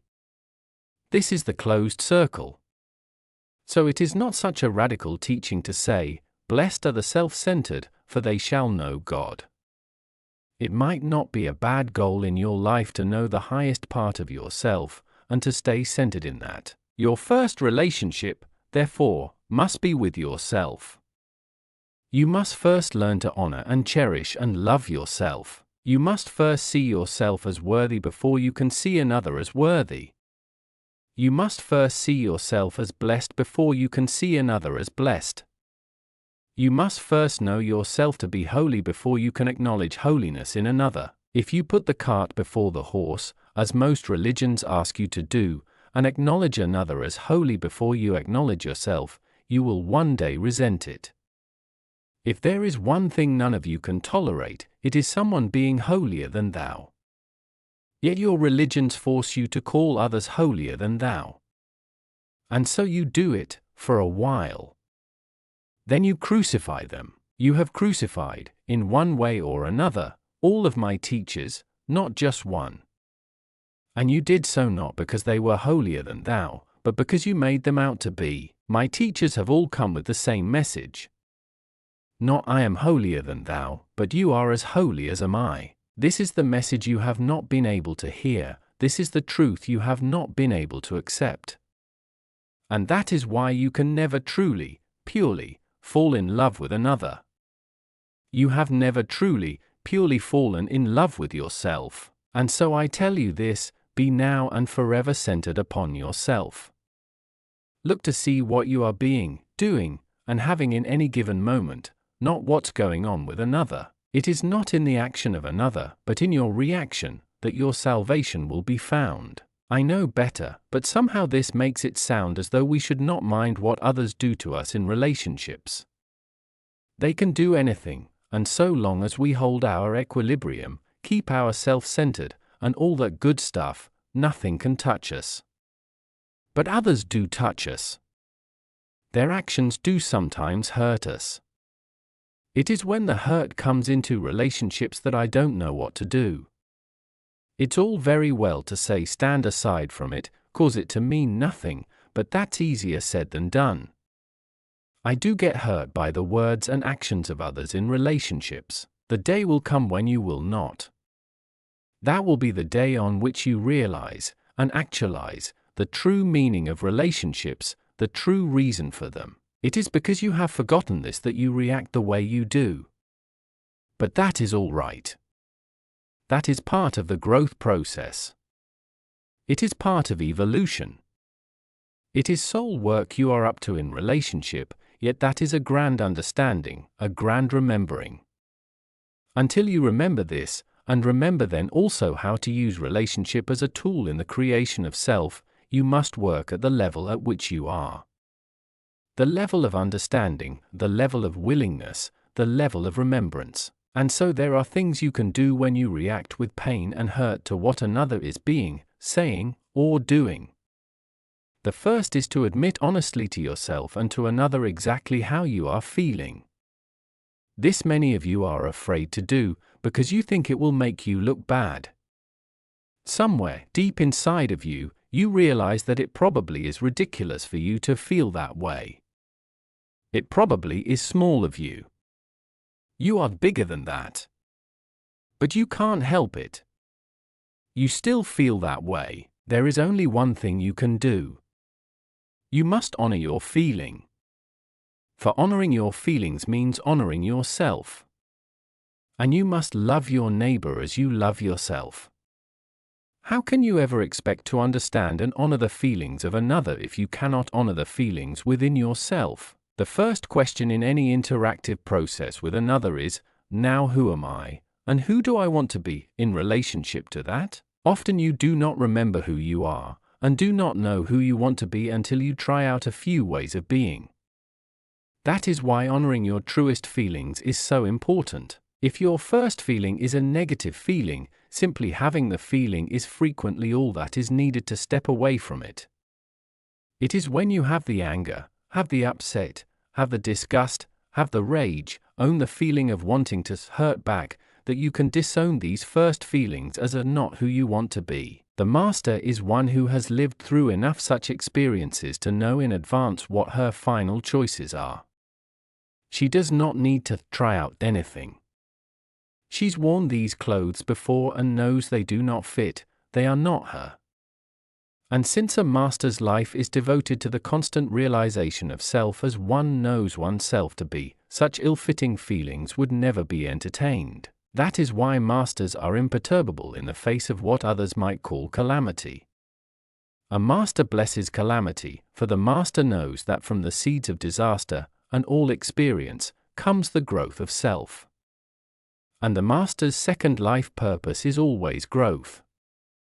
For once one has fully self-realized, there is nothing left to do except be more of that. It is at this stage that one moves from soul work to God work, for this is what I am up to. I will assume for the purposes of this discussion that you are still up to soul work. You are still seeking to realize, make real, who you truly are. Life, I, will give you bountiful opportunities to create that. Remember, life is not a process of discovery, life is a process of creation. You can create who you are over and over again.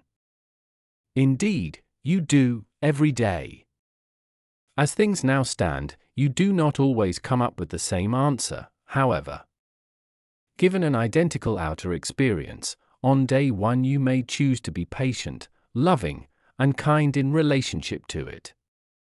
On day two you may choose to be angry, ugly, and sad. The master is one who always comes up with the same answer, and that answer is always the highest choice. In this the master is eminently predictable. Conversely, the student is completely unpredictable. One can tell how one is doing on the road to mastery by simply noticing how predictably one makes the highest choice in responding or reacting to any situation. Of course, this throws open the question, what choice is highest? That is a question around which have revolved the philosophies and theologies of man since the beginning of time. If the question truly engages you, you are already on your way to mastery. For it is still true that most people continue to be engaged by another question altogether. Not, what is the highest choice, but what is the most profitable? Or, how can I lose the least? When life is lived from a standpoint of damage control or optimum advantage, the true benefit of life is forfeited. The opportunity is lost. The chance is missed. For a life lived thusly is a life lived from fear, and that life speaks a lie about you. For you are not fear, you are love. Love that needs no protection, love that cannot be lost.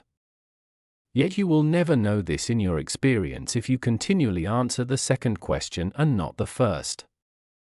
For only a person who thinks there is something to gain or to lose asks the second question.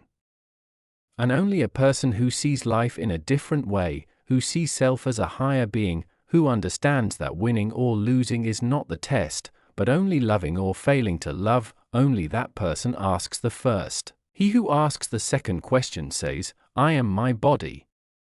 She who asks the first says, I am my soul. Yea, let all those who have ears to hear listen. For I tell you this, at the critical juncture in all human relationships, there is only one question. What would love do now? No other question is relevant, no other question is meaningful, no other question has any importance to your soul. Now we come upon a very delicate point of interpretation, for this principle of love-sponsored action has been widely misunderstood, and it is this misunderstanding which has led to the resentments and angers of life, which, in turn, have caused so many to stray from the path. For centuries you have been taught that love-sponsored action arises out of the choice to be, do, and have whatever produces the highest good for another. Yet I tell you this, the highest choice is that which produces the highest good for you. As with all profound spiritual truth, this statement opens itself to immediate misinterpretation. The mystery clears a bit the moment one decides what is the highest good one could do for oneself. And when the absolute highest choice is made, the mystery dissolves, the circle completes itself, and the highest good for you becomes the highest good for another. It may take lifetimes to understand this, and even more lifetimes to implement, for this truth revolves around an even greater one. What you do for yourself, you do for another. What you do for another, you do for the self. This is because you and the other are one, and this is because there is naught but you. All the masters who have walked your planet have taught this. Verily, verily, I say unto you, inasmuch as ye have done it unto one of the least of these my brethren, ye have done it unto me. Yet this has remained for most people merely a grand esoteric truth, with little practical application.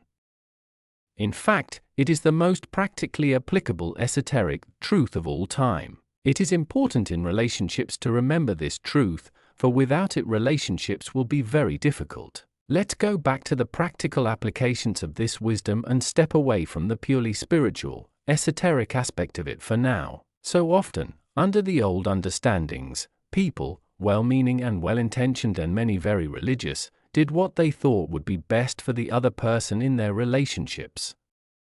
Sadly, all this produced in many cases, in most cases, was continued abuse by the other.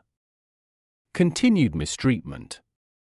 Continued dysfunction in the relationship. Ultimately, the person trying to do what is right by the other, to be quick to forgive, to show compassion, to continually look past certain problems and behaviors, becomes resentful, angry, and mistrusting, even of God.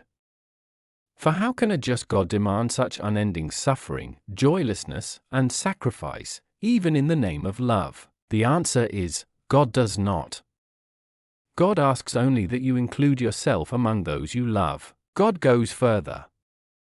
God suggests, recommends, that you put yourself first. I do this knowing full well that some of you will call this blasphemy, and therefore not my word, and that others of you will do what might be even worse, accept it as my word and misinterpret or distort it to suit your own purposes, to justify ungodly acts. I tell you this, putting yourself first in the highest sense never leads to an ungodly act. If, therefore, you have caught yourself in an ungodly act as a result of doing what is best for you, the confusion is not in having put yourself first, but rather in misunderstanding what is best for you. Of course, determining what is best for you will require you to also determine what it is you are trying to do. This is an important step that many people ignore. What are you up to? What is your purpose in life?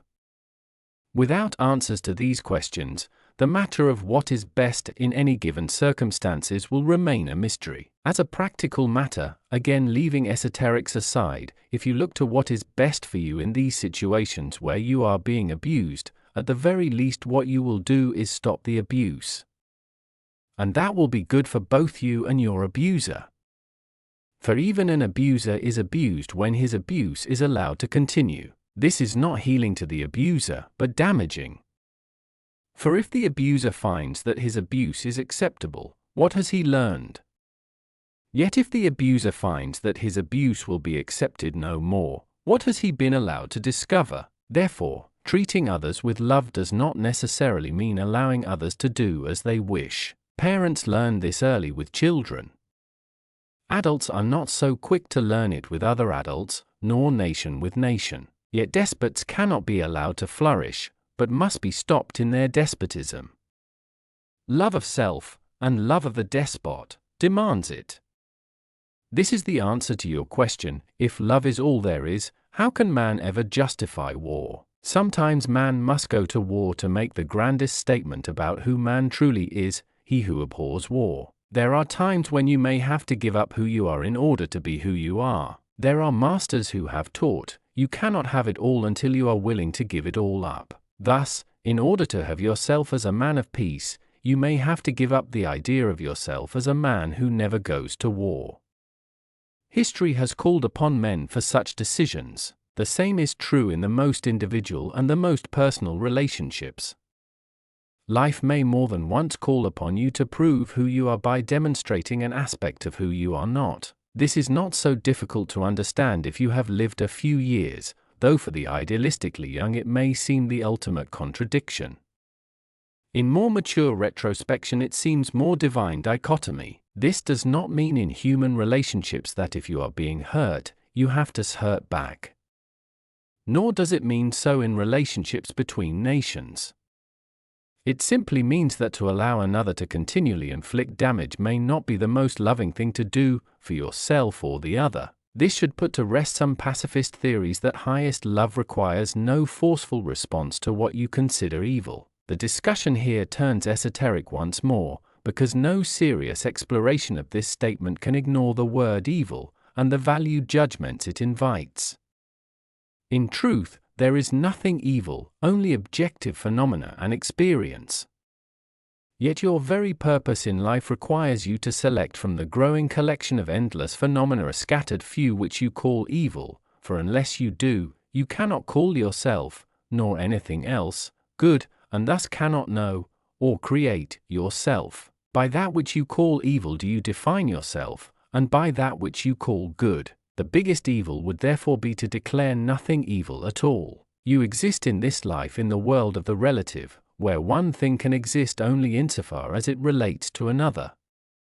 This is at one and the same time both the function and the purpose of relationship, to provide a field of experience within which you find yourself, define yourself, and, if you choose, constantly recreate who you are. Choosing to be godlike does not mean you choose to be a martyr. And it certainly does not mean you choose to be a victim. On your way to mastery, when all possibility of hurt, damage, and loss is eliminated, it would be well to recognize hurt, damage, and loss as part of your experience, and decide who you are in relationship to it. Yes, the things that others think, say, or do will sometimes hurt you, until they do not anymore. What will get you from here to there most quickly is total honesty, being willing to assert, acknowledge, and declare exactly how you feel about a thing. Say your truth, kindly, but fully and completely. Live your truth, gently, but totally and consistently. Change your truth easily and quickly when your experience brings you new clarity. No one in right mind, least of all God, would tell you, when you are hurt in a relationship, to stand aside from it, cause it to mean nothing. If you are now hurting, it is too late to cause it to mean nothing. Your task now is to decide what it does mean, and to demonstrate that. For in so doing, you choose and become who you seek to be. So I don't have to be the long-suffering wife or the belittled husband or the victim of my relationships in order to render them holy, or to make me pleasing in the eyes of God. Good grief, of course not. And I don't have to put up with attacks on my dignity, assaults on my pride, damage to my psyche, and wounds to my heart in order to say that I gave it my best in a relationship, did my duty or met my obligation in the eyes of God and man. Not for 1 minute. Then, pray God, tell me, what promises should I make in relationship? What agreements must I keep? What obligations do relationships carry? What guidelines should I seek? The answer is the answer you cannot hear, for it leaves you without guidelines and renders null and void every agreement in the moment you make it. The answer is, you have no obligation. Neither in relationship, nor in all of life. No obligation? No obligation. Nor any restriction or limitation, nor any guidelines or rules. Nor are you bound by any circumstances or situations, nor constrained by any code or law.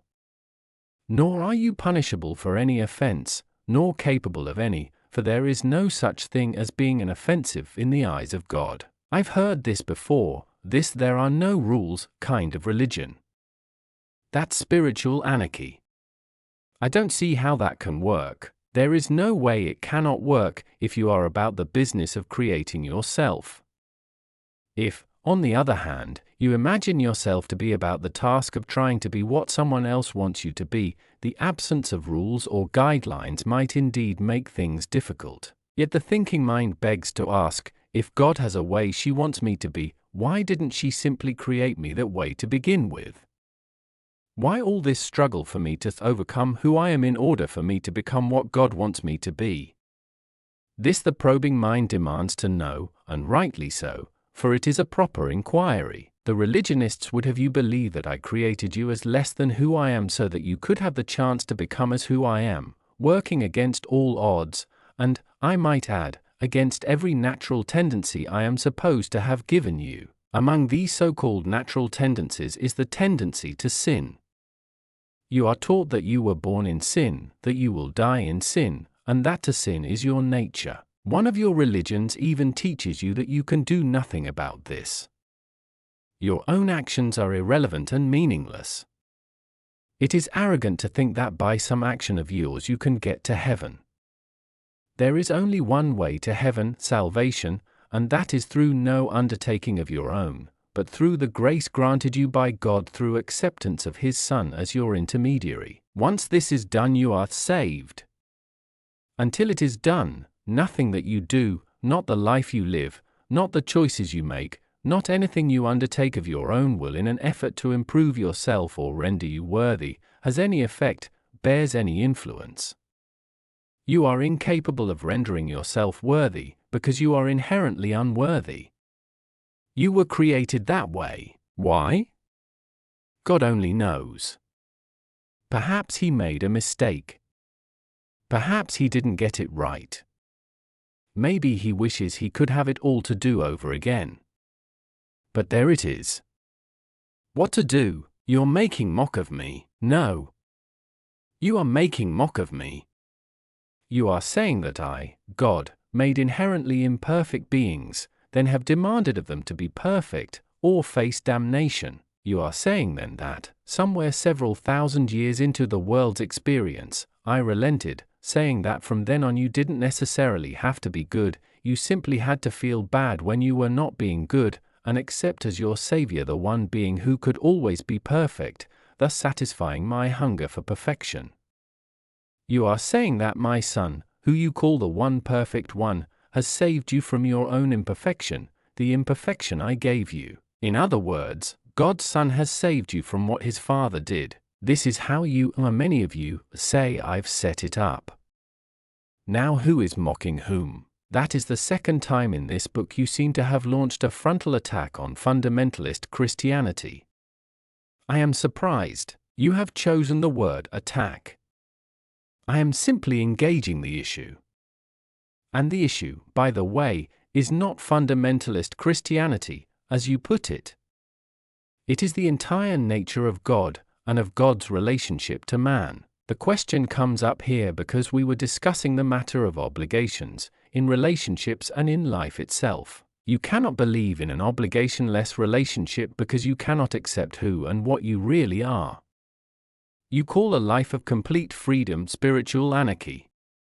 I call it God's great promise. It is only within the context of this promise that God's great plan can be completed. You have no obligation in relationship. You have only opportunity. Opportunity, not obligation, is the cornerstone of religion, the basis of all spirituality. So long as you see it the other way around, you will have missed the point. Relationship, your relationship to all things, was created as your perfect tool in the work of the soul. That is why all human relationships are sacred ground. It is why every personal relationship is holy. In this, many churches have it right. Marriage is a sacrament. But not because of its sacred obligations. Rather, because of its unequaled opportunity. Never do anything in relationship out of a sense of obligation. Do whatever you do out of a sense of the glorious opportunity your relationship affords you to decide, and to be, who you really are. I can hear that, yet over and over in my relationships I have given up when the going gets tough. The result is that I've had a string of relationships where I thought, as a kid, that I'd have only one. I don't seem to know what it's like to hold on to a relationship. Do you think I will ever learn? What do I have to do to make it happen? You make it sound as if holding on to a relationship means it's been a success. Try not to confuse longevity with a job well done. Remember, your job on the planet is not to see how long you can stay in relationship, it's to decide and experience who you really are. This is not an argument for short-term relationships, yet neither is there a requirement for long-term ones. Still, while there is no such requirement, this much should be said: long-term relationships do hold remarkable opportunities for mutual growth, mutual expression, and mutual fulfillment, and that has its own reward. I know. I mean, I've always suspected that. So how do I get there? First, make sure you get into a relationship for the right reasons. I'm using the word right here as a relative term.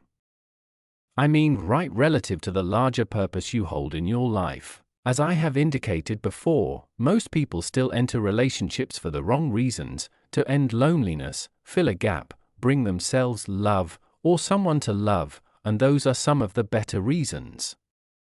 Others do so to salve their ego, end their depressions, improve their sex life, recover from a previous relationship, or, believe it or not, to relieve boredom. None of these reasons will work, and unless something dramatic changes along the way, neither will the relationship. I didn't enter into my relationships for any of those reasons. I would challenge that. I don't think you know why you entered your relationships. I don't think you thought about it in this way. I don't think you entered your relationships purposefully. I think you entered your relationships because you fell in love. That's exactly right. And I don't think you stopped to look at why you fell in love. What was it to which you were responding? What need, or set of needs, was being fulfilled? For most people, love is a response to need fulfillment. Everyone has needs. You need this, another needs that. You both see in each other a chance for need fulfillment. So you agree, tacitly, to a trade. I'll trade you what I've got if you'll give me what you've got. It's a transaction. But you don't tell the truth about it. You don't say, I trade you very much. You say, I love you very much, and then the disappointment begins. You've made this point before, yes, and you've done this thing before, not once, but several times. Sometimes this book seems to be going in circles, making the same point over and over again. Sort of like life. Touché. The process here is that you're asking the questions and I'm merely answering them. If you ask the same question 3 different ways, I'm obliged to continue answering it. Maybe I keep hoping you'll come up with a different answer. You take a lot of the romance out of it when I ask you about relationships. What's wrong with falling head over heels in love without having to think about it? Nothing. Fall in love with as many people as you like that way. But if you're going to form a lifelong relationship with them, you may want to add a little thought. On the other hand, if you enjoy going through relationships like water, or, worse yet, staying in one because you think you have to, then living a life of quiet desperation. If you enjoy repeating these patterns from your past, keep right on doing what you've been doing. Okay. I get it. Boy, you're relentless, aren't you? That's the problem with truth. The truth is relentless. It won't leave you alone. It keeps creeping up on you from every side, showing you what's really so. That can be annoying. Okay. So I want to find the tools for a long-term relationship, and you say entering relationships purposefully is one of them. Yes. Be sure you and your mate agree on purpose. if you both agree at a conscious level that the purpose of your relationship is to create an opportunity, not an obligation, an opportunity for growth, for full self-expression, for lifting your lives to their highest potential, for healing every false thought or small idea you ever had about you, and for ultimate reunion with God through the communion of your two souls, if you take that vow instead of the vows you've been taking, the relationship has begun on a very good note. It's gotten off on the right foot. That's a very good beginning. Still, it's no guarantee of success. If you want guarantees in life, then you don't want life. You want rehearsals for a script that's already been written. Life by its nature cannot have guarantees, or its whole purpose is thwarted. Okay. Got it. So now I've got my relationship off to this very good start. Now, how do I keep it going? Know and understand that there will be challenges and difficult times. Don't try to avoid them. Welcome them gratefully. See them as grand gifts from God, glorious opportunities to do what you came into the relationship and life to do. Try very hard not to see your partner as the enemy or the opposition during these times. In fact, seek to see no one and nothing as the enemy or even the problem. Cultivate the technique of seeing all problems as opportunities. Opportunities to I know, be, and decide who you really are. Right? You're getting it? You are getting it? Sounds like a pretty dull life to me. Then you're setting your sights too low. Broaden the scope of your horizons. Extend the depth of your vision. See more in you than you think there is to be seen. See more in your partner, too. You will never disserve your relationship, nor anyone, by seeing more in another than they are showing you. For there is more there. Much more. It is only their fear that stops them from showing you. If others notice that you see them as more, they will feel safe to show you what you obviously already see. People tend to live up to our expectations of them. Something like that. I don't like the word expectations here. Expectations ruin relationships. Let's say that people tend to see in themselves what we see in them. The grander our vision, the grander their willingness to access and display the part of them we have shown them. Isn't that how all truly blessed relationships work? Isn't that part of the healing process, the process by which we give people permission to let go of every false thought they've ever had about themselves? Isn't that what I am doing here, in this book, for you? Yes, and that is the work of God. The work of the soul is to wake yourself up. The work of God is to wake everybody else up. We do this by seeing others as who they are, by reminding them of who they are. This you can do in two ways, by reminding them of who they are, very difficult, because they will not believe you, and by remembering who you are, much easier, because you do not need their belief, only your own. Demonstrating this constantly ultimately reminds others of who they are, for they will see themselves in you. Many masters have been sent to the earth to demonstrate eternal truth. Others, such as John the Baptist, have been sent as messengers, telling of the truth in glowing terms, speaking of God with unmistakable clarity. These special messengers have been gifted with extraordinary insight, and the very special power to see and receive eternal truth, plus the ability to communicate complex concepts in ways that can and will be understood by the masses. You are such a messenger. I am? Yes. Do you believe this? It is such a difficult thing to accept. I mean, all of us want to be special. All of you are special, and the ego gets in there, at least with me it does, and tries to make us feel somehow chosen for an amazing assignment.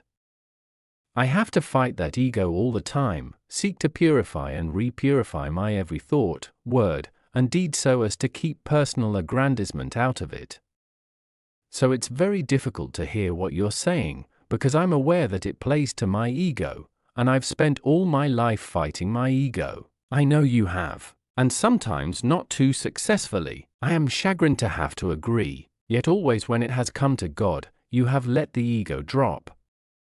Many is the night you have begged and pleaded for clarity, beseech the heavens for insight, not so that you could enrich yourself, or heap honor upon yourself, but out of the deep purity of a simple yearning to know. Yes, and you have promised me, over and over again, that should you be caused to know, you would spend the rest of your life, every waking moment, sharing eternal truth with others, not out of a need to gain glory, but out of your heart's deepest desire to end the pain and suffering of others, to bring joy and gladness, and help and healing, to reconnect others with the sense of partnership with God you have always experienced. Yes. Yes, and so I have chosen you to be my messenger. You, and many others.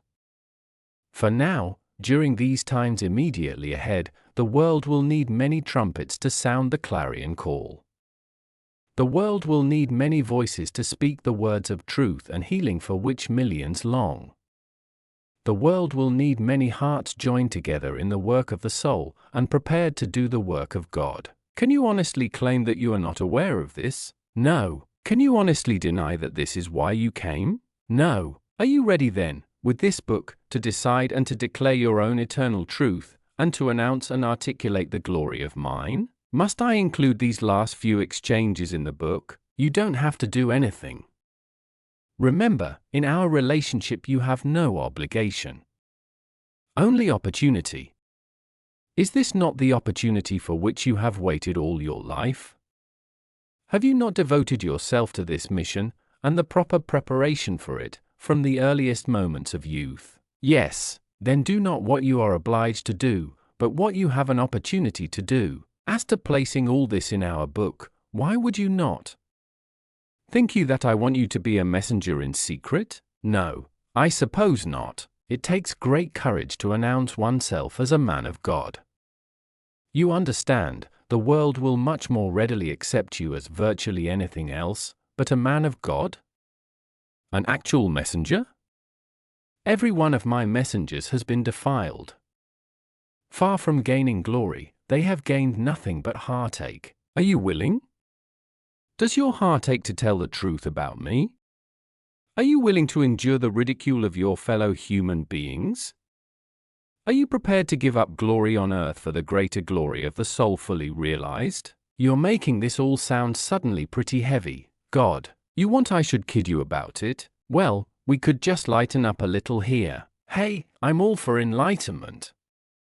Why don't we end this chapter with a joke? Good idea. You got one? No, but you do. Tell the one about the little girl drawing a picture. Oh, yes, that one. Okay.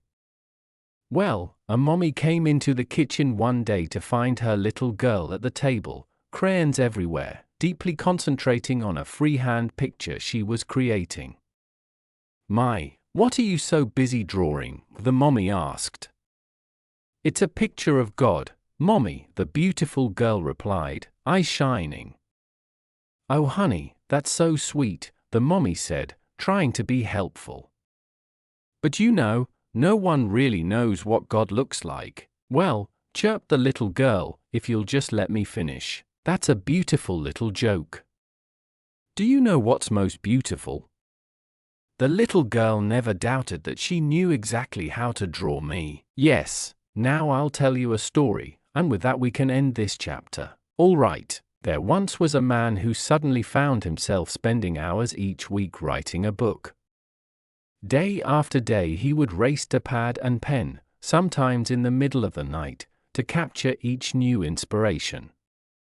Finally, someone asked him what he was up to. Oh, he replied, I'm writing down a very long conversation I'm having with God. That's very sweet. His friend indulged him, but you know, no one really knows for sure what God would say. Well, the man grinned, if you'll just let me finish. 9. Chapter 9. You may think this is easy, this be who you really are business, but it's the most challenging thing you'll ever do in your life. In fact, you may never get there. Few people do. Not in one lifetime. Not in many. So why try? Why enter the fray? Who needs it? Why not simply play life as if it were what it apparently is anyway, a simple exercise in meaninglessness leading to nowhere in particular, a game you can't lose no matter how you play, a process that leads to the same result, ultimately, for everyone. You say there is no hell, there is no punishment, there is no way to lose, so why bother trying to win? What is the incentive, given how difficult it is to get where you say we're trying to go? Why not take our good-natured time and just relax about all this God stuff, and being who you really are? We are frustrated, aren't we? Well, I get tired of trying, only to have you come here and tell me how hard it's all going to be, and how only 1 in a million makes it anyway. Yes, I see that you do. Let me see if I can help. First, I would like to point out that you already have taken your good-natured time about it. Do you think this is your first attempt at this? I have no idea. It doesn't seem as if you've been here before. Sometimes. Well, you have. Many times. How many times? Many times. That's supposed to encourage me? It's supposed to inspire you. How so? First, it takes the worry out of it. It brings in this can't-fail element you just talked about. It assures you that the intention is for you not to fail. That you'll get as many chances as you want and need. You can come back again and again and again. If you do get to the next step, if you evolve to the next level, it's because you want to, not because you have to. You don't have to do anything. If you enjoy life at this level, if you feel this is the ultimate for you, you can have this experience over and over and over again. In fact, you have had it over and over again, for exactly that reason. You love the drama. You love the pain. You love the not knowing, the mystery, the suspense. You love it all. That's why you're here. Are you kidding me? Would I kid you about a thing like that? I don't know. I don't know what God kids about. Not about this. This is too close to the truth, too close to ultimate knowing. I never kid about how it is. Too many people have played with your mind about that. I'm not here to get you more mixed up. I'm here to help you get things clarified. So clarify. You're telling me I'm here because I want to be? Of course. Yes, I chose to be. Yes, and I've made that choice many times. Many. How many? Here we go again. You want an exact count? Just give me a ballpark estimate. I mean, are we talking about handfuls here, or dozens? Hundreds? Hundreds?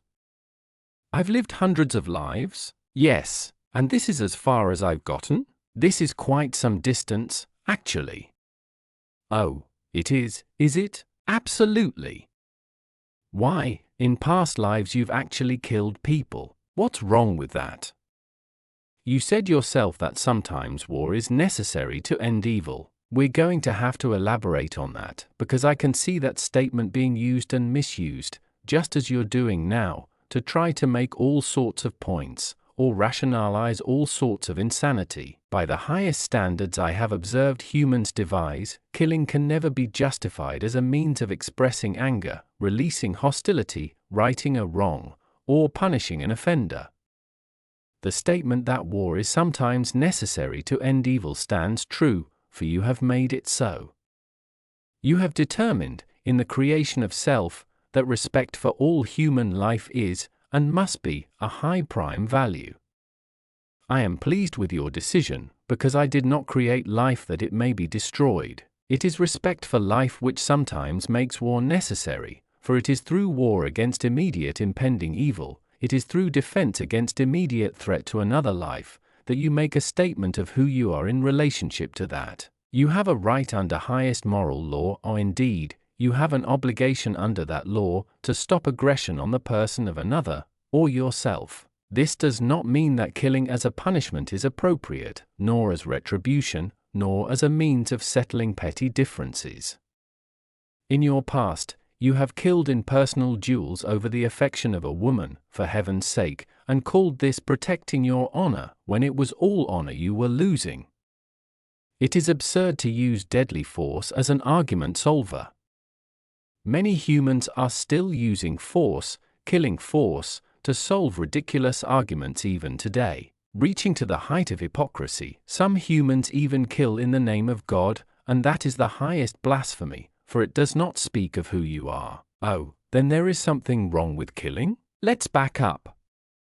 There's nothing wrong with anything. Wrong is a relative term, indicating the opposite of that which you call right.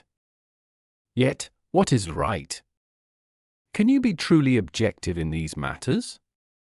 Or are right and wrong simply descriptions overlaid on events and circumstances by you, out of your decision about them? And what, pray tell, forms the basis of your decision? Your own experience? No. In most cases, you've chosen to accept someone else's decision. Someone who came before you and, presumably, knows better. Very few of your daily decisions about what is right and wrong are being made by you, based on your understanding. This is especially true on important matters. In fact, the more important the matter, the less likely are you to listen to your own experience, and the more ready you seem to be to make someone else's ideas your own. This explains why you've given up virtually total control over certain areas of your life, and certain questions that arise within the human experience. These areas and questions very often include the subjects most vital to your soul, the nature of God, the nature of true morality, the question of ultimate reality, the issues of life and death surrounding war, medicine, abortion, euthanasia, the whole sum and substance of personal values, structures, judgments.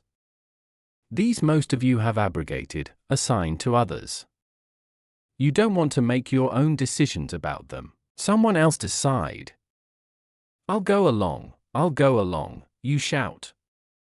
Someone else just tell me what's right and wrong. This is why, by the way, human religions are so popular.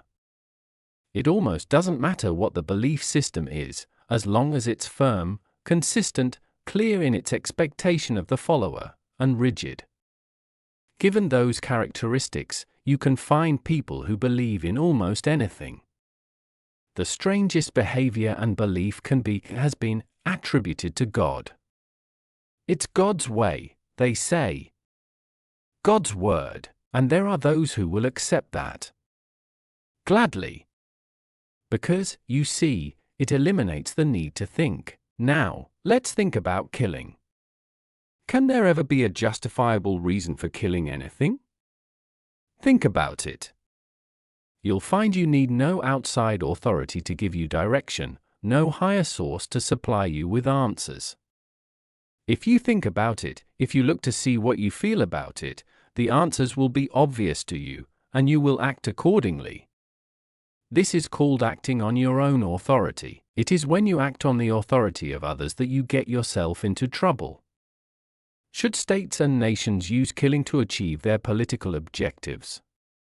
Should religions use killing to enforce their theological imperatives? Should societies use killing as a response to those who violate behavioral codes? Is killing an appropriate political remedy, spiritual convincer, or societal problem solver? Now, is killing something you can do if someone is trying to kill you? Would you use killing force to defend the life of a loved one? Someone you didn't even know? Is killing a proper form of defense against those who would kill if they are not in some other way stopped? Is there a difference between killing and murder? The state would have you believe that killing to complete a purely political agenda is perfectly defensible. In fact, the state needs you to take its word on this in order to exist as an entity of power. Religions would have you believe that killing to spread and maintain knowledge of, and adherence to, their particular truth is perfectly defensible. In fact, religions require you to take their word on this in order to exist as an entity of power. Society would have you believe that killing to punish those who commit certain offenses, these have changed through the years, is perfectly defensible. In fact, society must have you take its word for it in order to exist as an entity of power. Do you believe these positions are correct? Have you taken another's word for it? What does yourself have to say? There is no right or wrong in these matters, but by your decisions you paint a portrait of who you are. Indeed, by their decisions your states and nations have already painted such pictures. By their decisions your religions have created lasting, indelible impressions. By their decisions your societies have produced their self-portraits, too. Are you pleased with these pictures? Are these the impressions you wish to make? Do these portraits represent who you are? Be careful of these questions. They may require you to think. Thinking is hard. Making value judgments is difficult. It places you at pure creation, because there are so many times you'll have to say, I don't know. I just don't know. Yet still you'll have to decide. And so you'll have to choose. You'll have to make an arbitrary choice. Such a choice, a decision coming from no previous personal knowledge, is called pure creation. And the individual is aware, deeply aware, that in the making of such decisions is the self created. Most of you are not interested in such important work. Most of you would rather leave that to others. And so most of you are not self-created, but creatures of habit, other created creatures. Then, when others have told you how you should feel, and it runs directly counter to how you do feel, you experience a deep inner conflict. Something deep inside you tells you that what others have told you is not who you are. Now where to go with that? What to do? The first place you go is to your religionists, the people who put you there in the first place. You go to your priests and your rabbis and your ministers and your teachers, and they tell you to stop listening to yourself. The worst of them will try to scare you away from it, scare you away from what you intuitively know. They'll tell you about the devil, about Satan, about demons and evil spirits and hell and damnation and every frightening thing they can think of to get you to see how what you were intuitively knowing and feeling was wrong, and how the only place you'll find any comfort is in their thought, their idea, their theology, their definitions of right and wrong, and their concept of who you are. The seduction here is that all you have to do to get instant approval is to agree. Agree and you have instant approval. Some will even sing and shout and dance and wave their arms in hallelujah. That's hard to resist. Such approval, such rejoicing that you have seen the light, that you've been saved. Approvals and demonstrations seldom accompany inner decisions. Celebrations rarely surround choices to follow personal truth. In fact, quite the contrary. Not only may others fail to celebrate, they may actually subject you to ridicule. What? You're thinking for yourself? You're deciding on your own? You're applying your own yardsticks, your own judgments, your own values.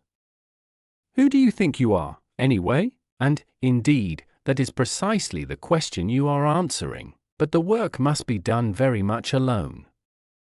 Very much without reward, without approval, perhaps without even any notice, and so you ask a very good question. Why go on? Why even start off on such a path? What is to be gained from embarking on such a journey? Where is the incentive? What is the reason? The reason is ridiculously simple. There is nothing else to do. What do you mean? I mean this is the only game in town. There is nothing else to do. In fact, there is nothing else you can do. You are going to be doing what you are doing for the rest of your life, just as you have been doing it since birth. The only question is whether you'll be doing it consciously or unconsciously. You see, you cannot disembark from the journey. You embarked before you were born. Your birth is simply a sign that the journey has begun. So the question is not, why start off on such a path? You have already started off. You did so with the first beat of your heart. The question is, do I wish to walk this path consciously or unconsciously? With awareness or lack of awareness? As the cause of my experience, or at the effect of it? For most of your life you've lived at the effect of your experiences. Now, you're invited to be the cause of them. That is what is known as conscious living. That is what is called walking in awareness. Now, many of you have walked quite some distance, as I've said. You have made no small progress. So you should not feel that after all these lives you've only come to this. Some of you are highly evolved creatures, with a very sure sense of self. You know who you are and you know what you'd like to become. Furthermore, you even know the way to get from here to there. That's a great sign. That's a sure indication. Of what? Of the fact that you now have very few lives left. Is that good? It is, now for you. And that is so because you say it is so. Not long ago all you wanted to do was stay here. Now, all you want to do is leave. That's a very good sign. Not long ago you killed things, bugs, plants, trees, animals, people. Now you cannot kill a thing without knowing exactly what you're doing, and why. That's a very good sign. Not long ago you lived life as though it had no purpose. Now you know it has no purpose, save the one you give it. That's a very good sign. Not long ago you begged the universe to bring you truth. Now you tell the universe your truth. And that's a very good sign. Not long ago you sought to be rich and famous. Now you seek to be simply, and wonderfully, yourself. And not so very long ago you feared me. Now you love me, enough to call me your equal. All of these are very, very good signs. Well, gosh! You make me feel good. You should feel good. Anybody who uses gosh in a sentence can't be all bad. You really do have a sense of humor, don't you? I invented humor. Yes, you've made that point. Okay, so the reason for going on is that there's nothing else to do. This is what's happening here. Precisely. Then may I ask you, does it at least get any easier? Oh, my darling friend, it is so much easier for you now than it was 3 lifetimes ago. I can't even tell you. Yes, it does get easier. The more you remember, the more you are able to experience, the more you know, so to speak. And the more you know, the more you remember. It is a circle. So yes, it gets easier, it gets better, it becomes even more joyful. But remember, none of it has been exactly a drudge. I mean, you've loved all of it. Every last minute. Oh, it's delicious, this thing called life. It's a scrumptious experience, no? Well, yes, I suppose. You suppose? How much more scrumptious could I have made it? Are you not being allowed to experience everything? The tears, the joy, the pain, the gladness, the exultation, the massive depression, the win, the lose, the draw. What more is there? A little less pain, perhaps. Less pain without more wisdom defeats your purpose, does not allow you to experience infinite joy, which is what I am. Be patient. You are gaining wisdom. And your joys are now increasingly available without pain. That, too, is a very good sign. You are learning, remembering how to love without pain, to let go without pain, to create without pain, to even cry without pain. Yes, you're even able to have your pain without pain, if you know what I mean. I think I do. I'm enjoying even my own life dramas more. I can stand back and see them for what they are. Even laugh. Exactly. And you don't call this growth? I suppose I do. And so then, keep on growing, my son. Keep on becoming. And keep on deciding what you want to become in the next highest version of yourself.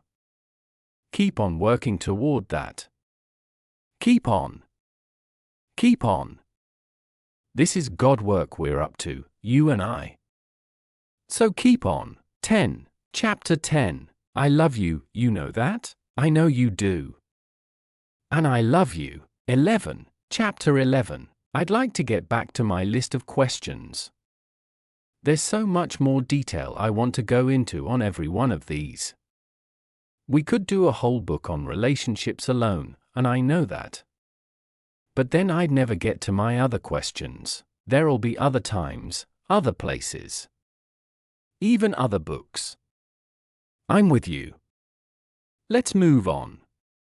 We'll come back to it here if we have time. Okay.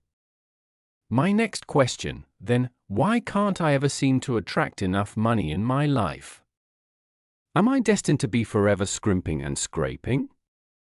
What is blocking me from realizing my full potential regarding money? The condition is manifested not just by you, but by a great many people. Everyone tells me it's a problem of self-worth, a lack of self-worth. I've had a dozen New Age teachers tell me that lack of anything is always traceable to lack of self-worth. That is a convenient simplification. In this case, your teachers are wrong. You do not suffer from a lack of self-worth. Indeed, your greatest challenge all your life has been to control your ego.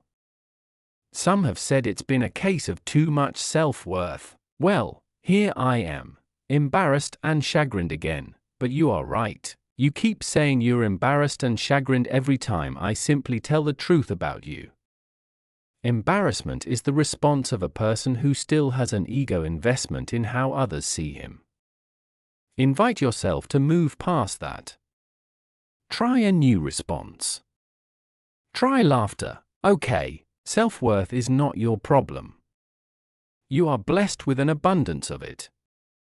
Most people are. You all think very highly of yourself, as rightly you should. So self-worth, for the great mass of the people, is not the problem. What is? The problem is lack of understanding of the principles of abundance together, usually, with a massive misjudgment about what is good and what is evil. Let me give you an example. Please do. You carry a thought around that money is bad. You also carry a thought around that God is good. Bless you. Therefore, in your thought system, God and money do not mix. Well, in a sense, I guess, that's true. That is how I think. This makes things interesting, because this then makes it difficult for you to take money for any good thing. I mean, if a thing is judged very good by you, you value it less in terms of money. So the better something is, i.e., the more worthwhile, the less money it's worth. You are not alone in this. Your whole society believes this. So your teachers make a pittance and your stripteasers a fortune. Your leaders make so little compared to sports figures that they feel they have to steal to make up the difference. Your priests and your rabbis live on bread and water while you throw coins at entertainers. Think about it. Everything on which you place a high intrinsic value, you insist must come cheaply. The lonely research scientist seeking a cure for AIDS goes begging for money, while the woman who writes a book on 100 new ways to have sex and creates tapes and weekend seminars to go with it, makes a fortune. This having it all backwards is a propensity with you, and it stems from wrong thought. The wrong thought is your idea about money. You love it, and yet you say it is the root of all evil. You adore it, and yet you call it filthy lucre. You say that a person is filthy rich. And if a person does become wealthy doing good things, you immediately become suspect. You make that wrong. So, a doctor had better not make too much money, or had better learn to be discreet about it. And a minister, whoa! She'd really better not make lots of money, assuming you'll even let her she be a minister, or there'll surely be trouble. You see, in your mind, a person who chooses the highest calling should get the lowest pay. Yes, is right. You should think about that. Because it is such wrong thought. I thought there was no such thing as wrong or right. There isn't. There is only what serves you, and what does not. The terms right and wrong are relative terms, and I use them that way when I use them at all. In this case, relative to what serves you, relative to what you say you want, your money thoughts are wrong thoughts. Remember, thoughts are creative. So if you think money is bad, yet think yourself good, well, you can see the conflict. Now you, in particular, my son, act out this race consciousness in a very big way. For most people, the conflict is not nearly so enormous as for you. Most people do what they hate for a living, so they don't mind taking money for it. Bad for the bad, so to speak. But you love what you do with the days and times of your life. You adore the activities with which you cram them. For you, therefore, to receive large amounts of money for what you do would be, in your thought system, taking bad for the good, and that is unacceptable to you.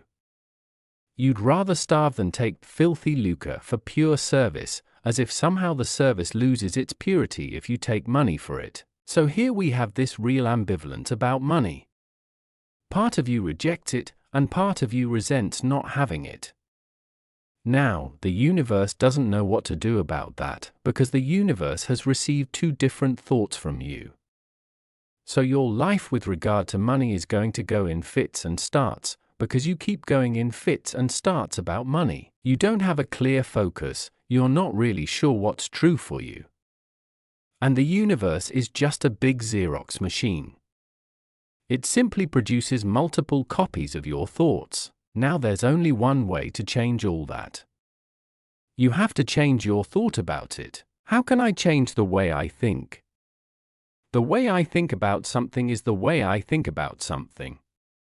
My thoughts, my attitudes, my ideas were not created in a minute. I have to guess they are the result of years of experience, a lifetime of encounters.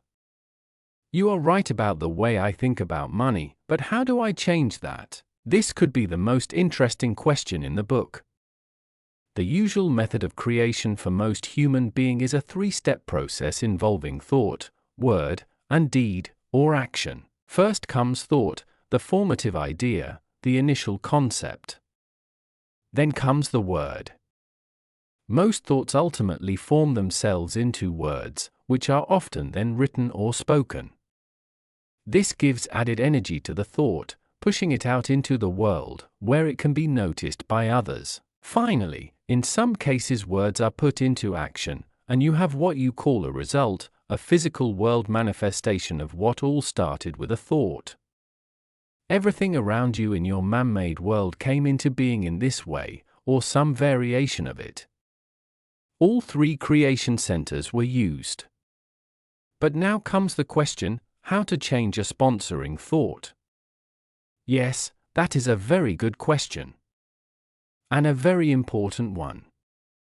For if humans do not change some of their sponsoring thoughts, humankind could doom itself to extinction. The most rapid way to change a root thought, or sponsoring idea, is to reverse the thought-word-deed process. Explain that. Do the deed that you want to have the new thought about.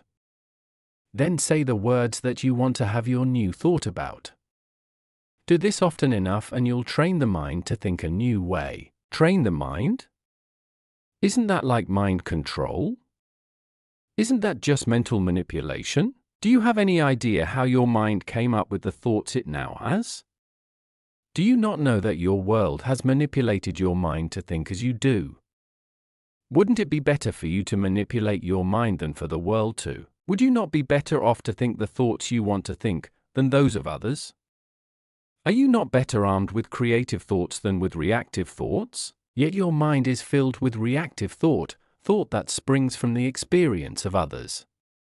Very few of your thoughts spring from self-produced data, much less self-produced preferences. Your own root thought about money is a prime example. Your thought about money, it is bad, runs directly counter to your experience, it's great to have money.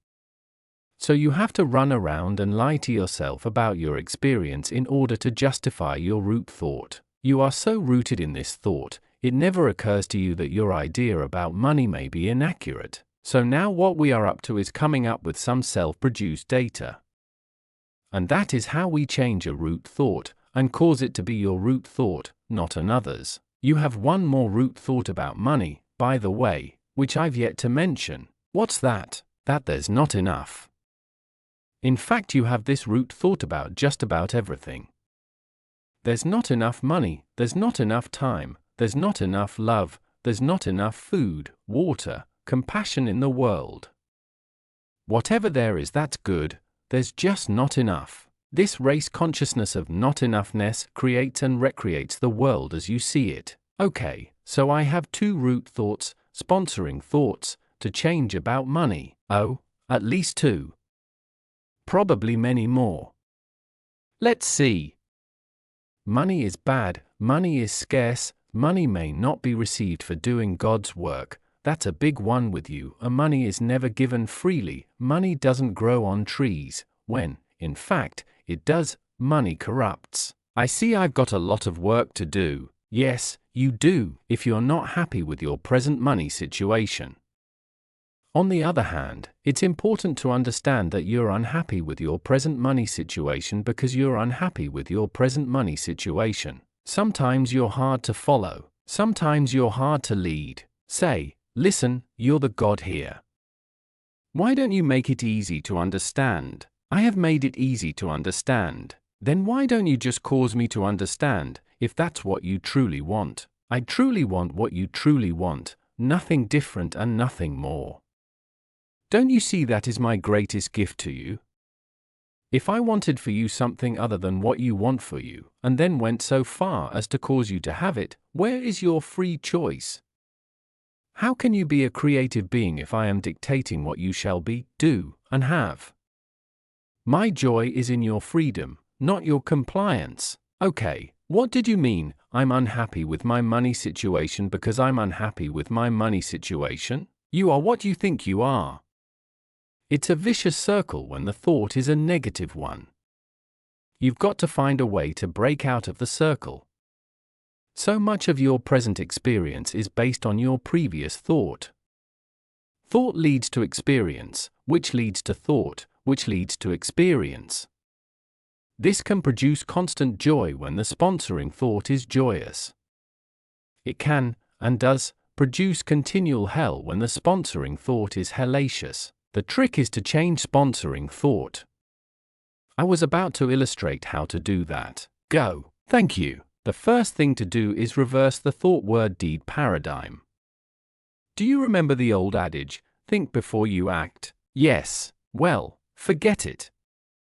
If you want to change a root thought, you have to act before you think. Example, you're walking down the street and come across an old lady begging for quarters.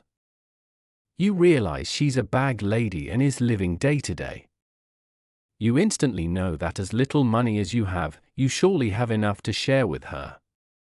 Your first impulse is to give her some change. There's even a part of you that's ready to reach in your pocket for a little folding money, a 1, or even a 5. What the heck, make it a grand moment for her. Light her up. Then, thought comes in. What, are you crazy? We've only got $7 to get us through the day. You want to give her a 5? So you start fumbling around for that one. Thought again, hey, come on. You don't have that many of these that you can just give them away. Give her some coins, for heaven's sake, and let's get out of here. Quickly you reach into the other pocket to try to come up with some quarters. Your fingers feel only nickels and dimes.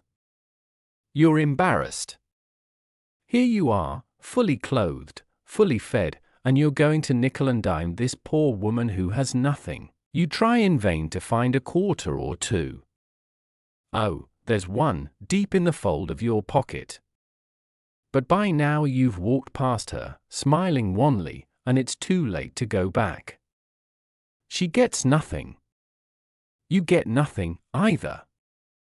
Instead of the joy of knowing your abundance and sharing, you now feel as poor as the woman. Why didn't you just give her the paper money? It was your first impute, but your thought got in the way. Next time, decide to act before you think. Give the money. Go ahead. You've got it, and there's more where that came from. That's the only thought which separates you from the bag lady. You're clear there's more where that came from, and she doesn't know that. When you want to change a root thought, act in accordance with the new idea you have. But you must act quickly, or your mind will kill the idea before you know it. I mean that literally. The idea, the new truth, will be dead in you before you've had a chance to know it. So act quickly when the opportunity arises, and, if you do this often enough, your mind will soon get the idea. It will be your new thought. Oh, I just got something. Is that what's meant by the new thought movement? If not, it should be. New thought is your only chance. It's your only real opportunity to evolve, to grow, to truly become who you really are. Your mind is right now filled with old thoughts. Not only old thoughts, but mostly someone else's old thoughts. It's important now, it's time now, to change your mind about some things. This is what evolution is all about. 12, Chapter 12. Why can't I do what I really want to do with my life and still make a living? What? You mean you actually want to have fun in your life and still earn your keep? Brother, are you dreaming? What? Only kidding, just doing a little mind reading, that's all. You see, that's been your thought about it. It's been my experience. Yes. Well, we've been all through this now a number of times. The people who make a living doing what they love are the people who insist on doing so. They don't give up. They never give in. They dare life not to let them do what they love. But there's another element that must be brought up, because this is the missing element in most people's understanding when it comes to life work. What's that? There's a difference between being and doing, and most people have placed their emphasis on the latter. Shouldn't they? There's no should or should not involved. There's only what you choose, and how you can have it. If you choose peace and joy and love, you won't get much of it through what you're doing. If you choose happiness and contentment, you'll find little of that on the path of doingness.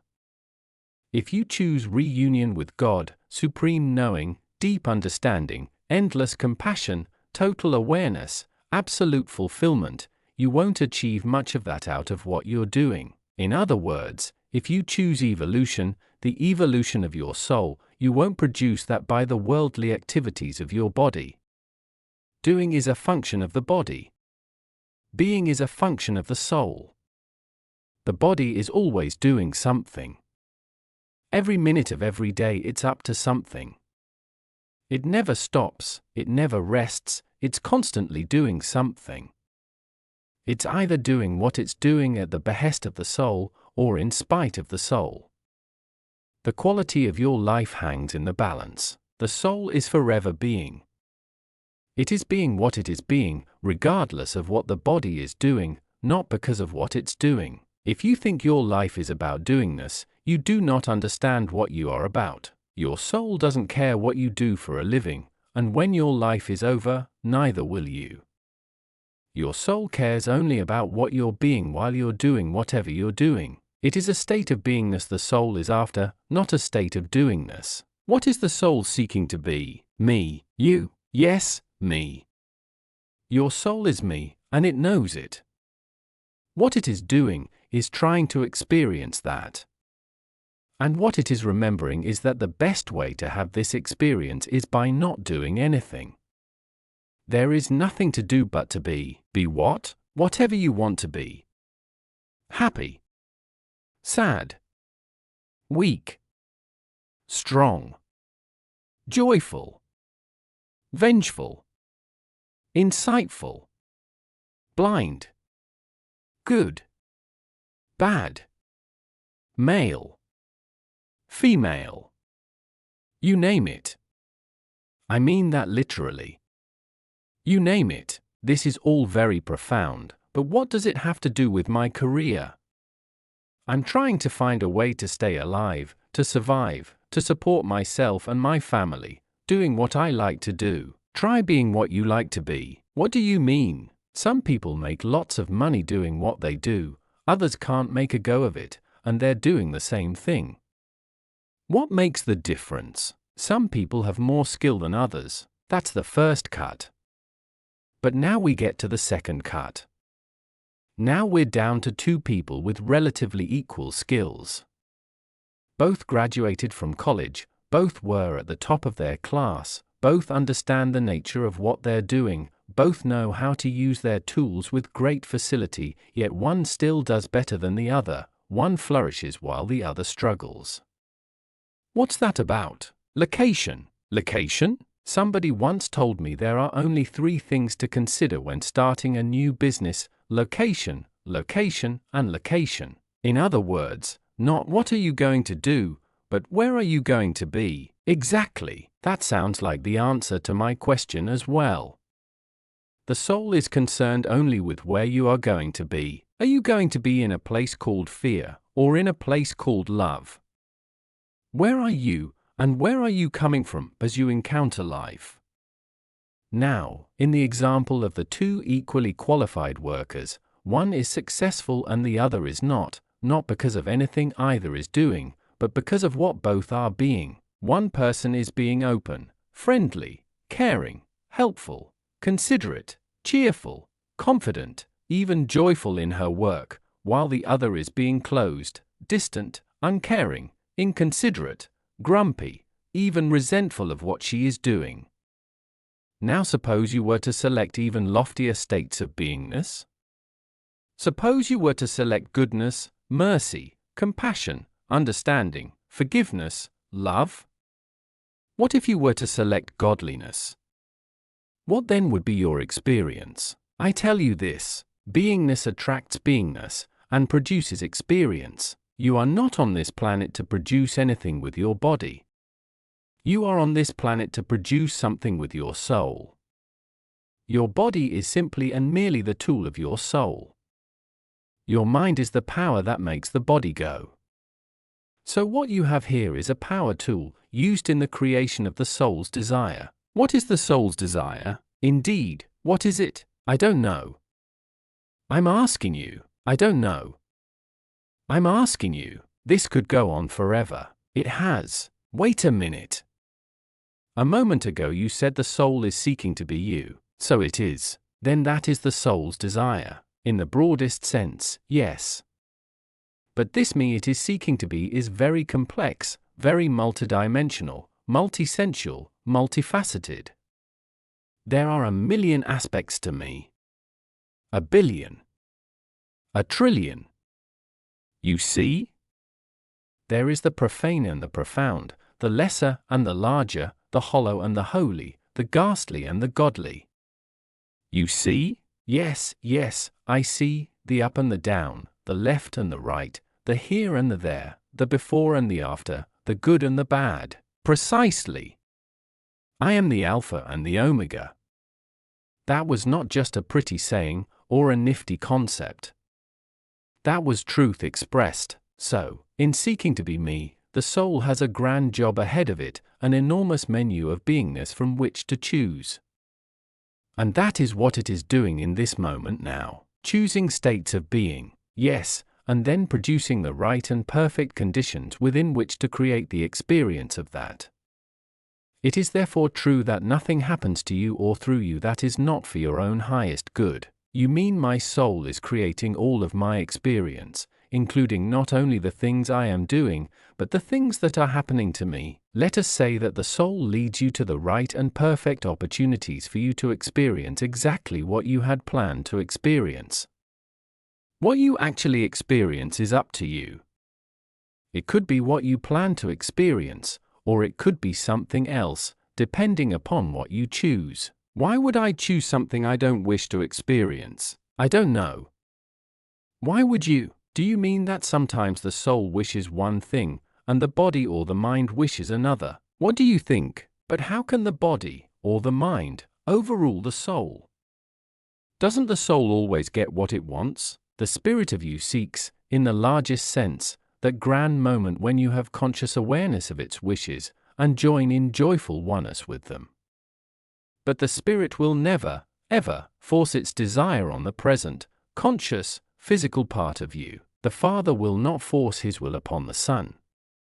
It is a violation of his very nature to do so, and thus, quite literally, impossible. The Son will not force his will upon the Holy Spirit. It is against his very nature to do so, and thus, quite literally, impossible. The Holy Spirit will not force his will upon your soul. It is outside of the nature of the Spirit to do so, and thus, quite literally, impossible. Here is where the impossibilities end.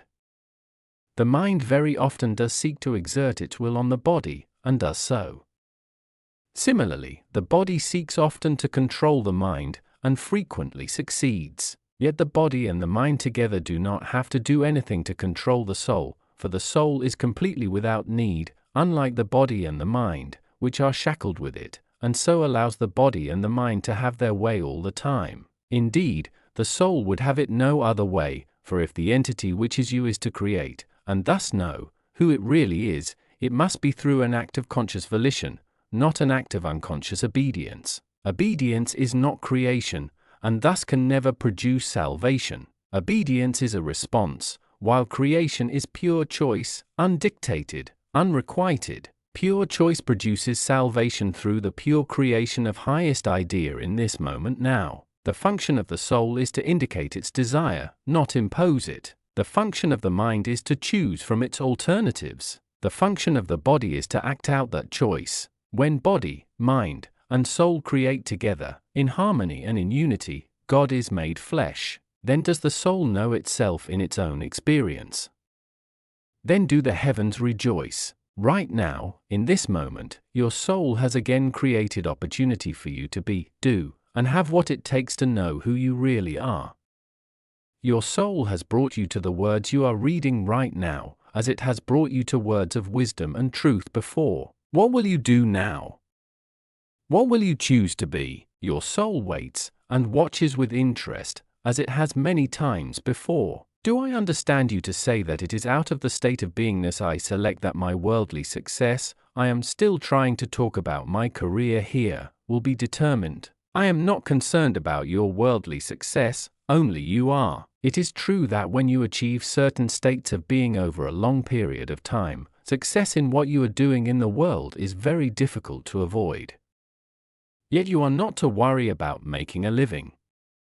True masters are those who have chosen to make a life rather than a living. From certain states of being will spring a life so rich, so full, so magnificent, and so rewarding that worldly goods and worldly success will be of no concern to you. Life's irony is that as soon as worldly goods and worldly success are of no concern to you, the way is open for them to flow to you. Remember, you cannot have what you want, but you may experience whatever you have. I cannot have what I want? No, you said this before, very early in our dialogue. Still, I don't understand. I thought you've been telling me I could have whatever I want. As you think, as you believe, so shall it be done unto you, and all that. The two statements are not inconsistent with each other. They aren't? They sure feel inconsistent to me. That is because you lack understanding. Well, I admit that. That's why I'm talking with you. I will then explain. You cannot have anything you want. The very act of wanting something pushes it away from you, as I said earlier, in Chapter 1. Well, you may have said it earlier, but you're losing me, fast. Fight to keep up. I'll go over it again in greater detail. Try to stay with it. Let's go back to a point you do understand. Thought is creative. Okay? Okay. Word is creative. Got it? Got it. Action is creative. Thought, word, and deed are the three levels of creation. Still with me? Right there. Good.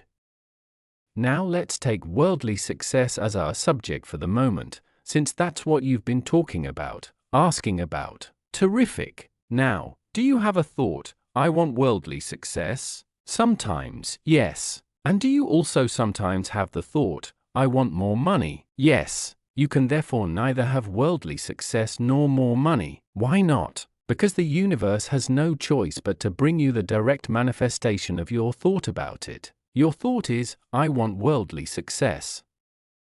You understand, the creative power is like a genie in a bottle. Your words are its command. You understand? Then why don't I have more success? I said, your words are its command. Now your words were, I want success. And the universe says, okay, you do. I'm still not sure I follow. Think of it this way. The word Ein is the key that starts the engine of creation. The words I am are extremely powerful. They are statements to the universe. Commands. Now, whatever follows the word I, which calls forth the great I am, tends to manifest in physical reality. Therefore, I plus want success produces you wanting success. I plus a want money must produce you wanting money. It can produce no other thing, because thoughts, words are creative. Actions are, too. And if you act in a way which says that you want success and money, then your thoughts, words, and actions are in accord, and you are sure to have the experience of this wantingness. You see? Yes. My God, does it really work that way? Of course. You are a very powerful creator. Now granted, if you had a thought, or made a statement, just once, as in anger, for instance, or frustration, it's not very likely that you'll convert those thoughts or words into reality. So you don't have to worry about drop dead, or go to hell, or all the other less than nice things you sometimes think or say. Thank God, you're welcome. But if you repeat a thought, or say a word, over and over again, not once, not twice, but dozens, hundreds, thousands of times, do you have any idea of the creative power of that? A thought or a word expressed and expressed and expressed becomes just that, expressed. That is, pushed out. It becomes outwardly realized. It becomes your physical reality. Good grief, that's exactly what it produces very often, good grief. You love the grief, you love the drama. That is, until you don't anymore. There comes a certain point in your evolution when you cease to love the drama, cease to love the story as you've been living it. That's when you decide, actively choose, to change it. Only most don't know how. You now do.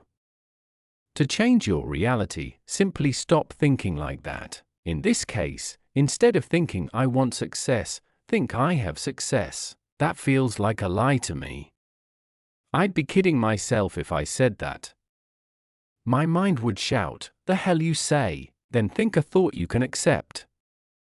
My success is coming to me now, or of all things lead to my success. So this is the trick behind the New Age practice of affirmations. Affirmations do not work if they are merely statements of what you want to be true.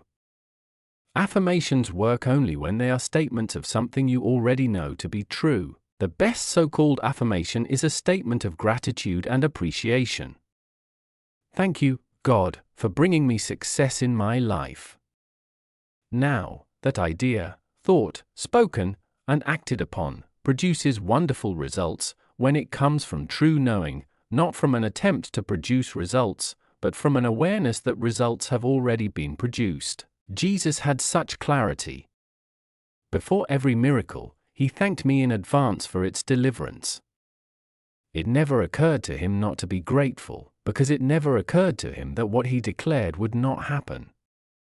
The thought never entered his mind, so sure was he of who he was and of his relationship to me that his every thought, word, and deed reflected his awareness, just as your thoughts, words, and deeds reflect yours. If, now, there is something you choose to experience in your life, do not want it, choose it. Do you choose success in worldly terms?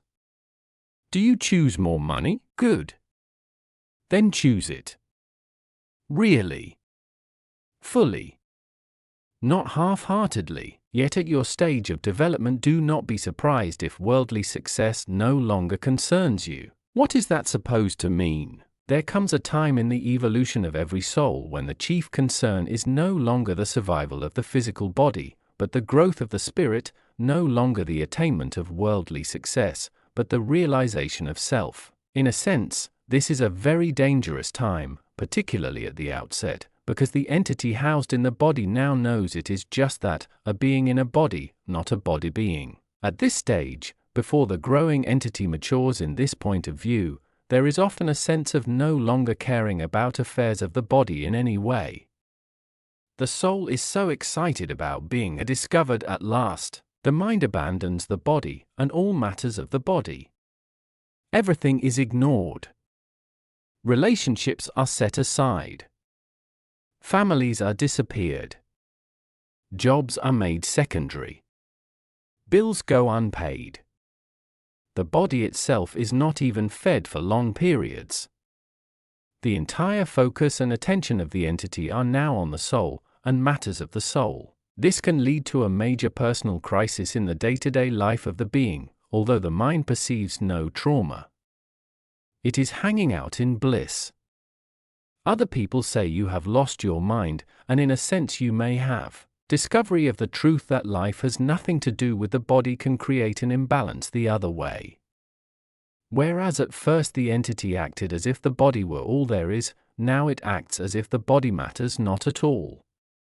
This, of course, is not true, as the entity soon, and sometimes painfully, remembers, you are a tripart being, made of body, mind, and spirit. You will always be a tripart being, not just while you are living on the earth. There are those who hypothesize that upon death the body and the mind are dropped. The body and the mind are not dropped. The body changes form, leaving its most dense part behind, but retaining always its outer shell. The mind, not to be confused with the brain, goes with you, too, joining with the spirit and the body as the one energy mass of 3 dimensions, or facets. Should you choose to return to this experiencing opportunity that you call life on earth, your divine self will once again separate its true dimensions into what you call body, mind, and spirit.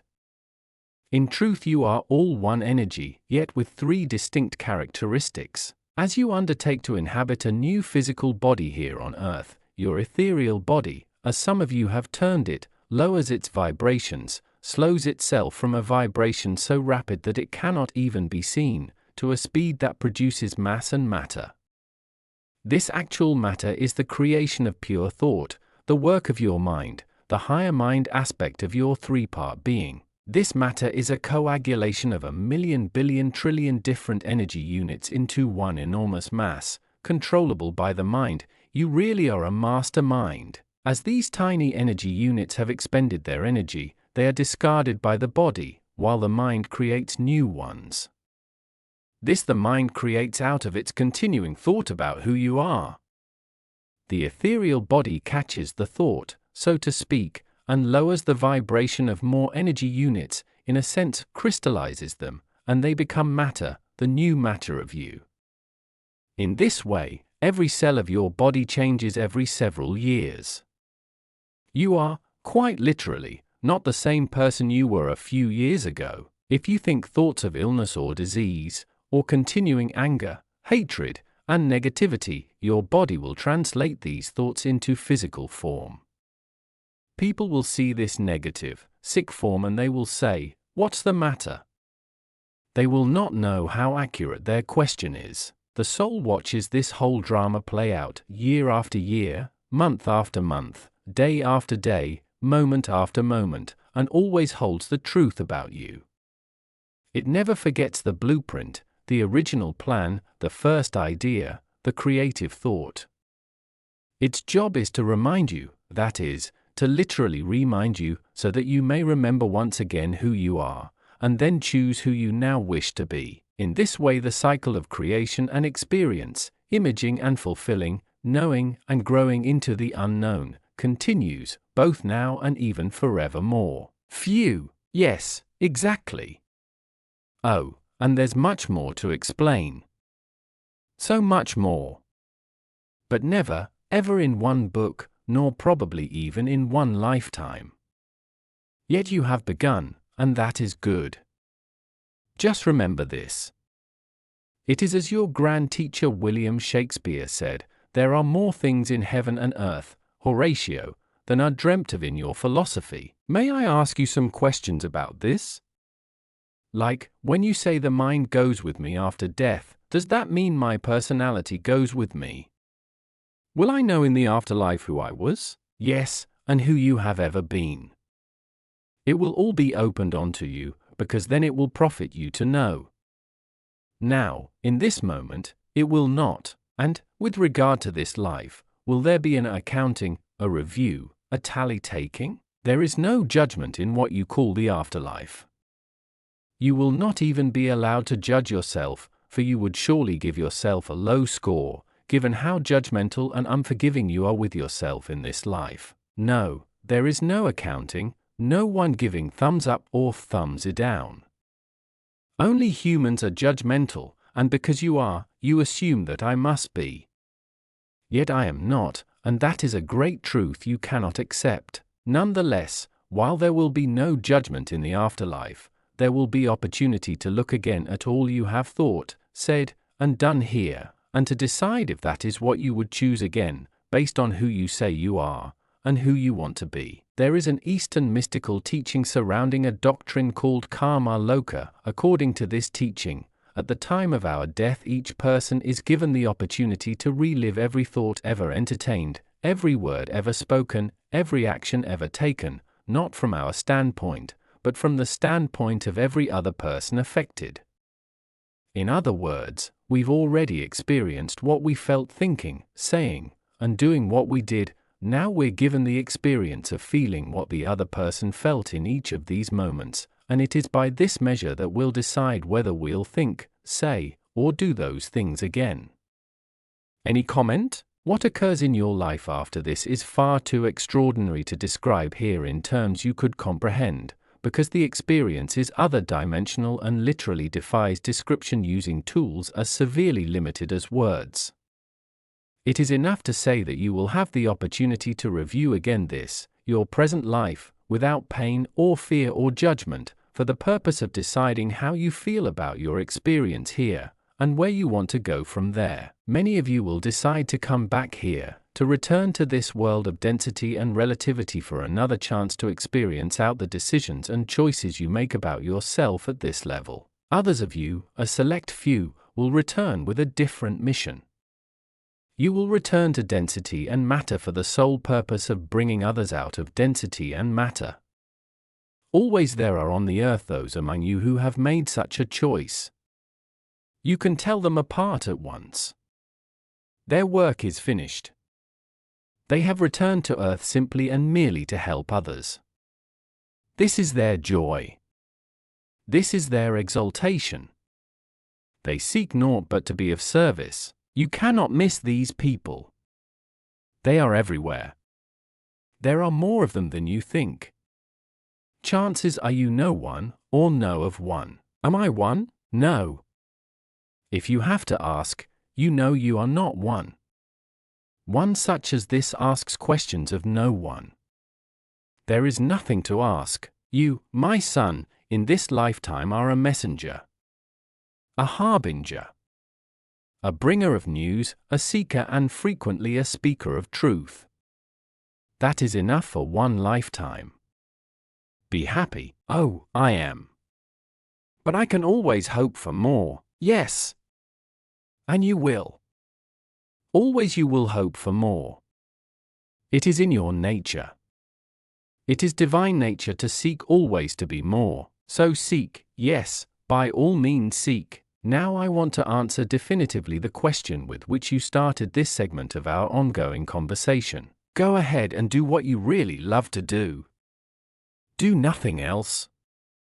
You have so little time. How can you think of wasting a moment doing something for a living you don't like to do? What kind of a living is that? That is not a living, that is a dying. If you say, but, I have others who depend on me, little mouths to feed, a spouse who is looking to me. I will answer, if you insist that your life is about what your body is doing, you do not understand why you came here. At least do something that pleases you, that speaks of who you are. Then at least you can stay out of resentment and anger toward those you imagine are keeping you from your joy. What your body is doing is not to be discounted. It is important, but not in the way that you think. The actions of the body were meant to be reflections of a state of being, not attempts to attain a state of being. In the true order of things, one does not do something in order to be happy, one is happy and, hence, does something. One does not do some things in order to be compassionate, one is compassionate and, hence, acts in a certain way. The soul's decision precedes the body's action in a highly conscious person. Only an unconscious person attempts to produce a state of the soul through something the body is doing. This is what is meant by the statement, your life is not about what your body is doing. Yet it is true that what your body is doing is a reflection of what your life is about. It is another divine dichotomy. Yet, know this if you understand nothing else. You have a right to your joy, children or no children, spouse or no spouse. Seek it. Find it. And you will have a joyful family, no matter how much money you make or don't make. And if they aren't joyful, and they get up and leave you, then release them with love to seek their joy. If, on the other hand, you have evolved to the point where things of the body are not of concern to you, then you are even more free to seek your joy, on earth as it is in heaven. God says it's okay to be happy, yes, even happy in your work. Your life work is a statement of who you are. If it is not, then why are you doing it? Do you imagine that you have to? You don't have to do anything. If man who supports his family, at all costs, even his own happiness is who you are, then love your work, because it is facilitating your creation of a living statement of self. If a woman who works at job she hates in order to meet responsibilities as she sees them is who you are, then love your job, for it totally supports your self-image, your self-concept. Everyone can love everything the moment they understand what they're doing, and why. No one does anything he doesn't want to do. 13. Chapter 13. How can I solve some of the health problems I face? I have been the victim of enough chronic problems to last 3 lifetimes. Why am I having them all now in this lifetime? First, let's get one thing straight. You love them. Most of them, anyway. You've used them admirably to feel sorry for yourself and to get attention for yourself. On the few occasions when you haven't loved them, it's only because they've gone too far. Farther than you thought they ever would when you created them. Now let's understand what you probably already know: all illness is self-created. Even conventional medical doctors are now seeing how people make themselves sick. Most people do so quite unconsciously.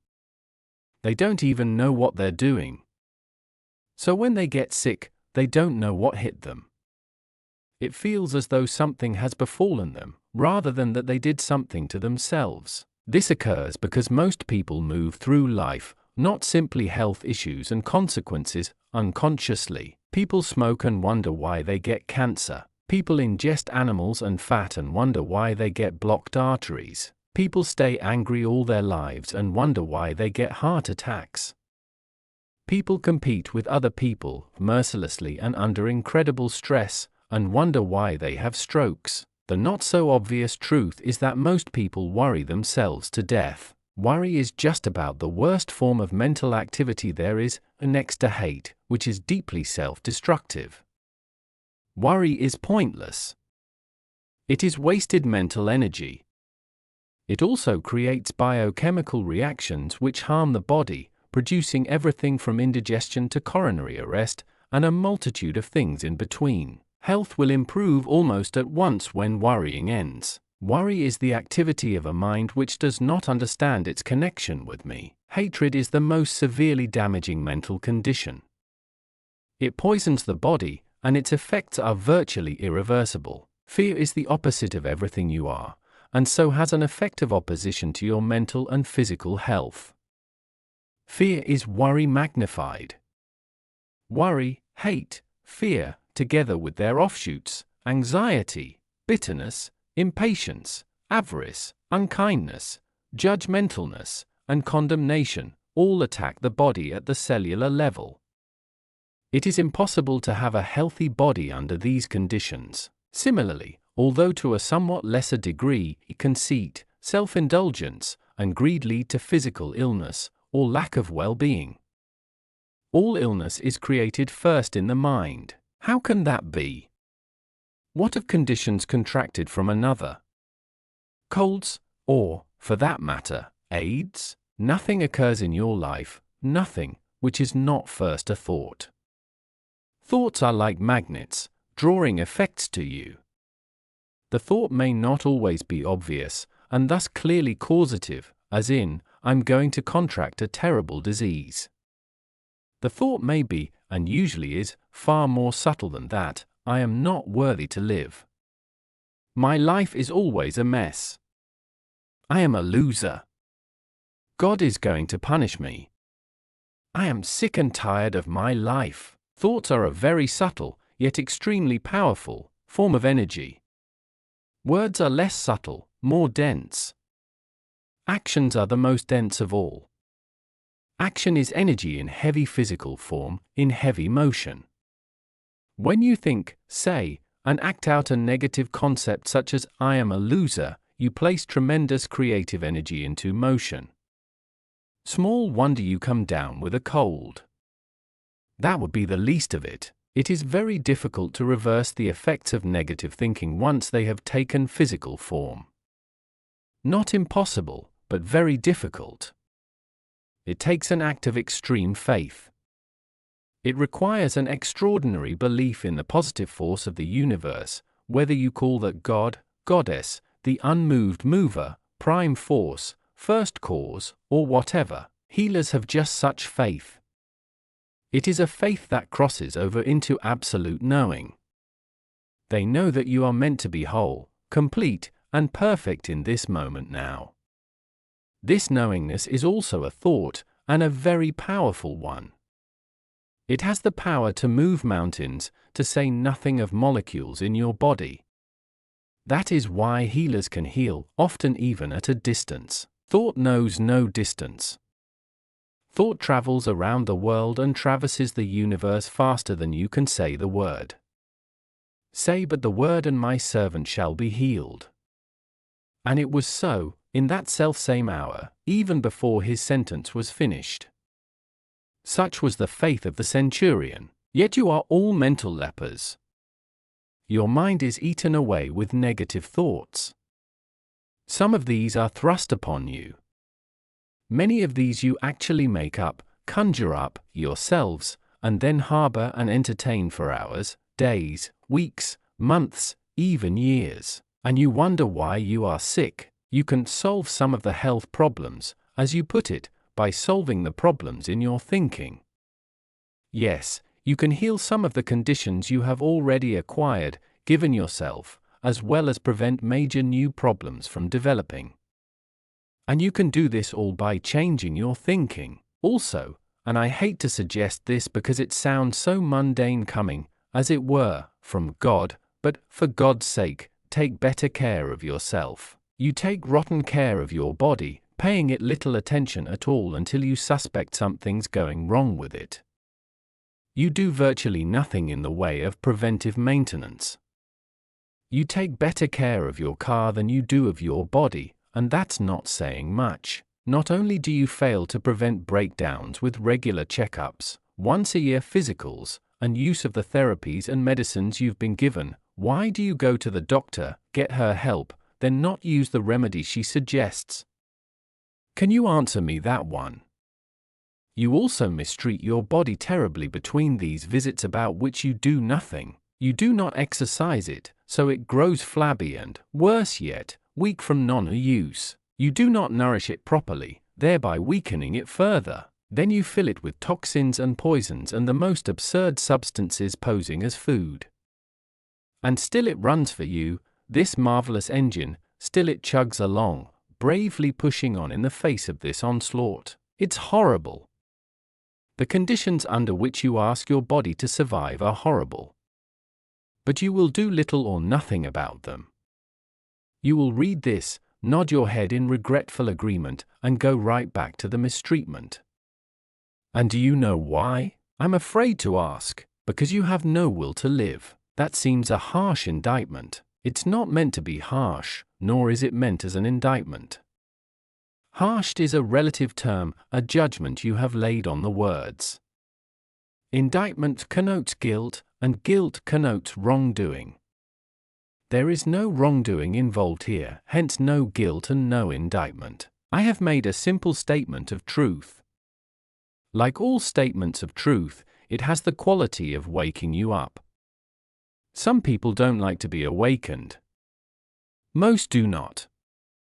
Most would rather sleep. The world is in the condition that it's in because the world is full of sleepwalkers. With regard to my statement, what about it seems untrue? You have no will to live. At least you have had none until now. If you tell me you've had an instant conversion, I will reassess my prediction of what you will now do. I acknowledge that my prediction is based on past experience. It was also meant to wake you up. Sometimes, when a person is really deeply asleep, you have to shake him a little. I have seen in the past that you have had little will to live.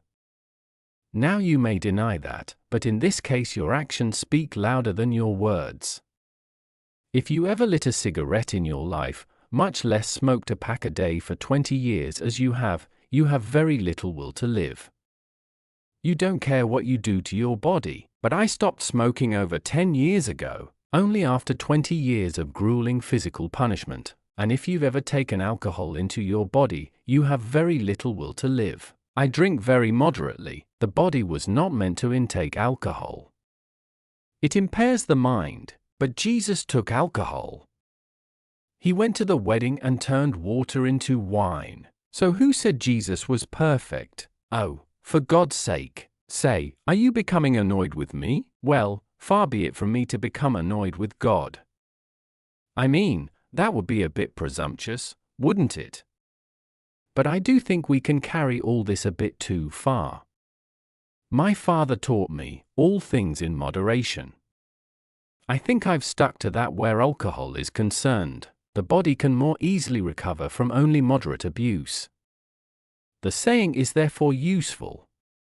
Nevertheless, I'll stick to my original statement. The body was not meant to intake alcohol. But even some medicines contain alcohol. I have no control over what you call medicine.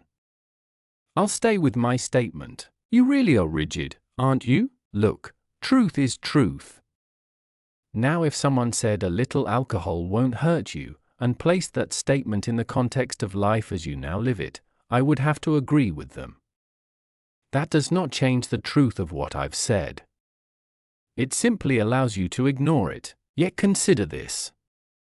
Currently, you humans wear your bodies out, typically, within 50 to 80 years.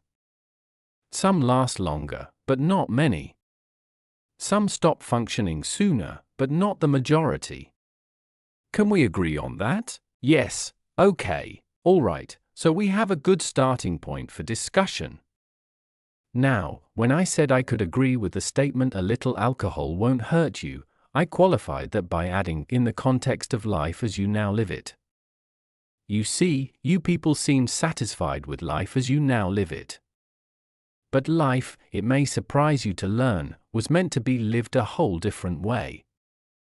And your body was designed to last a great deal longer. It was? Yes. How much longer? Infinitely longer. What does that mean? It means, my son, your body was designed to last forever. Forever? Yes.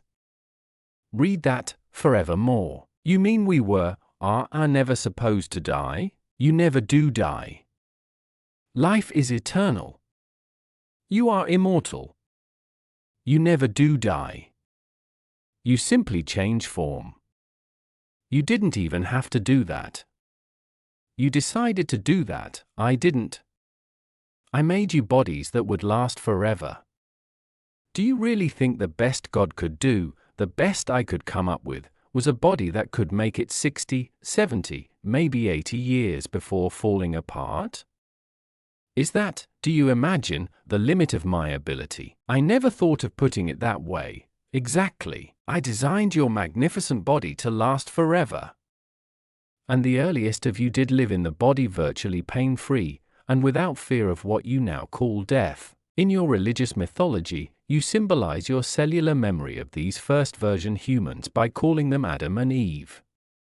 Actually, of course, there were more than two. At the outset, the idea was for you wonderful souls to have a chance to know yourselves as who you really are through experiences gained in the physical body, in the relative world, as I have explained repeatedly here. This was done through the slowing down of the unfathomable speed of all vibration, thought form, to produce matter, including that matter you call the physical body. Life evolved through a series of steps in the blink of an eye that you now call billions of years.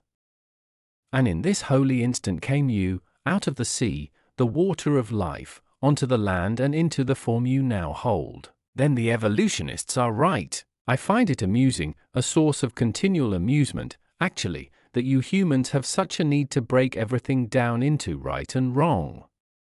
It never occurs to you that you've made those labels up to help you define the material, and yourself. It never occurs to you, except to the finest minds among you, that a thing could be both right and wrong, that only in the relative world are things one or the other.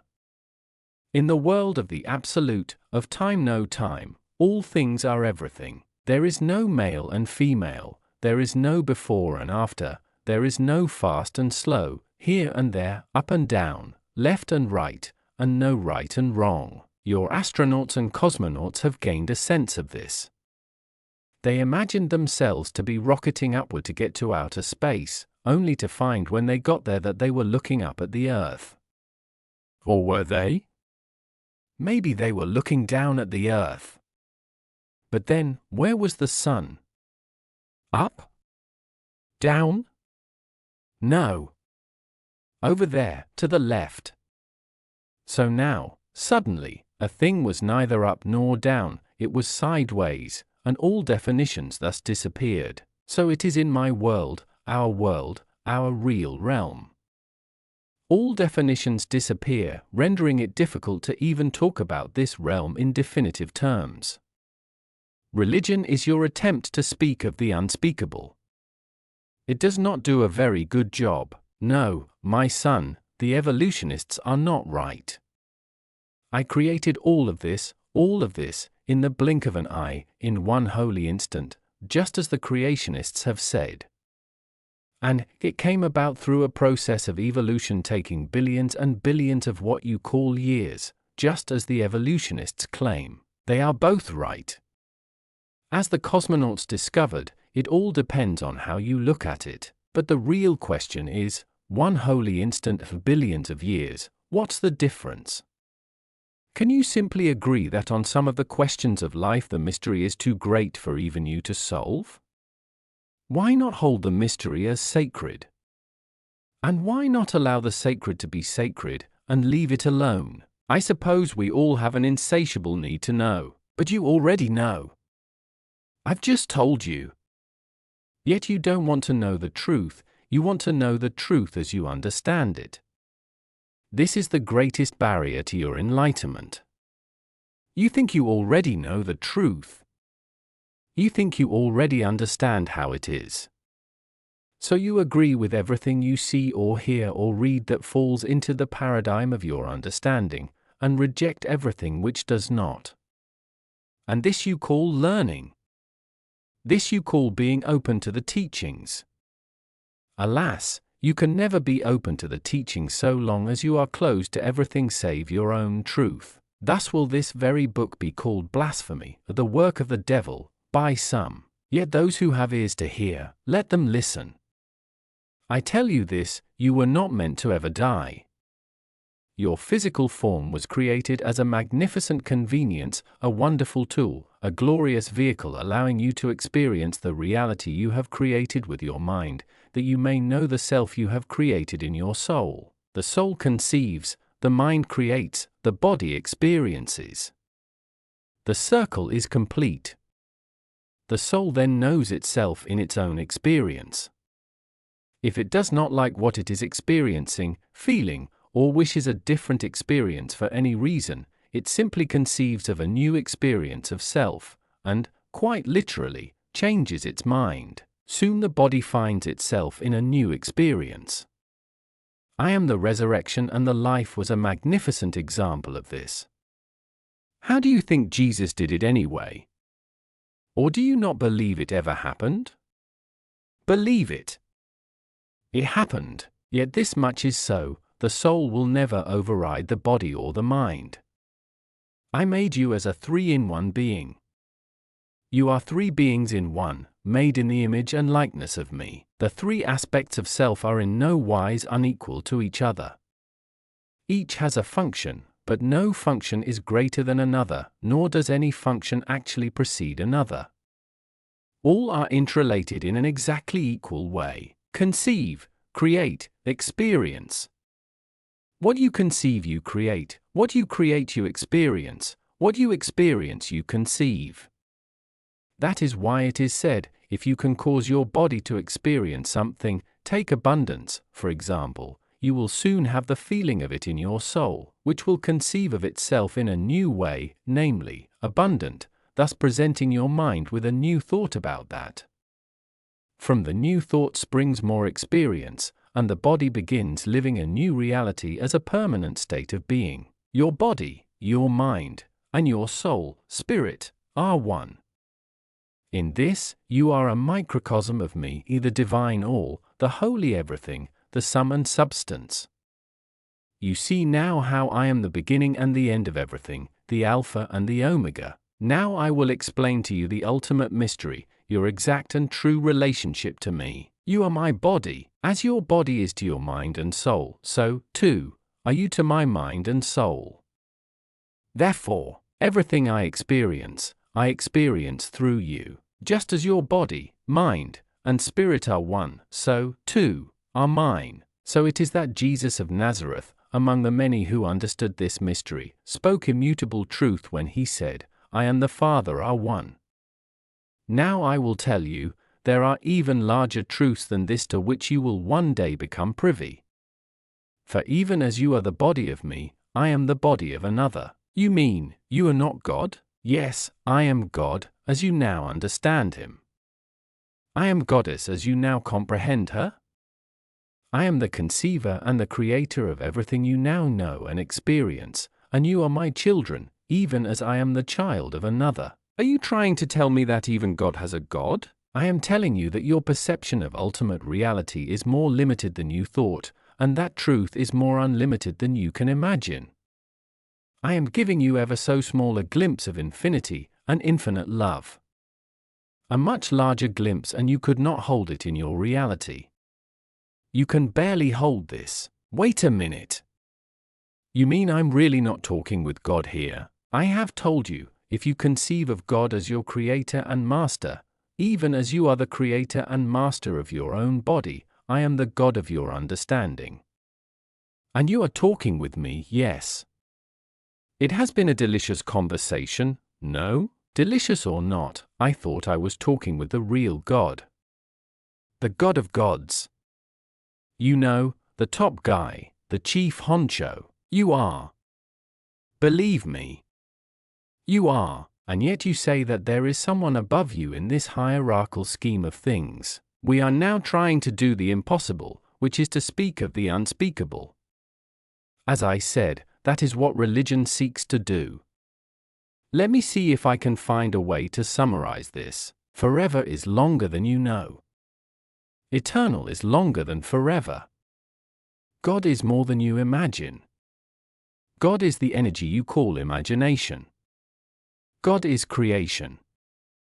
God is first thought. And God is last experience. And God is everything in between. Have you ever looked down a high-powered microscope, or seen pictures or movies of molecular action, and said, good heavens, there's a whole universe down there? And to that universe, I, the now-present observer, must feel like God. Have you ever said that, or had that kind of experience? Yes, I should imagine every thinking person has. Indeed. You have given yourself your own glimpse of what I am showing you here. And what would you do if I told you that this reality of which you have given yourself a glimpse never ends? Explain that. I'd ask you to explain that. Take the smallest part of the universe you can imagine. Imagine this tiny, tiny particle of matter. Okay, now cut it in half. Okay, what have you got? Two smaller halves. Precisely. Now cut those in half. What now? Two smaller halves. Right. Now again, and again. What's left? Smaller and smaller particles. Yes, but when does it stop? How many times can you divide matter until it ceases to exist? I don't know. I guess it never ceases to exist. You mean you can never completely destroy it? All you can do is change its form? It would seem so. I tell you this, you have just learned the secret of all of life, and seen into infinity. Now I have a question to ask you. Okay, what makes you think infinity goes only one way? So, there is no end going up, any more than there is going down. There is no up or down, but I understand your meaning. But if there is no end to smallness, that means there is no end to bigness. Correct. But if there is no end to bigness, then there is no biggest. That means, in the largest sense, there is no God. Or, perhaps, all of it is God, and there is nothing else. I tell you this, I am that I am, and you are that you are. You cannot not be. You can change form all you wish, but you cannot fail to be. Yet you can fail to know who you are, and in this failing, experience only the half of it. That would be hell. Exactly. Yet you are not condemned to it. You are not relegated to it forevermore. All that it takes to get out of hell, to get out of not knowing, is to know again. There are many ways and many places, dimensions, in which you can do this. You are in one of those dimensions now. It is called, in your understanding, the third dimension. And there are many more? Have I not told you that in my kingdom there are many mansions? I would not have told it to you were it not so. Then there is no hell, not really. I mean, there is no place or dimension to which we are everlastingly condemned. What would be the purpose of that? Yet you are always limited by your knowingness, for you, or we, are a self-created being. You cannot be what you do not know yourself to be. That is why you have been given this life, so that you might know yourself in your own experience. Then you can conceive of yourself as who you really are, and create yourself as that in your experience, and the circle is again complete, only bigger. And so, you are in the process of growing, or, as I have put it throughout this book, of becoming. There is no limit to what you can become. You mean, I can even become, dare I say it, a god, just like you. What do you think?